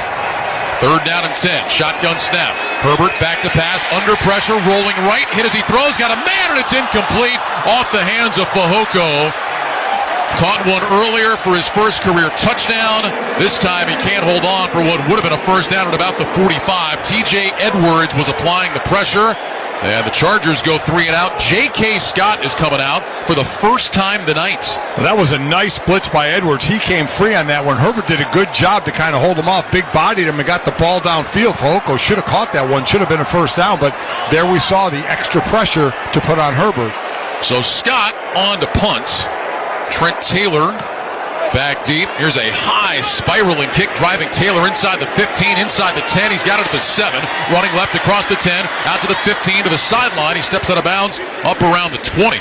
So a long bomb of a punt that drove Taylor back inside the 10. He's able to take it up to the 20, and that's where the Bears will have it when we come back. With 6:08 to go here in the 3rd quarter, Chargers on top 27-7. You're listening to Sunday Night Football on Westwood 1. Some days I cover up because of my moderate to severe plaque psoriasis. Now I'm hitting the road with clearer skin thanks to Skyrizi, Risankizumab Riza, a prescription-only 150 milligram injection for adults who are candidates for systemic or phototherapy. With Skyrizi, 3 out of 4 people achieved 90% clearer skin at 4 months. And Skyrizi is just 4 doses a year after 2 starter doses. Don't use if allergic to Skyrizi. Serious allergic reactions and an increased risk of infections or a lower ability to fight them may occur. Before treatment, your doctor should check for infection and tuberculosis. Tell your doctor if you have an infection or symptoms such as fever, sweats, chills, muscle aches, or cough, or if you plan to or recently received a vaccine. Thanks to Skyrizi, there's nothing on my skin, and that means everything. Ask your doctor today about Skyrizi, the #1 dermatologist prescribed biologic in psoriasis, and visit skyrizi.com or call 1-866-SKYRIZI to learn more. Hey guys, it's Susie Schuster, and I am so excited for my new podcast coming out this fall. It is called What the Football with Susie Schuster and the Princess of Darkness, Amy Trask. If you're looking for a new podcast to listen to about jargon, heavy-legged waist benders, this is not for you. We're going to have big girl conversations where we're going super deep to bring you weekly guests that you won't find anywhere else. It is What the Football with Susie Schuster and Amy Trask, wherever you listen. It's Wrangler season out there. Warmer days, cooler nights. Open roads, endless horizons. And you need to be ready in jeans made for the unpredictable. Wrangler, for the ride of life. Shop our newest styles today at Wrangler.com. Your morning shave with Barbasol is a time for self-reflection. Look in that mirror and ask yourself, can I make a real difference in this world? Of course you can. Just not today. There's football on. Barbasol. It's a can of can-do. Coming up tomorrow night, the Detroit Lions host the Las Vegas Raiders. Join the great Kevin Harlan, the Hall of Famer Kurt Warner for all the action. Pre-game coverage with NFL Network's Rich Eisen kicks off at 7:30 p.m. Eastern on most of these same stations. Log on to WestwoodOneSports.com for more details or to listen to the live stream for free. If it's Monday Night Football, it's on Westwood 1. I think they're going to be keyed up in Detroit tomorrow night for a home Monday Night Football game. Wow. Especially after the last game went, they're going to be really keyed up too. No doubt about that. Bears will start at their own 21st and 10. Single receiver split to the right. Here's the snap. Toss play. Roshan Johnson running right outside the hash marks. And Johnson takes it out across the 24 to the 25. 5-yard pickup. And that'll bring up 2nd down and 5. Tui Pelotu, the rookie out of USC, who has had a terrific season for the Chargers, makes the tackle. Interested in the play calling selection for Luke Getsy. I mean, there's a lot of time left in the game, but they're down 20 points, so they need a few scores here. So how much, even if you run the ball, but do you start running a little quicker of an offense? Do you huddle every time? I'm interested to see how this drive works. Pagent under center on 2nd and 5. Receivers left and right. 2 tight ends left, and they both moved. It's Mercedes Lewis and Cole Kmet. Let's see who gets the flag. It might be the veteran Lewis. 2nd and 5 to 2nd and 10. Start. Offense, number 85. 5-yard penalty, 2nd down. Well, they got Kmet. They spare the 18-year veteran, Mercedes Lewis, the penalty. Back it up to the 20, second down and 10. Those penalties, Ryan, drive you nuts. You saw on the defensive side for Chicago 2 times they lined up offsides. I mean, those are just mental mistakes. At times you'll take the physical mistakes. The mental ones kill you. Shotgun snap to Bagent. Back to pass. Looking. Throws right side. Got Kmet open at the 25. Kenneth Murray rides him down at the 27-yard line. So that's a pickup of 7. And it'll bring up third down and 3. And the Bears get to the line of scrimmage in a hurry. Just get the first down here. Don't try for a big chunk here. Just move the chains. 2 receivers left. 2 to the right. Bagent in the shotgun. He's got Johnson off to his right side. Bagent calling the play. Plenty of time on the play clock. It's at 18. Bagent walks to his right, walks to his left. Falls back into the shotgun. Bagent left foot in front of right. Leans forward, lifts his right leg. Takes the snap. Back to pass. Looks left. Nothing there. Throws short right. Caught by Kmet, but he's hit shy of the line to gain. Gets a shove from behind from his center, Lucas Patrick, but he's still short. Needed 3, got 2. Murray gets the tackle. 4th down and 1, and the Bears are going to go for it. And, I mean, even where they're marking it a little less than 1, they're about a football and a half shy of this first down. Well, last week we knew what was coming when we were in Philly. That's exactly right. Do they line up like the brotherly shove? Nope, they do not. Bagent's going to go under center. 2 receivers right, 1 left. They need the 30 for a first down. Bagent brings a receiver in motion for the right. Here's the snap. Handoff. Johnson straight ahead. I don't think so. They've got him marked shy of the 30-yard line. The Chargers turn the Bears away. Joey Bosa with the tackle, and the Chargers will take over at the Bears 29. So obviously on the short yardage play like this, you want the back to get it and continue north and south. But a nice job by the D-line. I believe it was Nick Williams who had pushed Lucas Patrick back to center and reestablished the line, so the back actually had to stutter step a yard deep and shift to his right. That gave the rest of the defense time to make the tackle short of the first down. Boy, poor Cole Kmet, who is a good player, tried to block Joey Bosa, and Bosa just tossed him aside. 2 receivers left, 1 right. 1st and 10 Chargers at the Bears 29. Herbert to the gun with Eckler to his left. Here's the snap. Handoff. Eckler running right side. Gets to the hash mark. Cuts it up. And he picks up a yard to the 28. Jalen Johnson with the tackle. That'll bring up second down and 9. 3 minutes, 40 seconds to go third quarter. 27-7 Chargers and already in position to add on. And I talked about Eckler and his touches. He had 9 runs and 6 receptions, so he's at 15 touches right now, and I thought between 18 and 22, so I think we're going to get in that range. He had 108 scrimmage yards in the last 2 games combined. He's at 121 tonight. Slot right, single man left on second down and 9. Herbert takes the shotgun snap, fakes to Eckler, back to pass, looking, steps up, gets away, throws right side, incomplete. And Eckler wide open, but the throw was low and behind him. Yanni Ngakoue provided the pressure. It'll be 3rd and 9. Boy, does Herbert want that one back. Again, Eckler wide open out by the sideline. Would have been able to get another 5-10 yards on that one. Eckler will head to the sideline. Joshua Kelly will check back in for the Chargers. Kelly is actually the leading rusher on this team, with Eckler missing time with that ankle injury early on. Sat out 3 games. 2 receivers left, 2 to the right. Now Allen goes in motion from right to left, so trips to that left side.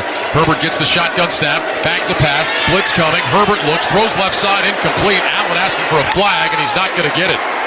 Boy, and Herbert took a shot as he delivered that pass. He hung in there as long as he could. He's a little slow getting up. And the Chargers will bring out Cameron Dicker and the field goal team. So there again, you saw crossing routes, and what they're trying to do is you want natural picks, but sometimes they are picks, and that usually frees up one of the crossers. But the Bears did a good job that time of each defender avoiding the other and staying on their man as Herbert stood in there, and he definitely took a shot from T.J. Edwards. Dicker is hit from 43 and 53. This will be from 46 from the right hash. Here's the kick on the way, and it is good. Inside the left upright, and Dicker delivers again. He is 3 for 3, and the Chargers lead 30-7. With that field goal, Barbasol will make another donation to Kurt and Brenda Warner's Treasure House, a living community for adults with disabilities. Barbasol, the trusted choice for a close, comfortable shave. Close Shave America. Close Shave Barbasol. 3 minutes to go in the third quarter. Chargers 30, Bears 7. You're listening to Sunday Night Football on Westwood 1. After a big dinner, my nighttime heartburn would keep me up. I'd be taking antacid after antacid all night long. But then I tried Prilosec OTC. Just one pill a day blocks my frequent heartburn for a full 24 hours, giving me one-and-done heartburn relief. Without heartburn keeping me up, I could have a restful night's sleep. Prilosec OTC. One pill a day, 24 hours, zero heartburn. It's possible while taking Prilosec OTC. Use as directed for 14 days to treat frequent heartburn, not for immediate relief. Chargers 30, Bears 7 with 3 minutes to go in the third quarter. And Cameron Dicker will kick it away. Bayless Jones standing 1 yard deep in the end zone in between the hash marks. Dicker with an end-over-end kick, and Jones is going to let this one land in the end zone. Tune in to watch all the excitement of the NFL next Sunday on CBS. Check your local listings for games and times in your area. Catch the NFL on CBS. The interesting, too, we got coming up next week, or I should say in the next couple of days, the trade deadline. That's which right. has become way more important. I mean, I've been doing radio for decades, and basically get to the trade deadline in the NFL, and you just kind of say it's a trade deadline and nothing happens. But with a Christian McCaffrey, a TJ Hawkinson, and what they were able to do when they got traded last year, I'll be interested to see what happens next couple of days. 1st and 10 Bears from the 25-yard line. Two receivers left, single man to the right. Cole Kmet, the tight end, on the right end of the line for Chicago. Bajan in the gun, gets the snap, back to pass, throws left side, caught outside the numbers by Moore, shakes the first tackler across the 40, and DJ Moore all the way out to the 42.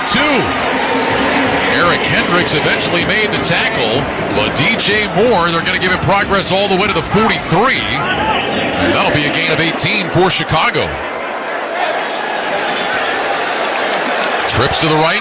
Moore single man left. Bajan takes the shotgun snap. Handoff Foreman straight up the middle. 50. Cuts left, and he's cut down at the 45 of the Chargers. All kinds of room up the middle for Deontay Foreman. Derwin James with the stop, but a gain of 12. Chargers with that big lead, it's almost natural at times to start to get a little lax and back off a little bit on defense, and Chicago's taking advantage of that. Bajan gets the shotgun snap, back to pass, looking right, throws right, got a man wide open. That is caught. Right around the 35-yard line of the Chargers, it was Tyler Scott who makes his 8th catch of the year. Scott, 4th-round pick, rookie out of Cincinnati, gains 11 yards. It's a Bears first down. We talked about earlier in the game plan, Bajan looking short to medium to long. Well, that's going to change now as far as down they are in points to push the ball down the field more. From the Chargers 34. Bajan back in the shotgun, gets the snap. He'll hand it off to Foreman, running between the hash marks. And Foreman takes it down to the 30-yard line. Joey Bosa with the tackle. Gain of 4. Second down at 6. 1 minute, 35 seconds to go in the third quarter.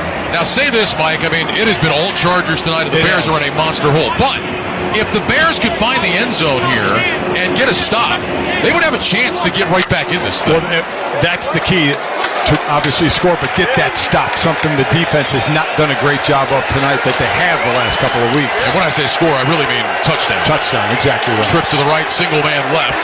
Bajan back in the gun, gets the snap on 2nd and 6. Rolling to his right, looking, steps up, now flips it out to Kmet on the right side, and running along the numbers, he's able to dive down to the 26-yard line. Eric Hendricks with the tackle, gain of 4. It kind of turned into almost like an option play as Kmet was blocking on the edge, and then as his man got free, Bajan just flipped it out to him. And a smart job. Instead of him running it himself, get into the hands of a ball carrier like Kmet to get those extra yards.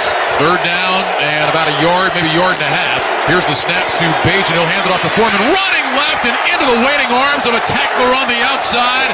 Nowhere to go. It was Chris Rumpf who made the tackle, the third-year man out of Duke. And now on 4th down, the Bears look to convert. It's going to be 4th down and about 2. They'll say no gain on that play. I think you need to get the quarterback on the move here. Give him some options to run with the ball or have his choice. They need the 24 for a first down. There's 5 seconds left in the quarter. Bajan to the gun. Trips right, single man left. Clock continues to move. And flags fly. Now the question is, did the clock run out on the quarter before the false start? The officials are going to talk about it. Because they were going to let the clock run out and the quarter run out. And everybody was on the same page except for Larry Borum, the left tackle. Now remember, this is just like the delay of game, right? Where the official is going to look at the clock and then down to the snap. There is no foul on the play for a false start. They the dodged clock the was ball. at 0. That is the end of the third quarter. Timeout. So instead of 4th and 7, it'll be 4th and 2 for the Bears when we come back to start the fourth quarter. Chargers on top 30-7. You're listening to Sunday Night Football on Westwood 1. Can't sleep with this cold. Honey. Honey? Honey, you need NyQuil Severe Honey. NyQuil Severe Honey gives you powerful cold and flu symptom relief with a dreamy honey taste. Feeling better, honey? Honey? I'll take that as a yes. Try NyQuil Severe Honey for powerful cold and flu symptom relief. NyQuil Severe with honey flavor. The nighttime sniffling, sneezing, coughing, aching, fever. Honeylicious, best sleep with a cold. Medicine. Use as directed. Keep out of reach of children. Discover, this is Danny. Hi, it's Jen Coolidge. I just want to thank you for making me feel so special. I earned cash back on debit for my dinner party groceries. That's great. But with Discover Cashback Debit, we give everyone cash back on everyday purchases. Anything else I can help you with? Are you hungry? 'Cause everyone left after the asparagus sorbet. Introducing Discover Cashback Debit, a checking account with cash back. It pays to Discover. Eligibility and terms at discover.com/cashback debit. Discover Bank, member FDIC. eBay Motors is here for the ride. So minivans, sedans, JDMs, roll out. Go ahead, feel your engine. Admire that perfectly installed exhaust. Your vehicle's moving along this freeway like it was made from fresh installs and a whole lot of love. And with eBay Motors, you get over 122 million parts to keep it running. And with eBay Guaranteed Fit, they'll be the perfect fit every time. Plus, at these prices, well, we're burning rubber, not cash. Keep your ride or die alive at ebaymotors.com. Eligible items only. Exclusions apply. If you're like most people, you've had your fair share of financial questions. Questions like, can I afford my son's travel hockey team? What if my daughter doesn't get that soccer scholarship? Will I be able to enjoy golf in retirement? At Empower, we know these questions can be stressful. We're here to help answer your what ifs and empower what's next. Join 18 million Americans and take control of your financial future. Start today at empower.com. Sponsored by Empower Personal Wealth.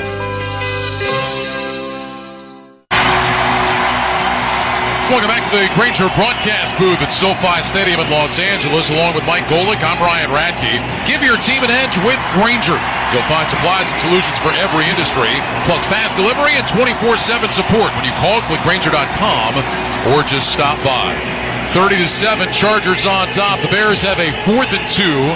The ball is at the Charger 26-yard line, and obviously the Bears need this badly to keep their very faint hopes alive. Again, I would think about moving Bajan a little bit, a little half roll, or get him outside, give him the option to run if he needs, or get a cross. Trips right, 2 receivers left. Bajan back in the shotgun, looks to his left, looks to his right, gets the shotgun snap, back to pass, throws right side, and it's intercepted by Asante Samuel. He gets up off the turf, running to his right, cuts back to his left, finally dragged out of bounds by Kmet. A diving interception by Samuel, and the Chargers stop the Bears again. Samuel's 3rd pick of the year, and the Chargers take over up 30-7 with 14:48 to go. So that's going to be an incomplete pass, but it doesn't matter. It's still going to be Chargers ball. The ball hit the ground and he didn't have control of it. But Ryan, I don't like the play. I don't like the play at all. I mean, you're going one way with the ball. That's it. You go to one guy. It's under review. It's going to be incomplete. Which it doesn't matter. The Chargers take it over anyway. The Chargers still have the ball. Right. This Close Shave Instant Replay Review sponsored by Barbasol Shaving Cream. Feeling great starts with a great shave, and great shave start with Barbasol Shaving Cream. For whatever your day brings, choose Barbasol. It's a can of can-do. After review, the pass was incomplete. It will be first down, Los Angeles Chargers at the previous spot. Please set the game clock to 14 minutes and 57 seconds, please. 14:57. Thank you. It didn't matter either way, and I'm telling you again, Ryan, I don't like the play call. I mean, you're going one way. Give your young quarterback some options. Get him on the move. You cross a short, a mid route and a deeper route if you want, or you can run the ball. To me, it's just too stagnant. I know you do that at times with Justin Fields, but we would even say Luke Getsy wouldn't do it enough with Justin Fields, but give him more options than just the one throw out there. So the Chargers take over at their own 27, 1st and 10. 2 receivers left, 2 to the right. Herbert in the gun with Eckler to his left. Herbert gets the shotgun snap. He's going to hand off Eckler straight ahead. Eckler between the hash marks to the 30-yard line. He stood up and driven backwards after a gain of 3.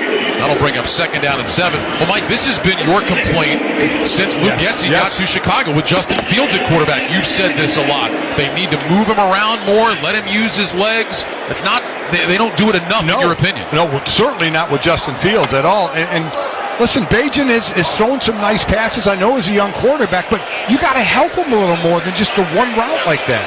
2nd down, 7. Herbert in the gun with receivers left and right. Here's the snap. Herbert fakes the handoff to Eckler, back to pass, and throws it away. Incomplete. The ball is rolling. They're letting this go. And the Bears dive on it. Boy, it sure looked like Herbert threw that ball. He threw it to nobody. It probably should be grounding. But the officials are letting this play go. And right now the Bears have jumped on it. It was Jack Sanborn. Ruling on the field is Brad Rogers doesn't know what the ruling is. Ruling on the field is this is an incomplete pass. It will be 3rd down. Well, and it's got to be grounding then. I mean, there's no way that he can get away with throwing that pass to nowhere or to nobody. Austin Eckler is almost standing next to Herbert. And he's not outside the tackle box either. I can't believe they wouldn't throw a grounding flag on that. Please set the game clock to 14 minutes and 18 seconds, please. Thank you. I'm stunned. That should 100% be grounding. Not even a question. I also can't believe that they even had to discuss that that was an incomplete pass. I mean, he fully threw that ball. That was just horribly done by the referees there. I'm sorry. Trips right, single man left, 3rd down and 7. Herbert, hands in front of his chest, lifts his right leg, takes the snap, back to pass, has plenty of time, looks, throws deep on the right side. Allen is wide open and makes the catch on the sideline at the Bears 45. Great protection for Justin Herbert, and he finds his man, Keenan Allen. A big play for the Chargers. 1st down, L.A. 4-man rush, no pressure, all day to stand there. Find the spot in the zone over the cornerback, underneath the safety, and a quarterback like Herbert can drop that right in there. 7th catch of the game for Keenan Allen. They'll mark him down at the 44-yard line. So 1st down and 10, a 26-yard pickup. Herbert in the gun with Eckler to his right. 2 receivers left, 1 right. Shotgun snap. Herbert fakes the handoff. Sidearms the throw right side. Caught by Allen. Trying to spin back inside and get away from Tyreek Stevenson. Couldn't do it. They'll mark him down at the 39.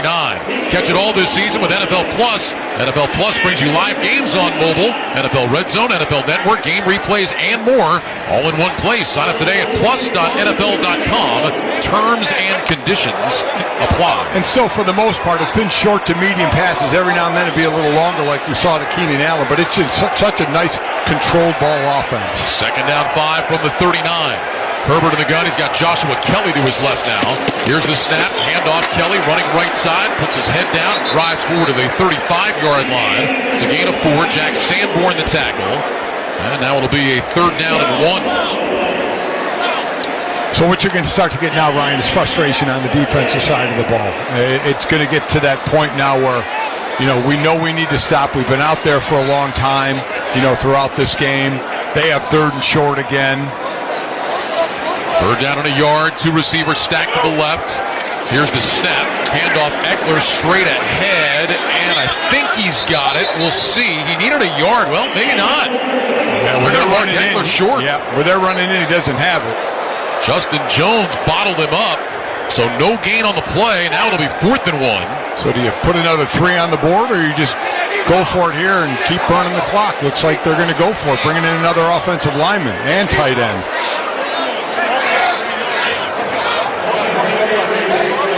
Foster Sorrell is in now, extra offensive lineman. We'll go with an offset eye. Herbert under center. Eckler is the back. Handoff Eckler running left. Hit at the line. Bounces off. Falls forward. That might be enough. A late flag thrown behind the play. And right now they have it marked as a 1st down, but we'll see about the penalty flag. The guy that just came in, Foster Sorrell, I believe is going to get called for holding. Offense. Number 88. Nope. 10-yard penalty, 4th down. That's Trey McKitty. And he was the one who had lined up as the fullback in that offset eye.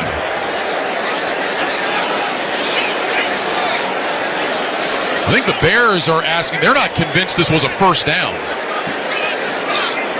So they'll look for a measurement on where the ball is spotted. Eckler got hit behind the line, and they are going to measure. I think where that ball is spotted, Ryan, I think he's going to have enough for the first down, and then they'll accept the penalty. At least that's my call. I would go with you on that. Well, I've been right a lot tonight, and you haven't acknowledged it. So. It's against my better instincts to do so, but... Let's see if I'm right yet again. Yet again. Here we go with this. Stretch that chain out. Everybody taking a look. And it is... Like I said, he's short. Yeah. Well, you nailed that one, Gold. Yep, well, right on the button there. Boy, just short. These binoculars After are a measurement, Los Angeles did not reach the line to gain. That holding foul will be declined. It will be first down, Chicago.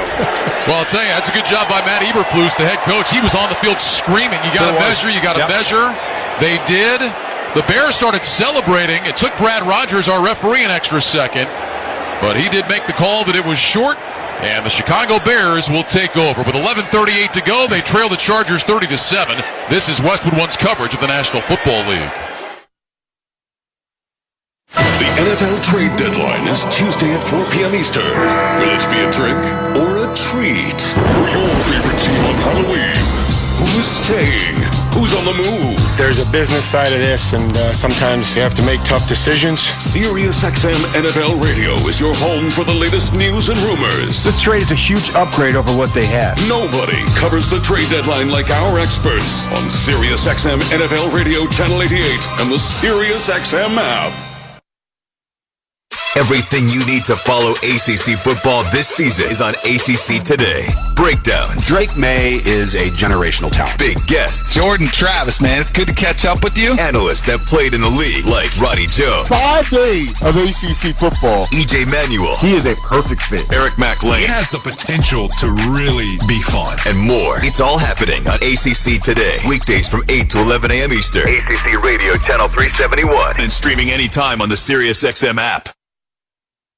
Don't miss the all-new Rise and Shine, a SiriusXM podcast. This is Adam Shine. Every Wednesday morning, we're going to make you remember why you love sports. The crack of the bat, the smell of the grass, the thrill of a buzzer beater, the heroes, the underdogs, the moments you remember forever. Join me, Bob Stu, and the most interesting guests in sports for the all-new Rise and Shine. Download Rise and Shine right now on the SXM app, available with all trials and popular plans, or wherever you get your podcasts. That's SCHEIN. Hey, what's going on? This is your boy Kevin Hart, and guess what? I've got my own channel on Sirius XM, Kevin Hart's Laugh Out Loud Radio, channel 96. We play the best stand-up comedy from some of my favorite comedians, and I got my own show. It's called Straight From the Heart, and I host it with a bunch of unattractive friends of mine. They call the Planet the Cup Boys. Every Tuesday and Thursday, real, raw, authentic conversation, 4 p.m. Pacific, 7 p.m. Eastern. Laugh Out Loud Radio right here on Sirius XM, channel 96. Don't miss it. For free via the NFL app. Monday Night Football, Sunday Night Football, Thursday Night Football, the international games, Thanksgiving Day, Black Friday, Christmas Day, plus the entire postseason. From now until Super Bowl 58 in February, the NFL is on Westwood One and on the NFL app too. You can download for free today. Tyson Bagent back to pass, going deep down the right side, and it's incomplete. His receiver, Tyler Scott, had a step, but that one just a little bit too far. It'll be second down and 10. Well, he's thrown 3 deep balls. The first 2 were right on the money, and they were earlier in the game. This one, you mentioned Scott did have a step there. That would have been a big gain, if not 6, if he put that one on the money. Khalil Mack was applying the pressure. Yeah, these guys are just going to tee off now on that tee line. Yeah, you don't really want to be in this situation against Mack and Bosa. Bosa's on the sideline right now. Khalil Mack with 7 sacks on the year. The former Bear traded there from the Raiders. Trips left, single man right. Bagent back in the gun, takes the snap, back to pass, looking to his left, throws left side. That's caught by Tunyon, the tight end, and he's upended across the 40, all the way out to the 43. Asante Samuel with the tackle. It'll go as a gain of 9 and bring up 3rd and 1 for the Bears. The Chargers will rotate whenever they can, but the Bears up to the line quick now, so they can't do it. Trips right, single man left. Bajan in the gun, takes the snap. Here's a handoff. And up to the 45 for a first down goes Darrington Evans, who had a touchdown run earlier, the first of his career. Chris Rump, who's in there for Joey Bosa with the tackle. Gain of 2, new set of downs for the Bears. Clock moving, 10:55 to go in the game. 30-7, Chargers on top. Bajan in the gun, twin receivers left and right. Bajan gets the shotgun snap. Back to pass, looks, checks it down short right side. Caught by Evans, runs outside the numbers across the 50. And he is upended at the 47-yard line. He wasn't convinced he was down. Got up, tried to run again, but they blow the play dead. Samuel with the tackle. And now a second down coming up after a gain of 8, 2nd and 2. And they'll give the Bears that route all day long. Twin receivers left and right, shotgun snap, Bajan back, looking, throws right side, caught by Kmet, turns back inside, takes it across the 40. The 40 is thrown down by Murray on the far sideline of the 38, gain of 9, another first down for the Bears. Clock continues to move, still 10:09 to go in this game. We got hockey shift changes going on in the D-line for the Chargers. The Bears are getting on the line quick. These guys are sprinting on and off the field. Bosa back out there, shotgun snap to Bajan on 1st and 10, back to pass. Here comes Bosa, swings it out left side to Evans, breaks one tackle across the 35, and he's down to about the 32-yard line. Eric Kendricks with the tackle, gain of 6, and that'll bring up second down and 4. Bosa just came in, as you mentioned, just came in and got a nice shot on Bajan on that one. 3 receivers to the right, 1 left. Second down 4. Here's the snap, handoff, Evans straight ahead. Murray wraps him up and throws him down. Gain of about a half yard on that play. It'll be third down coming up now for the Bears. I think we're at the point of not wasting our time running anymore. You got 4 downs to move the chains to get to the end zone. I just think running is kind of a waste at this point. Bears 5 of 11 on third down tonight. This is third down and 3. Shotgun snap. Bajan back, throws left side, nearly intercepted. Asante Samuel jumped in front of Tyler Scott. Fortunately for Bajan, that pass was high, and Samuel couldn't quite reach it. It'll be 4th down. So here's the worry again. It's going to be a pass, and are they making this a one-route decision for Bajan? Go, to the out route or wherever, or will they have time to decide? Give him some options. I still say move him a little bit. Move this offense. Move the receivers. It's just stagnant. He's just standing in the pocket every time. They need the 28 for a first down. Chargers just turned him away a moment ago on 4th down when Samuel broke up the pass. Trips left, single man right. Bajan gets the shotgun snap. Back to pass. Throws over the middle, and it is intercepted. Picked off by Derwin James, who runs to the right and gets shoved out of bounds at the 25-yard line. The pass went over the middle for Darnell Mooney, who made a leaping attempt, but Derwin James comes away with it. Mooney got hit, the ball popped up and right into the breadbasket of James. Yeah, it hit Mooney right in the chest. He actually should have had that ball. And bounced in the air for an easy interception. That's on Mooney. He's got to make that catch. Derwin James, his first pick of the year, 8th of his career, and the Chargers take over with 8:54 to go. Chargers 30, Bears 7. You're listening to Sunday Night Football on Westwood 1. Scott for Scott's here. The best time to feed your lawn is in the fall, which is right now. The soil is warm, the air is cool, and your lawn can't wait for a feeding. And neither should you. So pick up a bag of Scott's Surf Builder Winter Guard and put it down now to strengthen those roots for winter and give your lawn a deeper green next spring. Do it. Today. Right this second. Well, not if you're driving. If that's the case, go pick up a bag first, then go put it down. Now. Pick up a bag of Scott's Turf Builder Winter Guard today. It's guaranteed. Feed your lawn. Feed it. Every Monday, Rich Eisen and Chris Brockman react to what's happening in the world of football on Overreaction Monday. Dolphins, Final Four AFC team. Oh, that is not an overreaction at all. I'm with you. You're in. I am in. The other 3 Final Four teams, if you asked me to call my shot, this is the Overreaction Monday podcast. Call your shot. Entertainment purposes only, unless I'm right. Yeah. Chiefs, Dolphins, Bills, Ravens. Final Four. Overreaction Monday, the podcast, wherever you listen. Scott Graham from our Westwood 1 studios. Look at the Week 8 scoreboard. Denver upset Kansas City today, 24-9. First win over the Chiefs since 2015 for the Broncos. Baltimore wins in the desert, knocks off Arizona 31-24. It was Miami beating New England 31-17 today. Jacksonville wins their 5th in a row. They're now 6-2 after beating Pittsburgh in the Steel City 20-10 the final. Bengals win on the road, and Santa Clara, they knock off San Francisco 31-17. Niners have now lost 3 straight. Tennessee gets a big lift from Will Levis. They beat Atlanta today 28-23. Jets beat the Giants in overtime 13-10. It was Philadelphia over Washington 38-31. Dallas all over the Rams 43-20 the final in that one. Minnesota beats Green Bay 24-10, but Kirk Cousins is hurt. Seattle over Cleveland 24-20 the final in that one. It was New Orleans over Indianapolis 38-27. And Carolina get their first win of the year, knocking off Houston 15-13. All the details coming up when this one is done. Let's go back to SoFi Stadium. Ryan and Mike. All right, Scott, thanks very much. Chargers take over with 8:54 to go, leading 30-7 at their own 25, 1st and 10.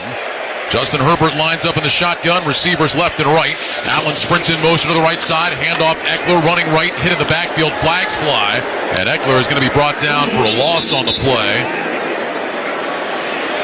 See about the penalty flag. Right now it's a loss of 1. Holding offense, number 70. That penalty is declined. 2nd down. Wow, that's interesting. Well, the Bears don't want to give him an extra down. Go back to 1st down. They want it to be 2nd down. Hopefully spin the wheels quicker to get them the ball back. Well, it goes as a loss of 2 to the 23. 2nd down at 12 for this Charger offense. Justin Herbert, 29-38, 286 yards, 3 touchdowns tonight. Eckler, 14 carries, just 22 yards, but 6 catches for 100 and a touchdown. 2 receivers left, 1 right. Here's the snap. Handoff. Eckler racing ahead along the right hash, and he's out to the 30-yard line. Jack Sanborn with the tackle. Gain of 7 yards for Eckler, and now that'll bring up 3rd and 5. That's the only reason I thought maybe the Bears would take the penalty. Just put him in 1st and 20 to get the 1st down. I mean, now they're in a very manageable 3rd and 5. Yeah, they definitely are. The payoff is to get the stop here, and then you didn't give them that 1st down, but you got to make the stop. That's exactly right. It is 3rd in a more manageable position. See if they can do it. Chargers 6 of 11 on 3rd down of the game. Trips left, single man right. Herbert in the gun. Eckler is off to his right side. Allen in short motion from the left, inside the numbers. Here's the snap. Herbert back, looks, throws right side. Quentin Johnston makes the catch. Back shoulder throw, and the Chargers just continue to pick on Tyreek Stevenson. Tyreek Stevenson is going to have nightmares tonight of how many times. And quite honestly, he was right where he needed to be. I mean, that is just a back throw to show that only the receiver knows, and he knows when to turn. Stevenson had some good coverage there, but there's almost nothing you can do when it's a perfect back shoulder throw. Gain of 18 out to the 48-yard line. 1st down and 10. Joshua Kelly in the ball game now. Herbert over 300 yards in the game. 2 receivers to the left, 2 tight ends right. Shotgun snap. Herbert will hand it off to Kelly, running right side, looking for a lane. Finds just a little crease, gets a shove from behind. He's across the 50, and he's down to the 49. So that ends up being a 3-yard gain for Joshua Kelly when it looked like it might be a loss. Got some help from his offensive line. 2nd down and 7. For Justin Herbert, it's his 25th career 300-yard game. That's the 3rd most in NFL history in the first 4 years of a career. And let's be honest, that's what they're living on, right? They don't have a running attack, really. You know, nothing that really says we can dominate a game running the ball. It's going to be on the arm of Justin Herbert. You know, the Bears' run defense has done what they do. They're 5th in the league stopping the run this year, where they give up all kinds of passing yardage, and the Chargers have taken advantage. Herbert back to pass, screen right side to Eckler. He's got nowhere to go. He's hit by 3 Bears and now lost the football. It's still loose. There's a scramble for it, and I think the Bears are on top of it. And they are. At the 41-yard line, Eckler had that ball pop out. Bears had a chance at it, couldn't get it initially, and then recovered at the 41 by T.J. Edwards. And the first Bear there was trying to pick it up and couldn't. First we need to see, was he down or not? As everybody is ripping at the ball. No, that ball was out for sure. And then Eckler hit it with his hand, and one defender tried to pick it up while another defender was going for it, knocked it away from his own teammate, and then, you know, the oblong ball is just bouncing all over the place. So the Bears will get it with 6:14 to go. 30-7 Chargers on top. You're listening to Sunday Night Football on Westwood One. When Shopify says you can sell anywhere, oh, they mean it. Woo, hold up. Just got a new sale. Whoa! Shopify doesn't mind if you're at sea level. Or on top of the world! Whether you're selling carabiners or crop tops, start selling with Shopify today and join the platform simplifying commerce for millions of businesses worldwide. This is Possibility, powered by Shopify. Sign up for a free trial at shopify.com/touchdown. Shopify.com/touchdown. This November, Sunday Morning Football debuts in Frankfurt, Germany on NFL Network. It'll get no better than this! With back-to-back weeks, must-see matchups. Let's go! First, the Dolphins take on the Chiefs. For the end zone caught! Then, the Colts face the Patriots. And he's got it! So set your alarms. Game time! Then rise, shine, and watch 2 Sundays full of football. The NFL Frankfurt Games, November 5th and 12th, only on NFL Network and streaming on NFL Plus. eBay Motors is here for the ride. 120,000 miles of night drives, daily commutes, and who knows how many. Are we there yet? Through countless fixes, elbow grease, and a new radiator, you kept your ride alive. With eBay Motors, you have over 122 million parts to keep it running. And with eBay Guaranteed Fit, they'll be the perfect fit every time. Plus, at these prices, well, we're burning rubber, not cash. Keep your ride or die alive at ebaymotors.com. Eligible items only. Exclusions apply. Discover, this is Danny. Hi, it's Jen Coolidge. I just want to thank you for making me feel so special. I earned cash back on debit for my dinner party groceries. That's great. But with Discover Cashback Debit, we give everyone cash back on everyday purchases. Anything else I can help you with? Are you hungry? 'Cause everyone left after the asparagus sorbet. Introducing Discover Cashback Debit, a checking account with cash back. It pays to Discover. Eligibility and terms at discover.com/cashback debit. Discover Bank, member FDIC. 77%. Let's pause 10 seconds for station identification. This is Westwood One, your home for Sunday Night Football. With the SiriusXM app, you can hear your hometown announcers all season long. Just search for your team on the SiriusXM app and tap the star to save it as your favorite. Ryan Radke, Mike Golick, the rest of our great Westwood One crew here in LA. 6:14 to go after an Austin Eckler fumble. Bears will take over at the Chargers 41, 1st and 10. Shotgun snap to Tyson Bagent, back to pass. Checks it down short left to Roshan Johnson, who spins across the 40. And he's down to the 38-yard line. It'll be a gain of 3. Tackle made by Deion Henley, rookie out of Washington State. 2nd down and 7 for the Bears, once again in their hurry-up mode. Bagent in the gun. He's got Johnson to his left, 2 receivers left and right. Here's the snap. Bagent back to pass. Has to swing it out left side to Johnson again. Bobbles it, makes the catch, breaks the first tackle, and then is wrestled out of bounds around the line of scrimmage on the near side. Henley again with the tackle, and it will be 3rd and 8. Bagent's certainly getting a lot of experience tonight because you don't know how long you're going to need him. You know, with the right thumb that was dislocated of Justin Fields, and it's all going to be about grip and strength for him on when he feels good enough to get back under center again. 3 receivers to the right, single man left. Bagent back in the shotgun, motions out to his right side. Clock moving, 5:09 to go. Bagent gets the snap, quick throw, right side, caught by Kmet, bounces off a tackle, races out towards the sideline, gets hit again, and dives forward to the 30-yard line. That's a 1st down. Boy, great effort by Cole Kmet. He took a hard hit, bounced off, and then was able to turn it up and picks up 8 yards for the 1st down. Yeah, Asante Samuel came in and was in a big collision, and he just ran off the field. He's not feeling great right now. 2 receivers to the left, 2 receivers right. Bagent back in the shotgun. Clock continues to roll. 4:38, 4:37 to go. Here's the snap. Bagent back, looks, throws down the middle. Kmet makes the catch inside the 15-yard line and wrestled down to the 13. So Bagent calmly finds his tight end down at the Chargers 13 for a 17-yard gain. 1st and 10 for the Bears. You said it tonight, Ryan. He's made some nice throws. Put him on the button. Dean Marlowe with that last tackle. 2 receivers left and right. Bagent in the gun. He's got Roshan Johnson to his right. 4:10 to go in the game. Here's the snap. Bagent back, looking, throws right side, incomplete. Over the head of Johnson, out of bounds, probably just as well. Deion Henley was right there, ready to make a tackle. Clock will stop with 4:06 to go. Both teams can catch their breath for a moment. 2nd and 10. Yeah, throwing the ball 35 times tonight. Quarterback this young and inexperienced, you're not going to make a living with him throwing 35 to 40 times. We'll probably end up there tonight, but it's certainly great experience right now for him. You know, one thing you could say about Tyson Bagent, we learned this last week, He does not look overwhelmed. No, he does not. The moment does not seem too big for him, no. I mean, like most young quarterbacks, he makes some mistakes, but it's not like you think, boy, he can't handle this. Here's the snap, Bagent back to pass, looking, lobs it, right side of the end zone, incomplete. Trying to find the birthday boy, Mooney. Darnell Mooney had that 41-yard catch on the first play of the game tonight. He has not had a catch since, and now it'll be 3rd and 10.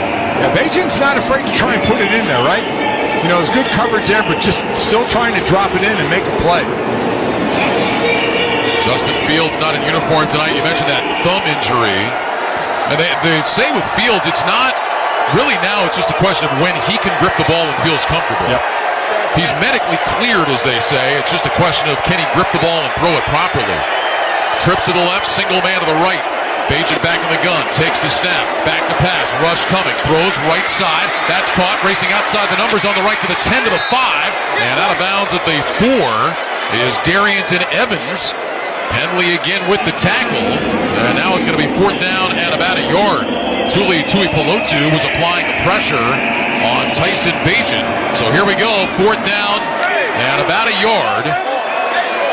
Ball just got kicked, so the officials will get it respotted. They need the 3 for a first down. The ball is just across the 5, not quite to the 4. Bagent calling the play, clock running here. 3:22, 3:21, 3:20. Bagent in the gun, 2 receivers left, 1 right. Bagent gets the snap. Here's a handoff. Evans straight ahead, pushing. He's down to the 1. It'll be 1st and goal. Still, everybody helping everybody up. Still got to get on the line. Clock's still running. Down inside, 3 minutes to go now. As the Bears get lined up, the ball is inside the 1. They're going to line up in the shove formation. Bagent goes under center, gets the snap, angles to his right, he's pushing, he didn't get in. I don't think he did anyway. The officials are taking a look, and they are going to say that he is short.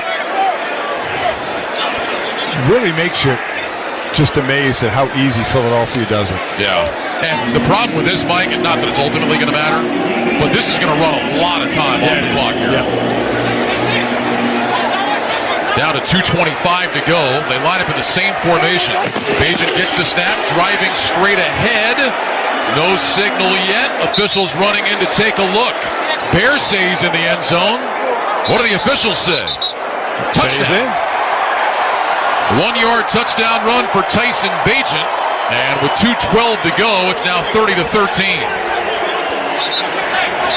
Well, that time he went straight ahead. The first one he went off to the right and went a little east and west before he tried to go north and south. This one he just went straight right from the beginning. Brad Rogers made an announcement. The Bears had actually tried to challenge the play before, but they said the flag was thrown after the snap. It doesn't matter as they get in. Now the Bears will go for 2. Luckily, they didn't call stop play. Try to make it a 30-15 game.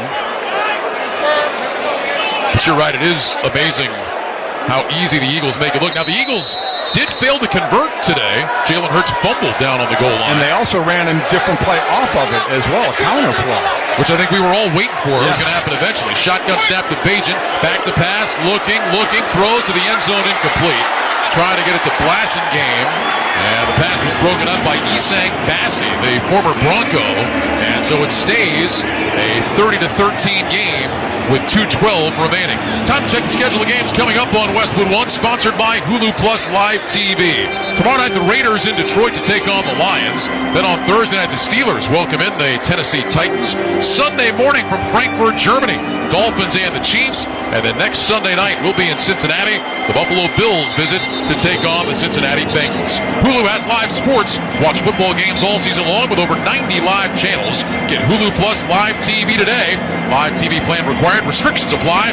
Access content from each service separately and select ESPN Plus content via Hulu. Learn more at hulu.com. I heard through the grapevine that I wasn't given the Germany game because I would expense the beer. That was a big concern, I heard. There was a big meeting about it. Yeah. Always a concern with you. Now the Bears, you figure, onside kick time. Cairo Santos tees it up at the 35. Of course, they've changed the rules over the years. You can't have all the guys stacked to one side the way that you used to. it's such a low percentage play anymore. Extremely low percentage. Santos kicks it over to his right. There's a scramble for it.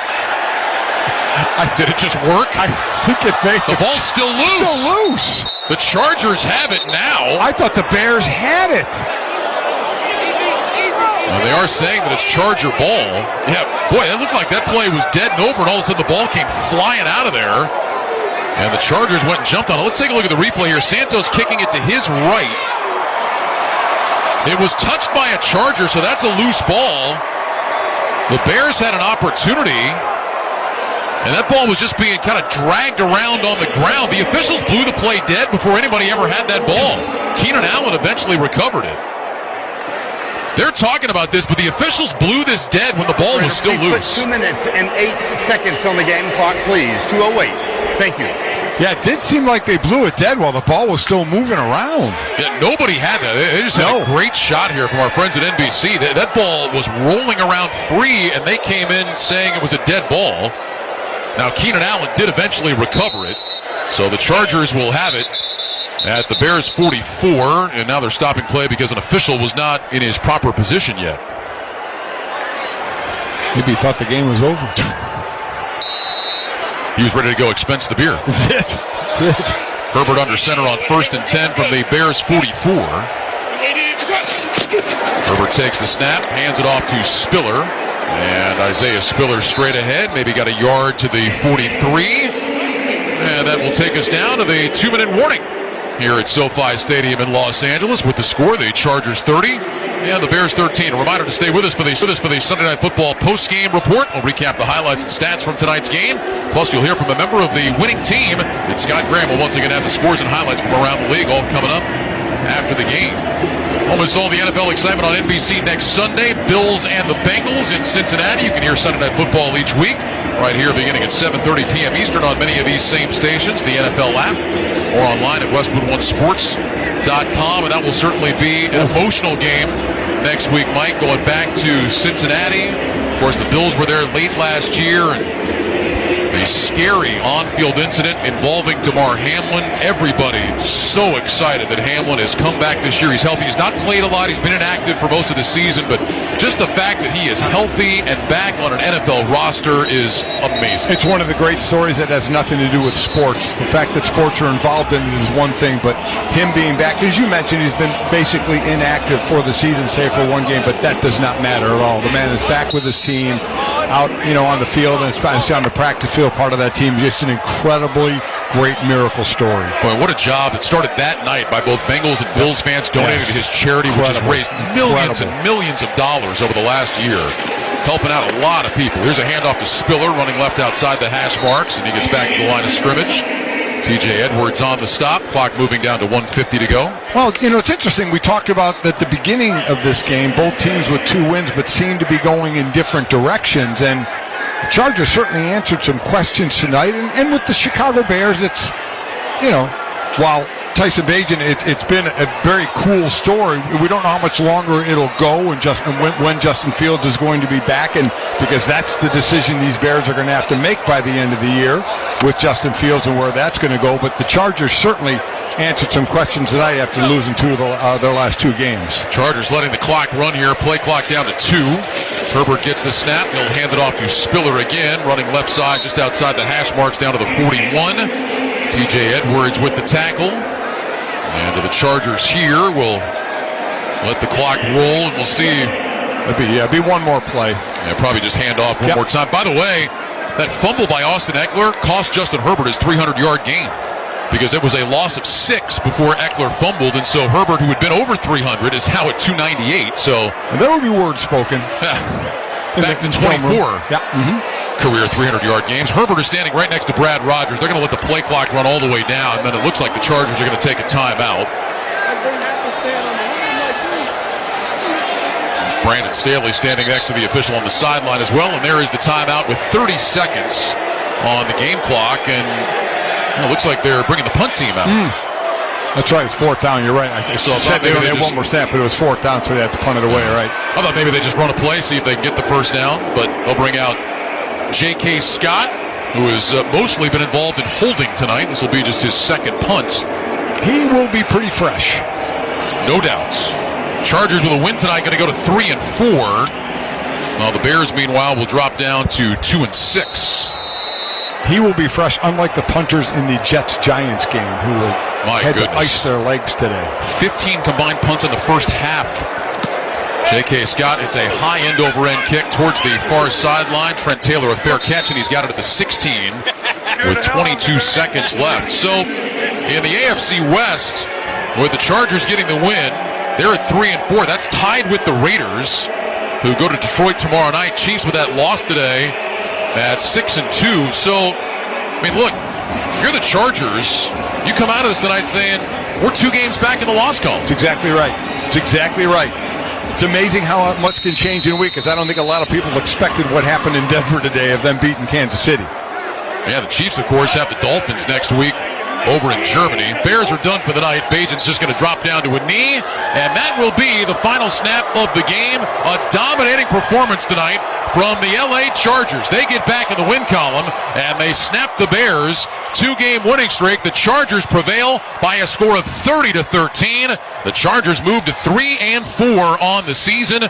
They had it going from their opening drive tonight and just kept it going all night long. Terrific performance by their offense. The defense showed up tonight, Mike, and made some plays. A complete team win for the LA Chargers. And as you mentioned, I mean, where we thought that they might be headed for the rest of the season, all of a sudden, with Kansas City losing and a couple games back there, you just never know where it's going to take us. We're not even to the halfway. We're right in the area of the halfway point. Odd number now, tough to, lost that 16, just 8 being halfway. My simple math went out the window. Well, we often talk about getting off to good starts and how important that is for teams, and probably sometimes it's overrated, but the Chargers got off to a really good start tonight with their offense. Remember, they started their first drive. They were inside the 10 and went right down the field and scored. And a big part of their offense tonight, he's always a big part of what the Chargers do, is Keenan Allen. He had 8 catches for 69 yards in the ball game tonight, went over 10,000 scrimmage yards in his career, and he joins us down on the field. Keenan, Ryan Radke, Mike Golick upstairs. Congratulations to you and your team on the win. We were just talking about it. You guys got off to a great start tonight and just kept it rolling throughout. Feels like this is exactly what your team needed in this game. Absolutely. It was a great win for us. Way to bounce back and get the win at home, and let's try to get something going. Keenan, what was the talk during the week? Your last 2 games, losses, and the offense put 17 on the board, both those games, and you guys, are capable of much more than that. So what was the chatter this week about the offense? Just about hitting a hard reset, going back to the basics, going back to training camp, and understanding where the chemistry started at, where it came from, and let's just go back to that and build from there. Why did the offense work so well tonight? What went right? I think the coaching, the game plan was great. We came out and executed early. We got off to a hot start. We scored the first 3 drives, I think, and it was a good feeling. Keenan, you don't have Mike Williams, no Gerald Everett tonight. Joshua Palmer's been banged up, but you did get a healthy Austin Eckler going tonight. I mean, you're such a key to what this offense does, but tell us about what it does for your offense when Austin is operating the way he was tonight. Oh, man, it's huge. I think the performance tonight speaks for itself. When he's healthy and he's 100%, he's ready to go. He's able to break at any time. So, we got to love that. Keenan, congratulations on the win. Thanks for a few minutes. Safe travel. Stay healthy. All right, thank you. Keenan Allen, wide receiver for the LA Chargers on a big night for the home team. They beat the Bears 30-13. When we return, Scott Graham rejoins us from our studios with a post-game report. You are listening to Sunday Night Football on Westwood 1. Oh, this cold. Honey?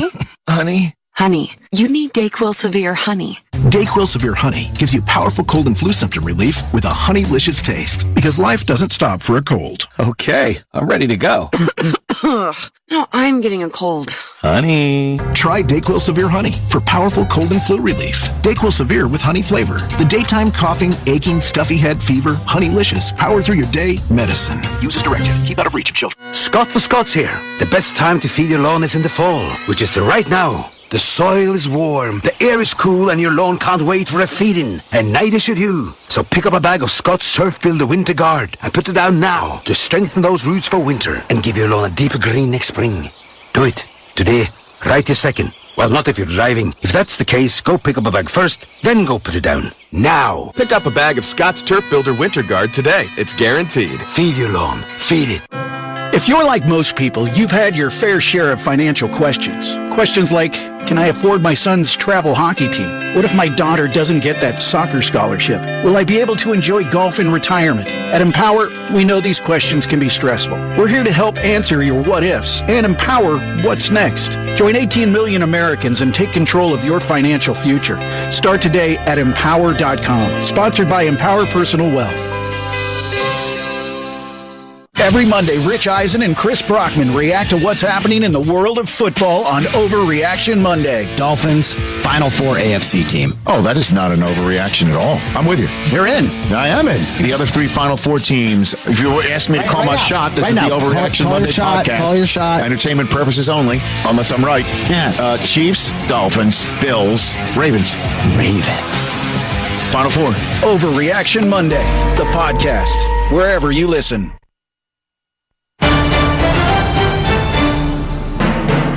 Scott Graham from our Westwood One studios following Sunday Night Football at SoFi Stadium in L.A. between the Bears and the L.A. Chargers. Now, L.A. coming into this game and desperately needing a win. After their bye week in Week 5, they lost back-to-back games to the Cowboys and Kansas City Chiefs, and 2-4 for the third time in the last 5 seasons. We talked about this at the top. Of the previous 22 times the Chargers have started 2-4, they've made the playoffs once. That was back in 1992, but different landscape right now, especially with Kansas City's loss earlier in the day today. Chargers needed to figure out a way to get going tonight with the offense that has been stagnant, and as it started out, they got the offense going right away. In the first possession of the game, they took over at their own 8-yard line, and we got a preview of what the night was going to look like. Justin Herbert using a lot of short passes, getting rid of the ball quickly, getting it into the hands of playmakers, and once he was on the Bears side of the field, he got it into the hand of his smallest playmaker, who wants to be the biggest playmaker again. Second down, 6 from the Bears 39. Pistol formation.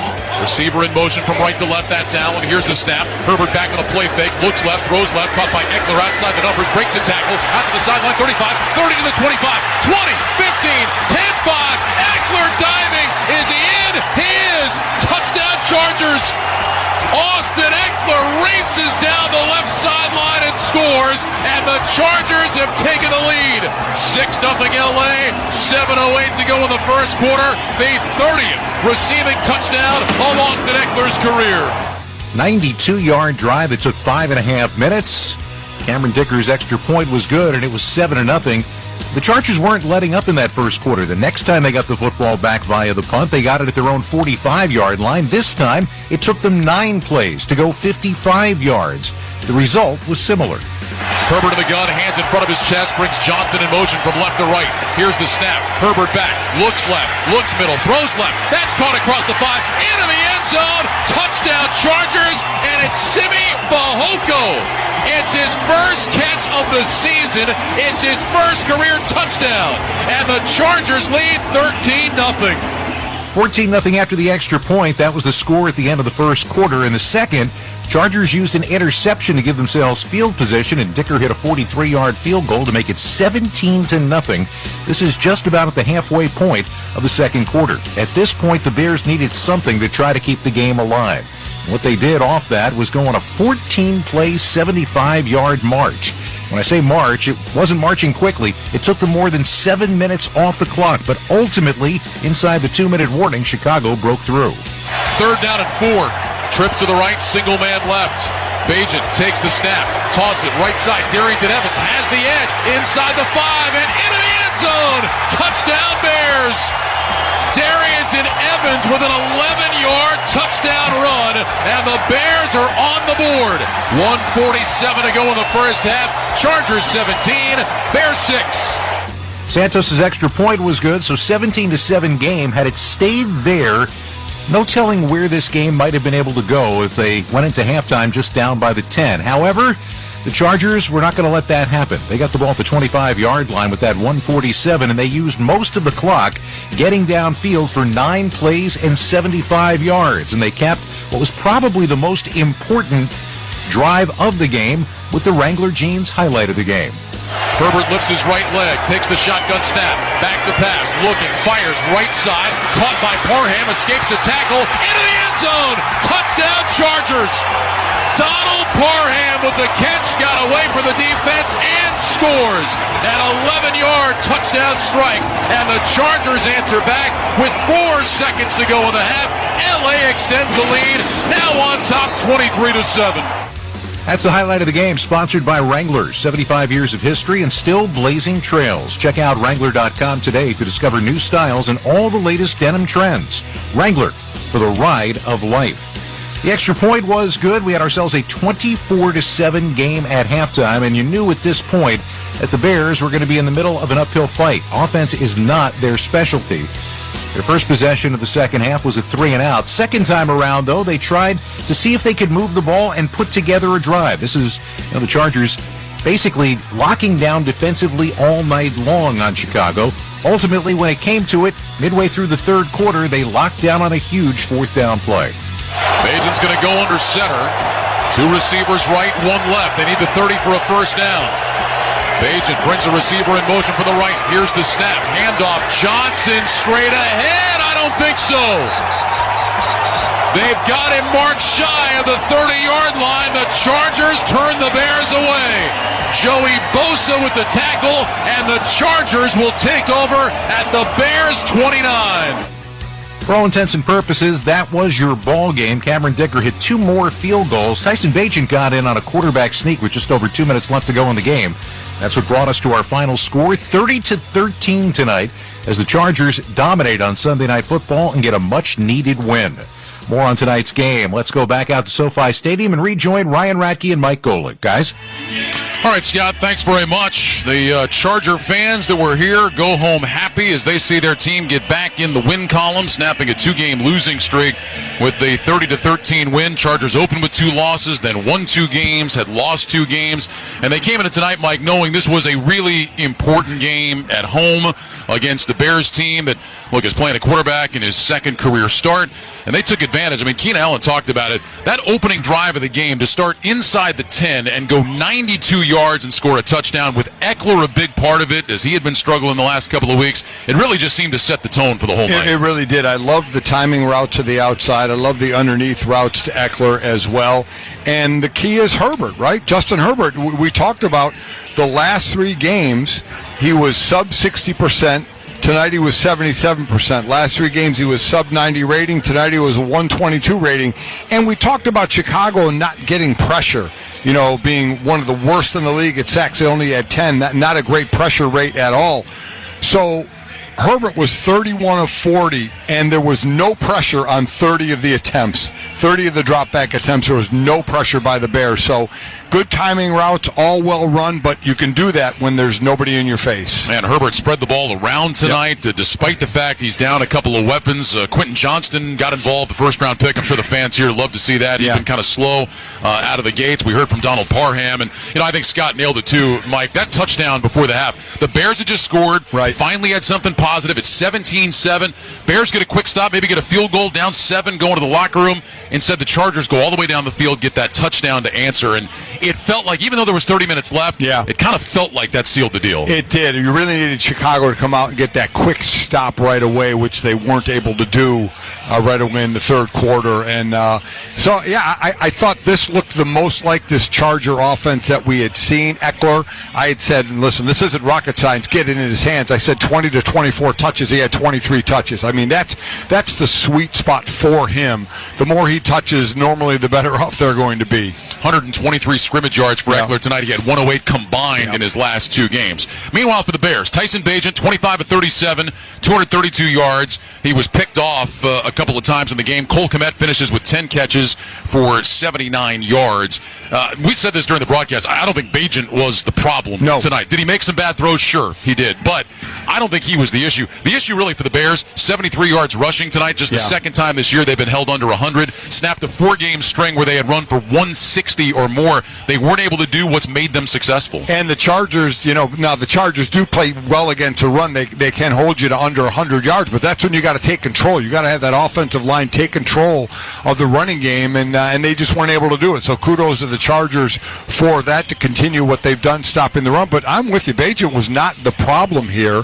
and it just seems like he can gain more and more confidence. And as we talked about before, we don't know what it's going to be next week for them. They're at New Orleans next week, so will Justin Fields, as you said correctly, he's been cleared, but now it's the grip strength, to be able to hold on to the ball and the velocity he can get on the ball of whether he's going to get back there or not. But from what I've seen, I'd be really confident in Bagent if he had to go forward of giving him that full offense and letting him throw the ball around. You said 2 interceptions. One was not his fault. Yeah. By any stretch. That was through Darnell Mooney hit him right in the chest and popped out. Bagent would have been the second D2 quarterback ever to win his first 2 starts. Dieter Brock of the 85 Rams remains the only guy to do it. He was a 34-year-old rookie at that point in time. He actually went 11-4 that year as the Rams starting quarterback. Never played again in the NFL. That's amazing. You mentioned tough stretch for the Bears. They're in a stretch 4 of 5 on the road. They still have 3 of their next 4 coming up on the road. They are in a division that seems like it's kind of open. I mean, we think the Lions have established themselves. Vikings lose Kirk Cousins today. The Vikings have won 3 in a row, but they lose Kirk Cousins. So I think that's going to erase them from that and really give Detroit the big time upper hand. Because all of a sudden we started thinking, could Minnesota challenge them? But going to be difficult without Cousins. Chargers at the Jets Monday Night Football next week. Then they come back here to play Detroit.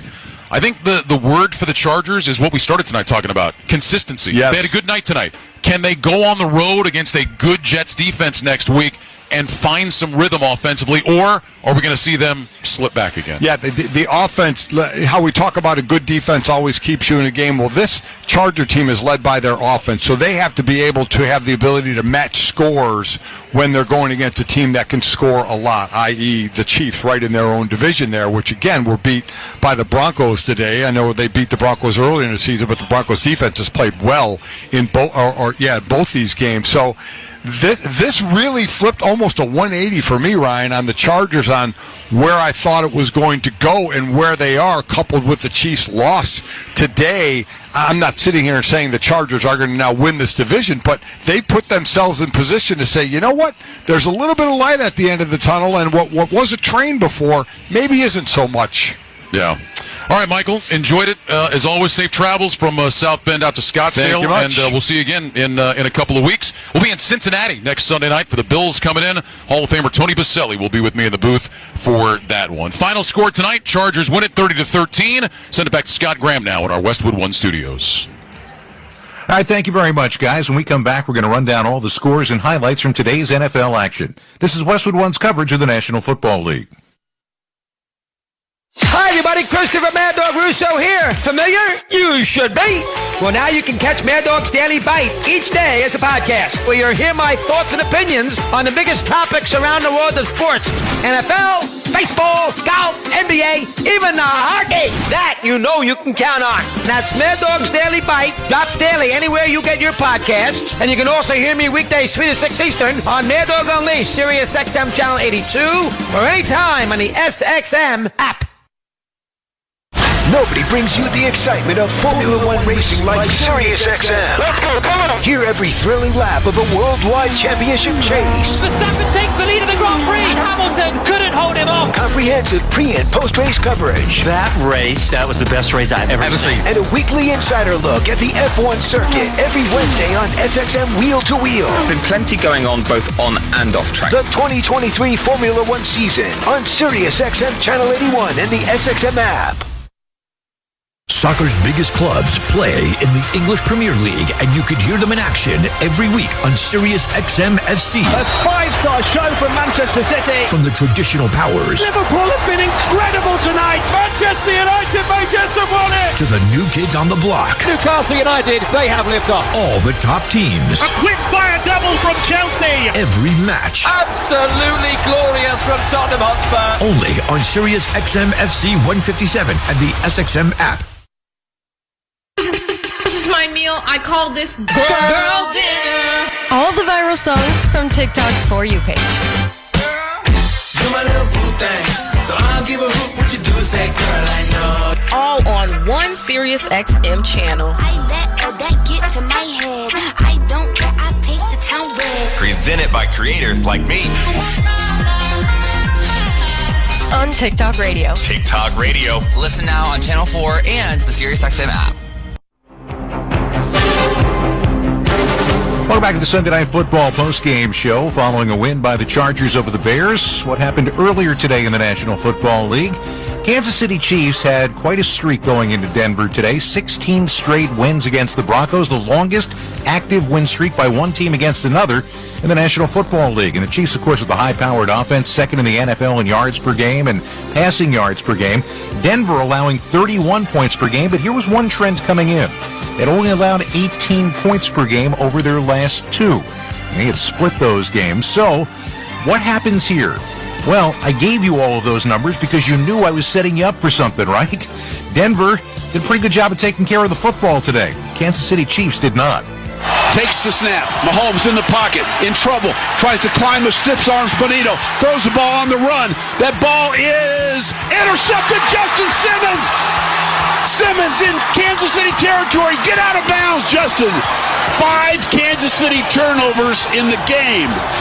Dave Logan on KOA in Denver. The Denver Broncos finally break that losing streak to the Chiefs, winning today by a score of 24-9, their first win against Kansas City since Week 2 of 2015.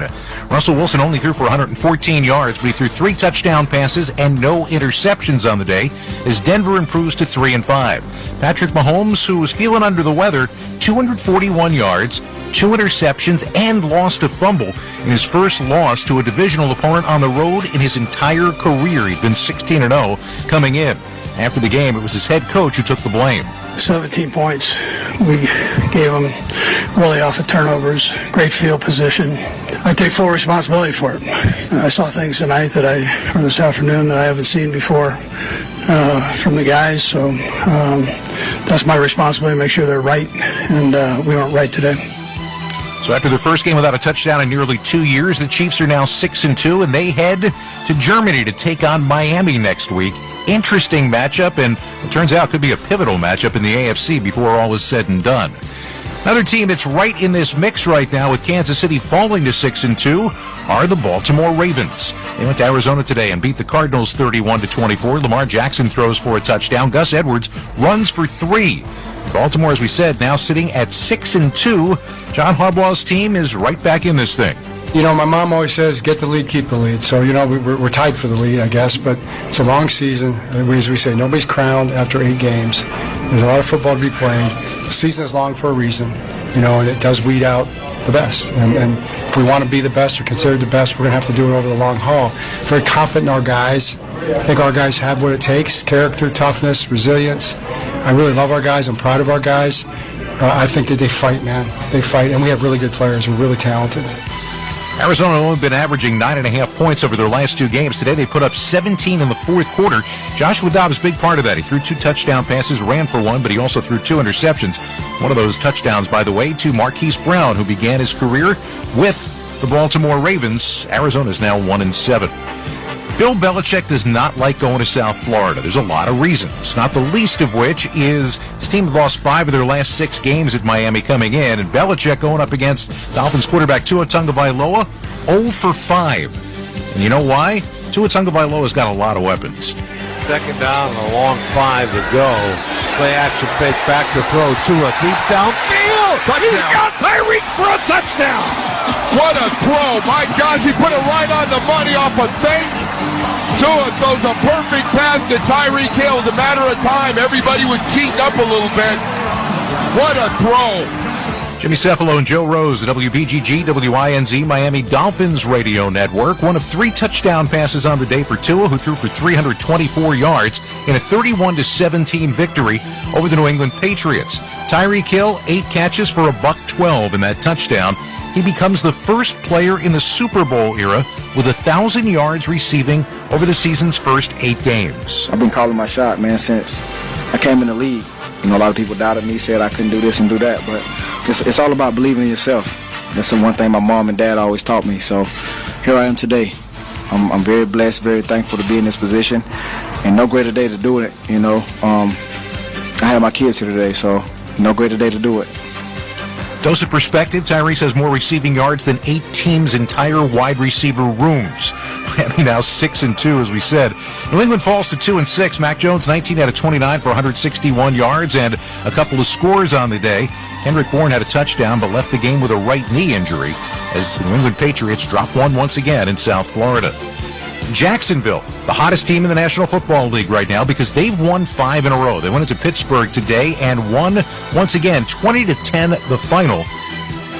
Trevor Lawrence throws for a touchdown in this one, and Travis Etienne continues to be an impact player. 79 yards on the ground, 70 through the air, including a 56-yard touchdown catch, as Jacksonville wins in Pittsburgh again. Generally, they play well when they play in Pittsburgh, and they did once again today. On the other side, Kenny Pickett got knocked out of this game with a rib injury. Mitch Trubisky came on to relieve him and threw for 138 yards, but also a pair of interceptions. Nick Fitzpatrick was injured in the first quarter. A hamstring injury. He did not return. Tough day for the Steelers, who fall to 4-3. Not a tough day to be Cincinnati. We talk about this all the time. It seems to happen every year. They were 1-3 to start the season. People were writing them off. It scored fewer than 20 points in 4 games this year. Joe Burrow not throwing a passing touchdown in 3 of the 6 games this year. You can make all of that go away, though, when you go out to Santa Clara and your offense is working. Burrow fakes a pass to the right, throws toward the end zone. Chase with an over-the-shoulder catch. Touchdown! Bengals! And he does a backflip in the back of the end zone. Instead of the gritty, he made like an Olympic gymnast and did a flying backflip to celebrate his touchdown.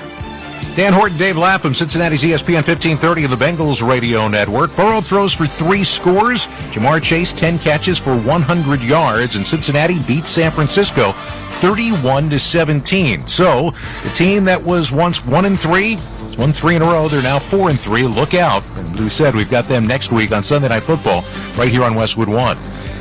Head scratcher maybe for the Niners. Remember, this was a 5-0 team. They have now lost 3 in a row. Brock Purdy was cleared from concussion protocol and played, threw for 366 yards and a touchdown, but he also threw a couple of interceptions as he loses at home for the first time. Christian McCaffrey got a touchdown today, a 2-yard rushing score in the first quarter. That's his 17th straight game, regular or postseason, with a touchdown, tying the all-time record that was set by the Colts' Lenny Moore. Now, the Niners sitting at 5-3 going into their bye. When they come back out of it, they've got a tough trip ahead of them as they take on the Jags in Jacksonville. Tennessee and Atlanta today at Nissan Stadium. This was a chance for Will Levis to finally play. Then Titans drafted him in the second round, number 33 overall out of Kentucky. Played in 24 games over 2 seasons at Kentucky, won 17 of them, and today he stepped in for the injured Ryan Tannehill. Well, he had himself a day and a half, 2, call it 4. Play fake, Levis rolling to the right, looking, firing deep downfield, going for Westbrook Akine in the end zone. Touchdown! Titans! Will Levis on his back gets to watch as he has just thrown his 4th touchdown pass of his NFL debut. Hey, that dude has got an arm. Whoa! What a big-time throw. Like Keith, Dave McGinnis enjoying it on Titans Radio as Tennessee beats Atlanta today 28-23. Will Levis, the second player since 1970 with 4 passing touchdowns in his NFL debut. Know who the other guy was? Marcus Mariota. Same team. Wearing a different jersey. More on that in a moment. But here's what Will had to say after his impressive first career start. This is a dream come true for sure, but I mean, yeah, I got 12 minutes to celebrate it before we're on to Pittsburgh, as Vrabel said. So, but I mean, like you said, I've been dreaming of this moment as a kid my entire life. Even just to touch the field in an NFL game, let alone get a win, is incredible. Tennessee now 3-4. They wore the throwback jerseys today of the Houston Oilers. You know when you have a kind of a rough day and things aren't going right? Well, turn on the TV today and you see that, and all of a sudden, Dan Pastorini is throwing to Ken Burrow. Earl Campbell is running downfield. Robert Brazile is making plays, and I was happy. I really was. Atlanta, on the other side, takes the loss. Desmond Ridder went out after clearing the concussion protocol. He stayed out of the game. Taylor Heineke came on to replace him, went 12 for 21 for $175 and a touchdown, but Atlanta is now 4-4. Okay, wackiest ending to a game all day long. The Giants and the Jets in the battle for the Meadowlands.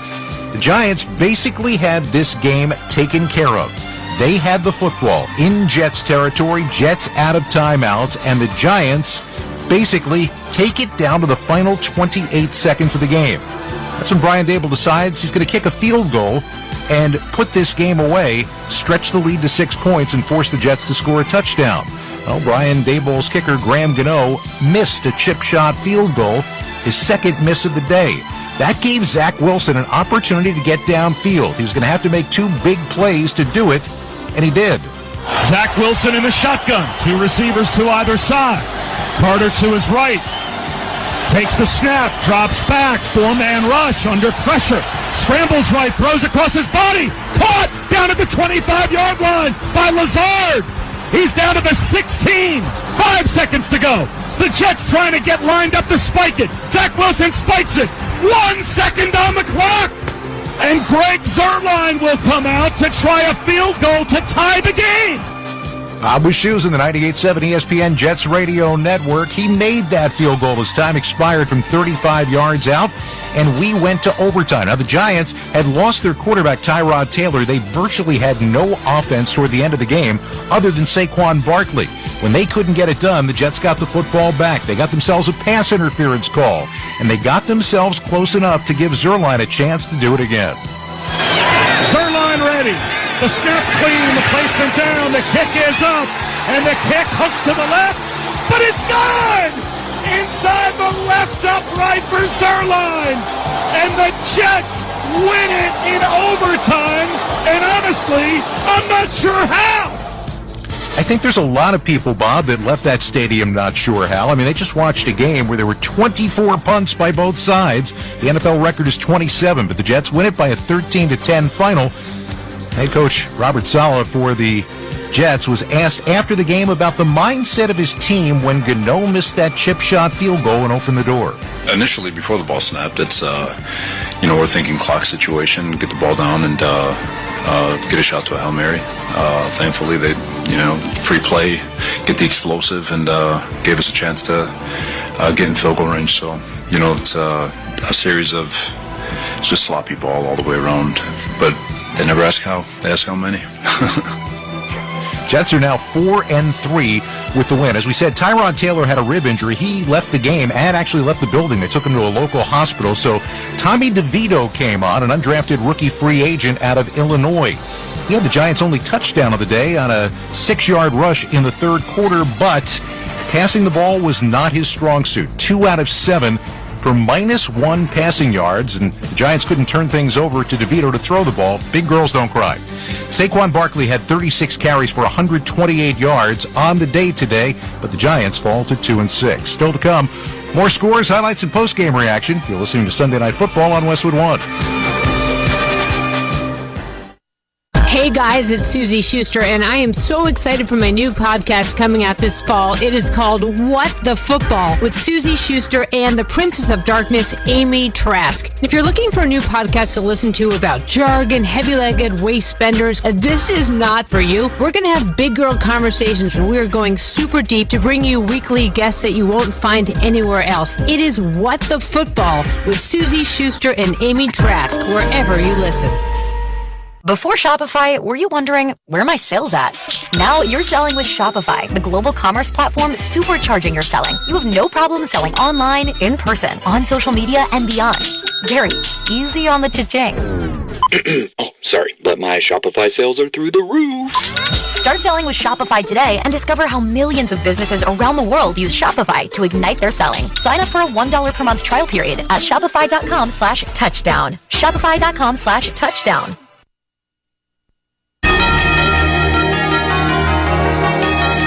Back at the Sunday Night Football post-game show following a victory for the Chargers over the Bears. What else happened in the league today? Well, Philadelphia Eagles right now are unchallenged as the team with the best record in the National Football League. They were going to have to get through the Washington Commanders, a team that has given them a lot of struggles. Last year they beat them in Philly. Earlier this year the two teams played and it took overtime in Philly for the Eagles to win that game. Today they had to do some coming from behind. But the good news for the Philadelphia Eagles is that they've got A.J. Brown, who basically right now can catch just about anything. Hurts back, Hurts looking, goes into the end zone, and it is caught! It is caught! Touchdown! from A.J. Brown. I don't know how he put it in. He was near the sideline. What a play. Merrill Reese, Sports Radio 94 WIP. We need video for this. He reached with one hand, was folding his body in half, and had his feet behind him, somehow got them in too. It was one of 2 touchdown catches for A.J. Brown. Julio Jones, the recently acquired, ended up with the go-ahead touchdown in this one for Philly, and they win it by a score of 38-31. Jalen Hurts, 319 yards and 4 touchdowns, although he did lose a fumble today. But Philly now at 7-1, the best record in the National Football League. They've got the Dallas Cowboys coming to Philadelphia next week. Sam Howell started this game well, and he threw for 397 yards and 4 touchdowns, but he did not finish as strong. Ended up throwing an interception and missed on a couple of open targets late in the game. Washington falls to 3-5. Dallas, the team that's going to Philly next week, is going to go there with a 5-2 record because they made quick work of the Rams today in Big D. They led 33-3 at halftime and ultimately won 43-20. 4 touchdown passes for Dak Prescott. And check out this day for CeeDee Lamb. 12 catches, 158 yards, both of those career highs, and he caught 2 touchdowns. Also, the Dallas team first with a defensive touchdown, a blocked punt, and a safety in a game since the Dolphins did it back in 2017. They had it firing on all cylinders today as they improved to 5-2. Matthew Stafford left this game early, hit his hand on a helmet, and ultimately ended up injuring his thumb. Cooper Kupp, 21 yards receiving. Puka Nacua, 43 yards receiving. And L.A. falls to 3-5 on the season. All right, you want the ultimate good news, bad news? It's the Minnesota Vikings. In Green Bay today taking on the Packers. They figured out a way to get themselves a victory. That means they're 4-4, bouncing back after a horrific 0-3 start to the season and a 1-4 start. So 3 wins in a row is good news, right? Not necessarily. Kirk Cousins, after throwing a couple of touchdown passes, left the game in the fourth quarter and hopped off the field. Anytime you see that, the speculation's going to go right to the Achilles, and that question went right to the head coach after the game. I'm thinking of Kirk, our locker room, every single player in our locker room, thinking about our leader, our guy right now, and I'm just so proud of him, proud of the way he's played all season long, and it's whatever is the case, if we don't have him for one snap or for the duration of our season, that will not change the fact of what I believe Kirk Cousins, the level he played to this year, and ultimately what he's meant to me and our organization. There's going to be an MRI tomorrow for Kirk Cousins. There are broadcast reports that say it is indeed a torn Achilles. We won't find out for sure, though, until tomorrow. Jordan Love, 229 yards and a touchdown, also threw an interception on the day. Aaron Jones back and running the ball, 7 carries, 29 yards. A.J. Dillon, 6 carries, 11 yards. Offense still isn't working for the 2-5 Green Bay Packers. Seattle had throwback jerseys today, too. By the way, if I was happy about the Houston Oilers jersey, I loved the Seahawks throwbacks as well. You remember the nicer blue, the sweeter royal blue, and the brighter green, and the silver helmets. Anyway, I digress. Geno Smith was wearing that today. In the fourth quarters, he was trying to bring his team back against the Cleveland Browns. Geno from the shotgun, locket wide to the far side. JSN, he gets the throw near side, turns outfield, got a blocker, touchdown, Seahawks! No flags. DK Metcalf with a great block. Jackson Smith-Njigba turns upfield and takes it in the front corner of the end zone. What a drive by the Hawks. Thank you, Julian Love, for the pick. And Seattle goes back on top, 23-20. Steve Rabel on Seahawks Broadcasting. They win it 24-20. Geno Smith did throw a couple of interceptions in this game, but he threw 2 touchdown passes. Tyler Lockett had 8 catches for 81 yards, and Seattle improves to 5-2 on the year. Now, Cleveland hadn't beaten the Seahawks in Seattle since Week 10 of 1989. You want some perspective on that? Well, Bernie Kosar and Dave Craig were the starting quarterbacks. You want more perspective? I wasn't married yet, and I've been married for a really long time. P.J. Walker filling in at quarterback once again, 248 yards and a touchdown, but a pair of interceptions on the day. The Cleveland Browns fall to 4-3 on the season. It was the Saints going to Indianapolis today. Now, 3 of their wins this year had come against teams that were a combined 4-15. They were going up against a team with a losing record against Indianapolis, and Derek Carr, averaging the fewest passing yards that he's had since his rookie season, had hit the 300 mark in each of his last 2 games, and he did it again today. Carr to throw. Middle of the pocket, looking, throwing deep down the middle, looking for Rashid Shaheed. Catch. See you later. Bye. Touchdown. Rashid Shaheed. 58 yards. Mike Oss, WWL Radio, flagship station of the New Orleans Saints. Shaheed, 3 catches on the day for 153 yards. Derek Carr goes for 310 and 2 scores, and New Orleans wins by a score of 38-27. The other side, you had Gardner Minshew going for 312. That's news, actually, because the Saints hadn't given up a 300-yard passer in 33 straight games. Minshew threw for a couple of touchdowns. Jonathan Taylor ran for 1, but not enough in this ball game for Indianapolis. They are now 3-5 to begin the year. And all kinds of speculation today going into the game between Houston and Carolina at Bank of America Stadium. Why? The 5th meeting all time between rookie quarterbacks selected number 1 and number 2 overall since 1967. Last was Trevor Lawrence and Zach Wilson not all that long ago in 2021. Any time a 2 has faced a 1, any position, over the last 7 games, the number 2 has won. That wasn't the case today. That's because this was a low-scoring game between 2 young quarterbacks and 2 teams trying to figure out a way to find their offensive flow. Carolina had a drive late in the ball game. It took them a long time to get downfield, but they ate a lot of clock, and they set up their kicker for a chip shot for their first win of the year. Jansen snap, Heckers hold, Pinero's kick, the Panthers win! First win of the Frank Reich era. Bryce Young's first win as the Panthers quarterback. 15-13, Carolina over Houston, your final.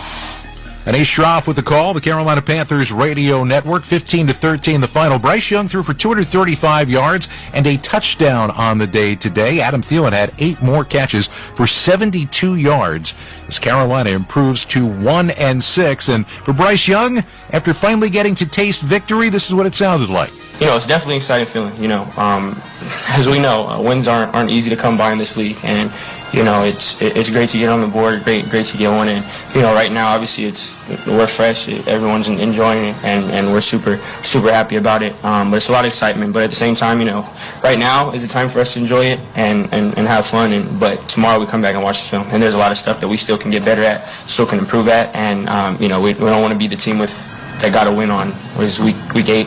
This is, you know, we have to keep building off of this.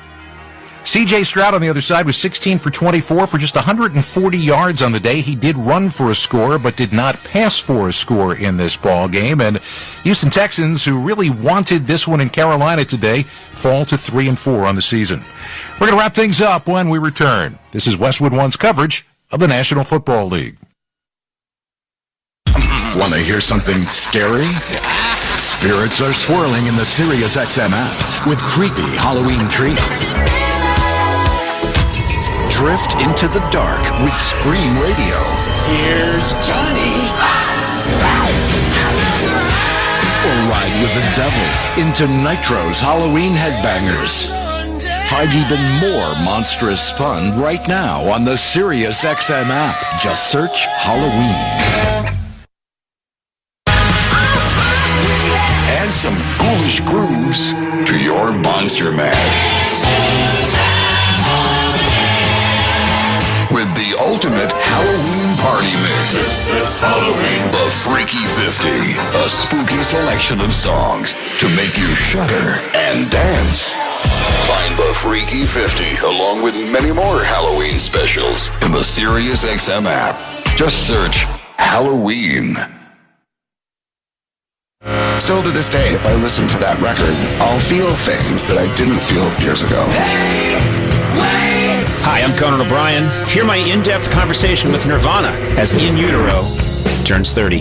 Conan O'Brien Needs a Friend with Dave Grohl, Chris Novoselic, and producer Steve Albini. Hear encores throughout the week on Channel 34. Schedule at SXM Lithium or listen right now with the SiriusXM app. Just search Nirvana. MLS Cup playoffs have arrived, and there's no better way to keep up with the postseason than with SiriusXM FC. From the flag bearers to the fresh faces, It's stolen away by Close! And Close scores! Hear every playoff match all the way through the 2023 MLS Cup Final. Connie Mukhtar, the header, there's the hat trick! It's the MLS Playoffs on Sirius XM FC 157 and streaming on the Sirius XM app. Final score, the LA Chargers 30, Chicago 13. You've been listening to Westwood One's coverage of Sunday Night Football. Tonight's broadcast has been sponsored by Bounty Paper Towels, by Barbasol Shaving Cream, by AutoZone, by NFL.com, and by BetMGM, the official odds provider for Westwood One. Please gamble responsibly. I want to thank our crew for this evening. Studio coordinator Art Martinez, production assistants provided by Roy Robertson and Dan Silverman, our statistician Chad Hartley, our spotter Eric Miller, our engineer Rick Cutter, production supervisors Aaron Cummins and Brian Finkelstein, coordinating producer Mike Eby, the executive producer of Westwood One Sports is Howard Deneroff. Join us again tomorrow night for Monday Night Football when the Las Vegas Raiders face the Detroit Lions. Kevin Harlan and Kurt Warner have all the action. Pre-game coverage with NFL Network's Rich Eisen kicks off at 7:30 p.m. Eastern Time. Then later this week, it's Thursday Night Football as the Tennessee Titans take on the Pittsburgh Steelers. Next Sunday morning, we have another international game for you when the Kansas City Chiefs meet the Miami Dolphins live from Frankfurt, Germany. Our coverage begins at 9 a.m. Eastern Time. And finally, next Sunday night, the Buffalo Bills battle the Cincinnati Bengals. Catch all those games right here on many of these same stations, on the NFL app, or streamed live for free on our website, westwoodonesports.com. Once again, the final tonight from SoFi Stadium, the Chargers 30, the Bears 13. Now for Ryan Radke and Mike Golick, I'm Scott Graham. Thanks for joining us. You've been listening to Sunday Night Football on Westwood One.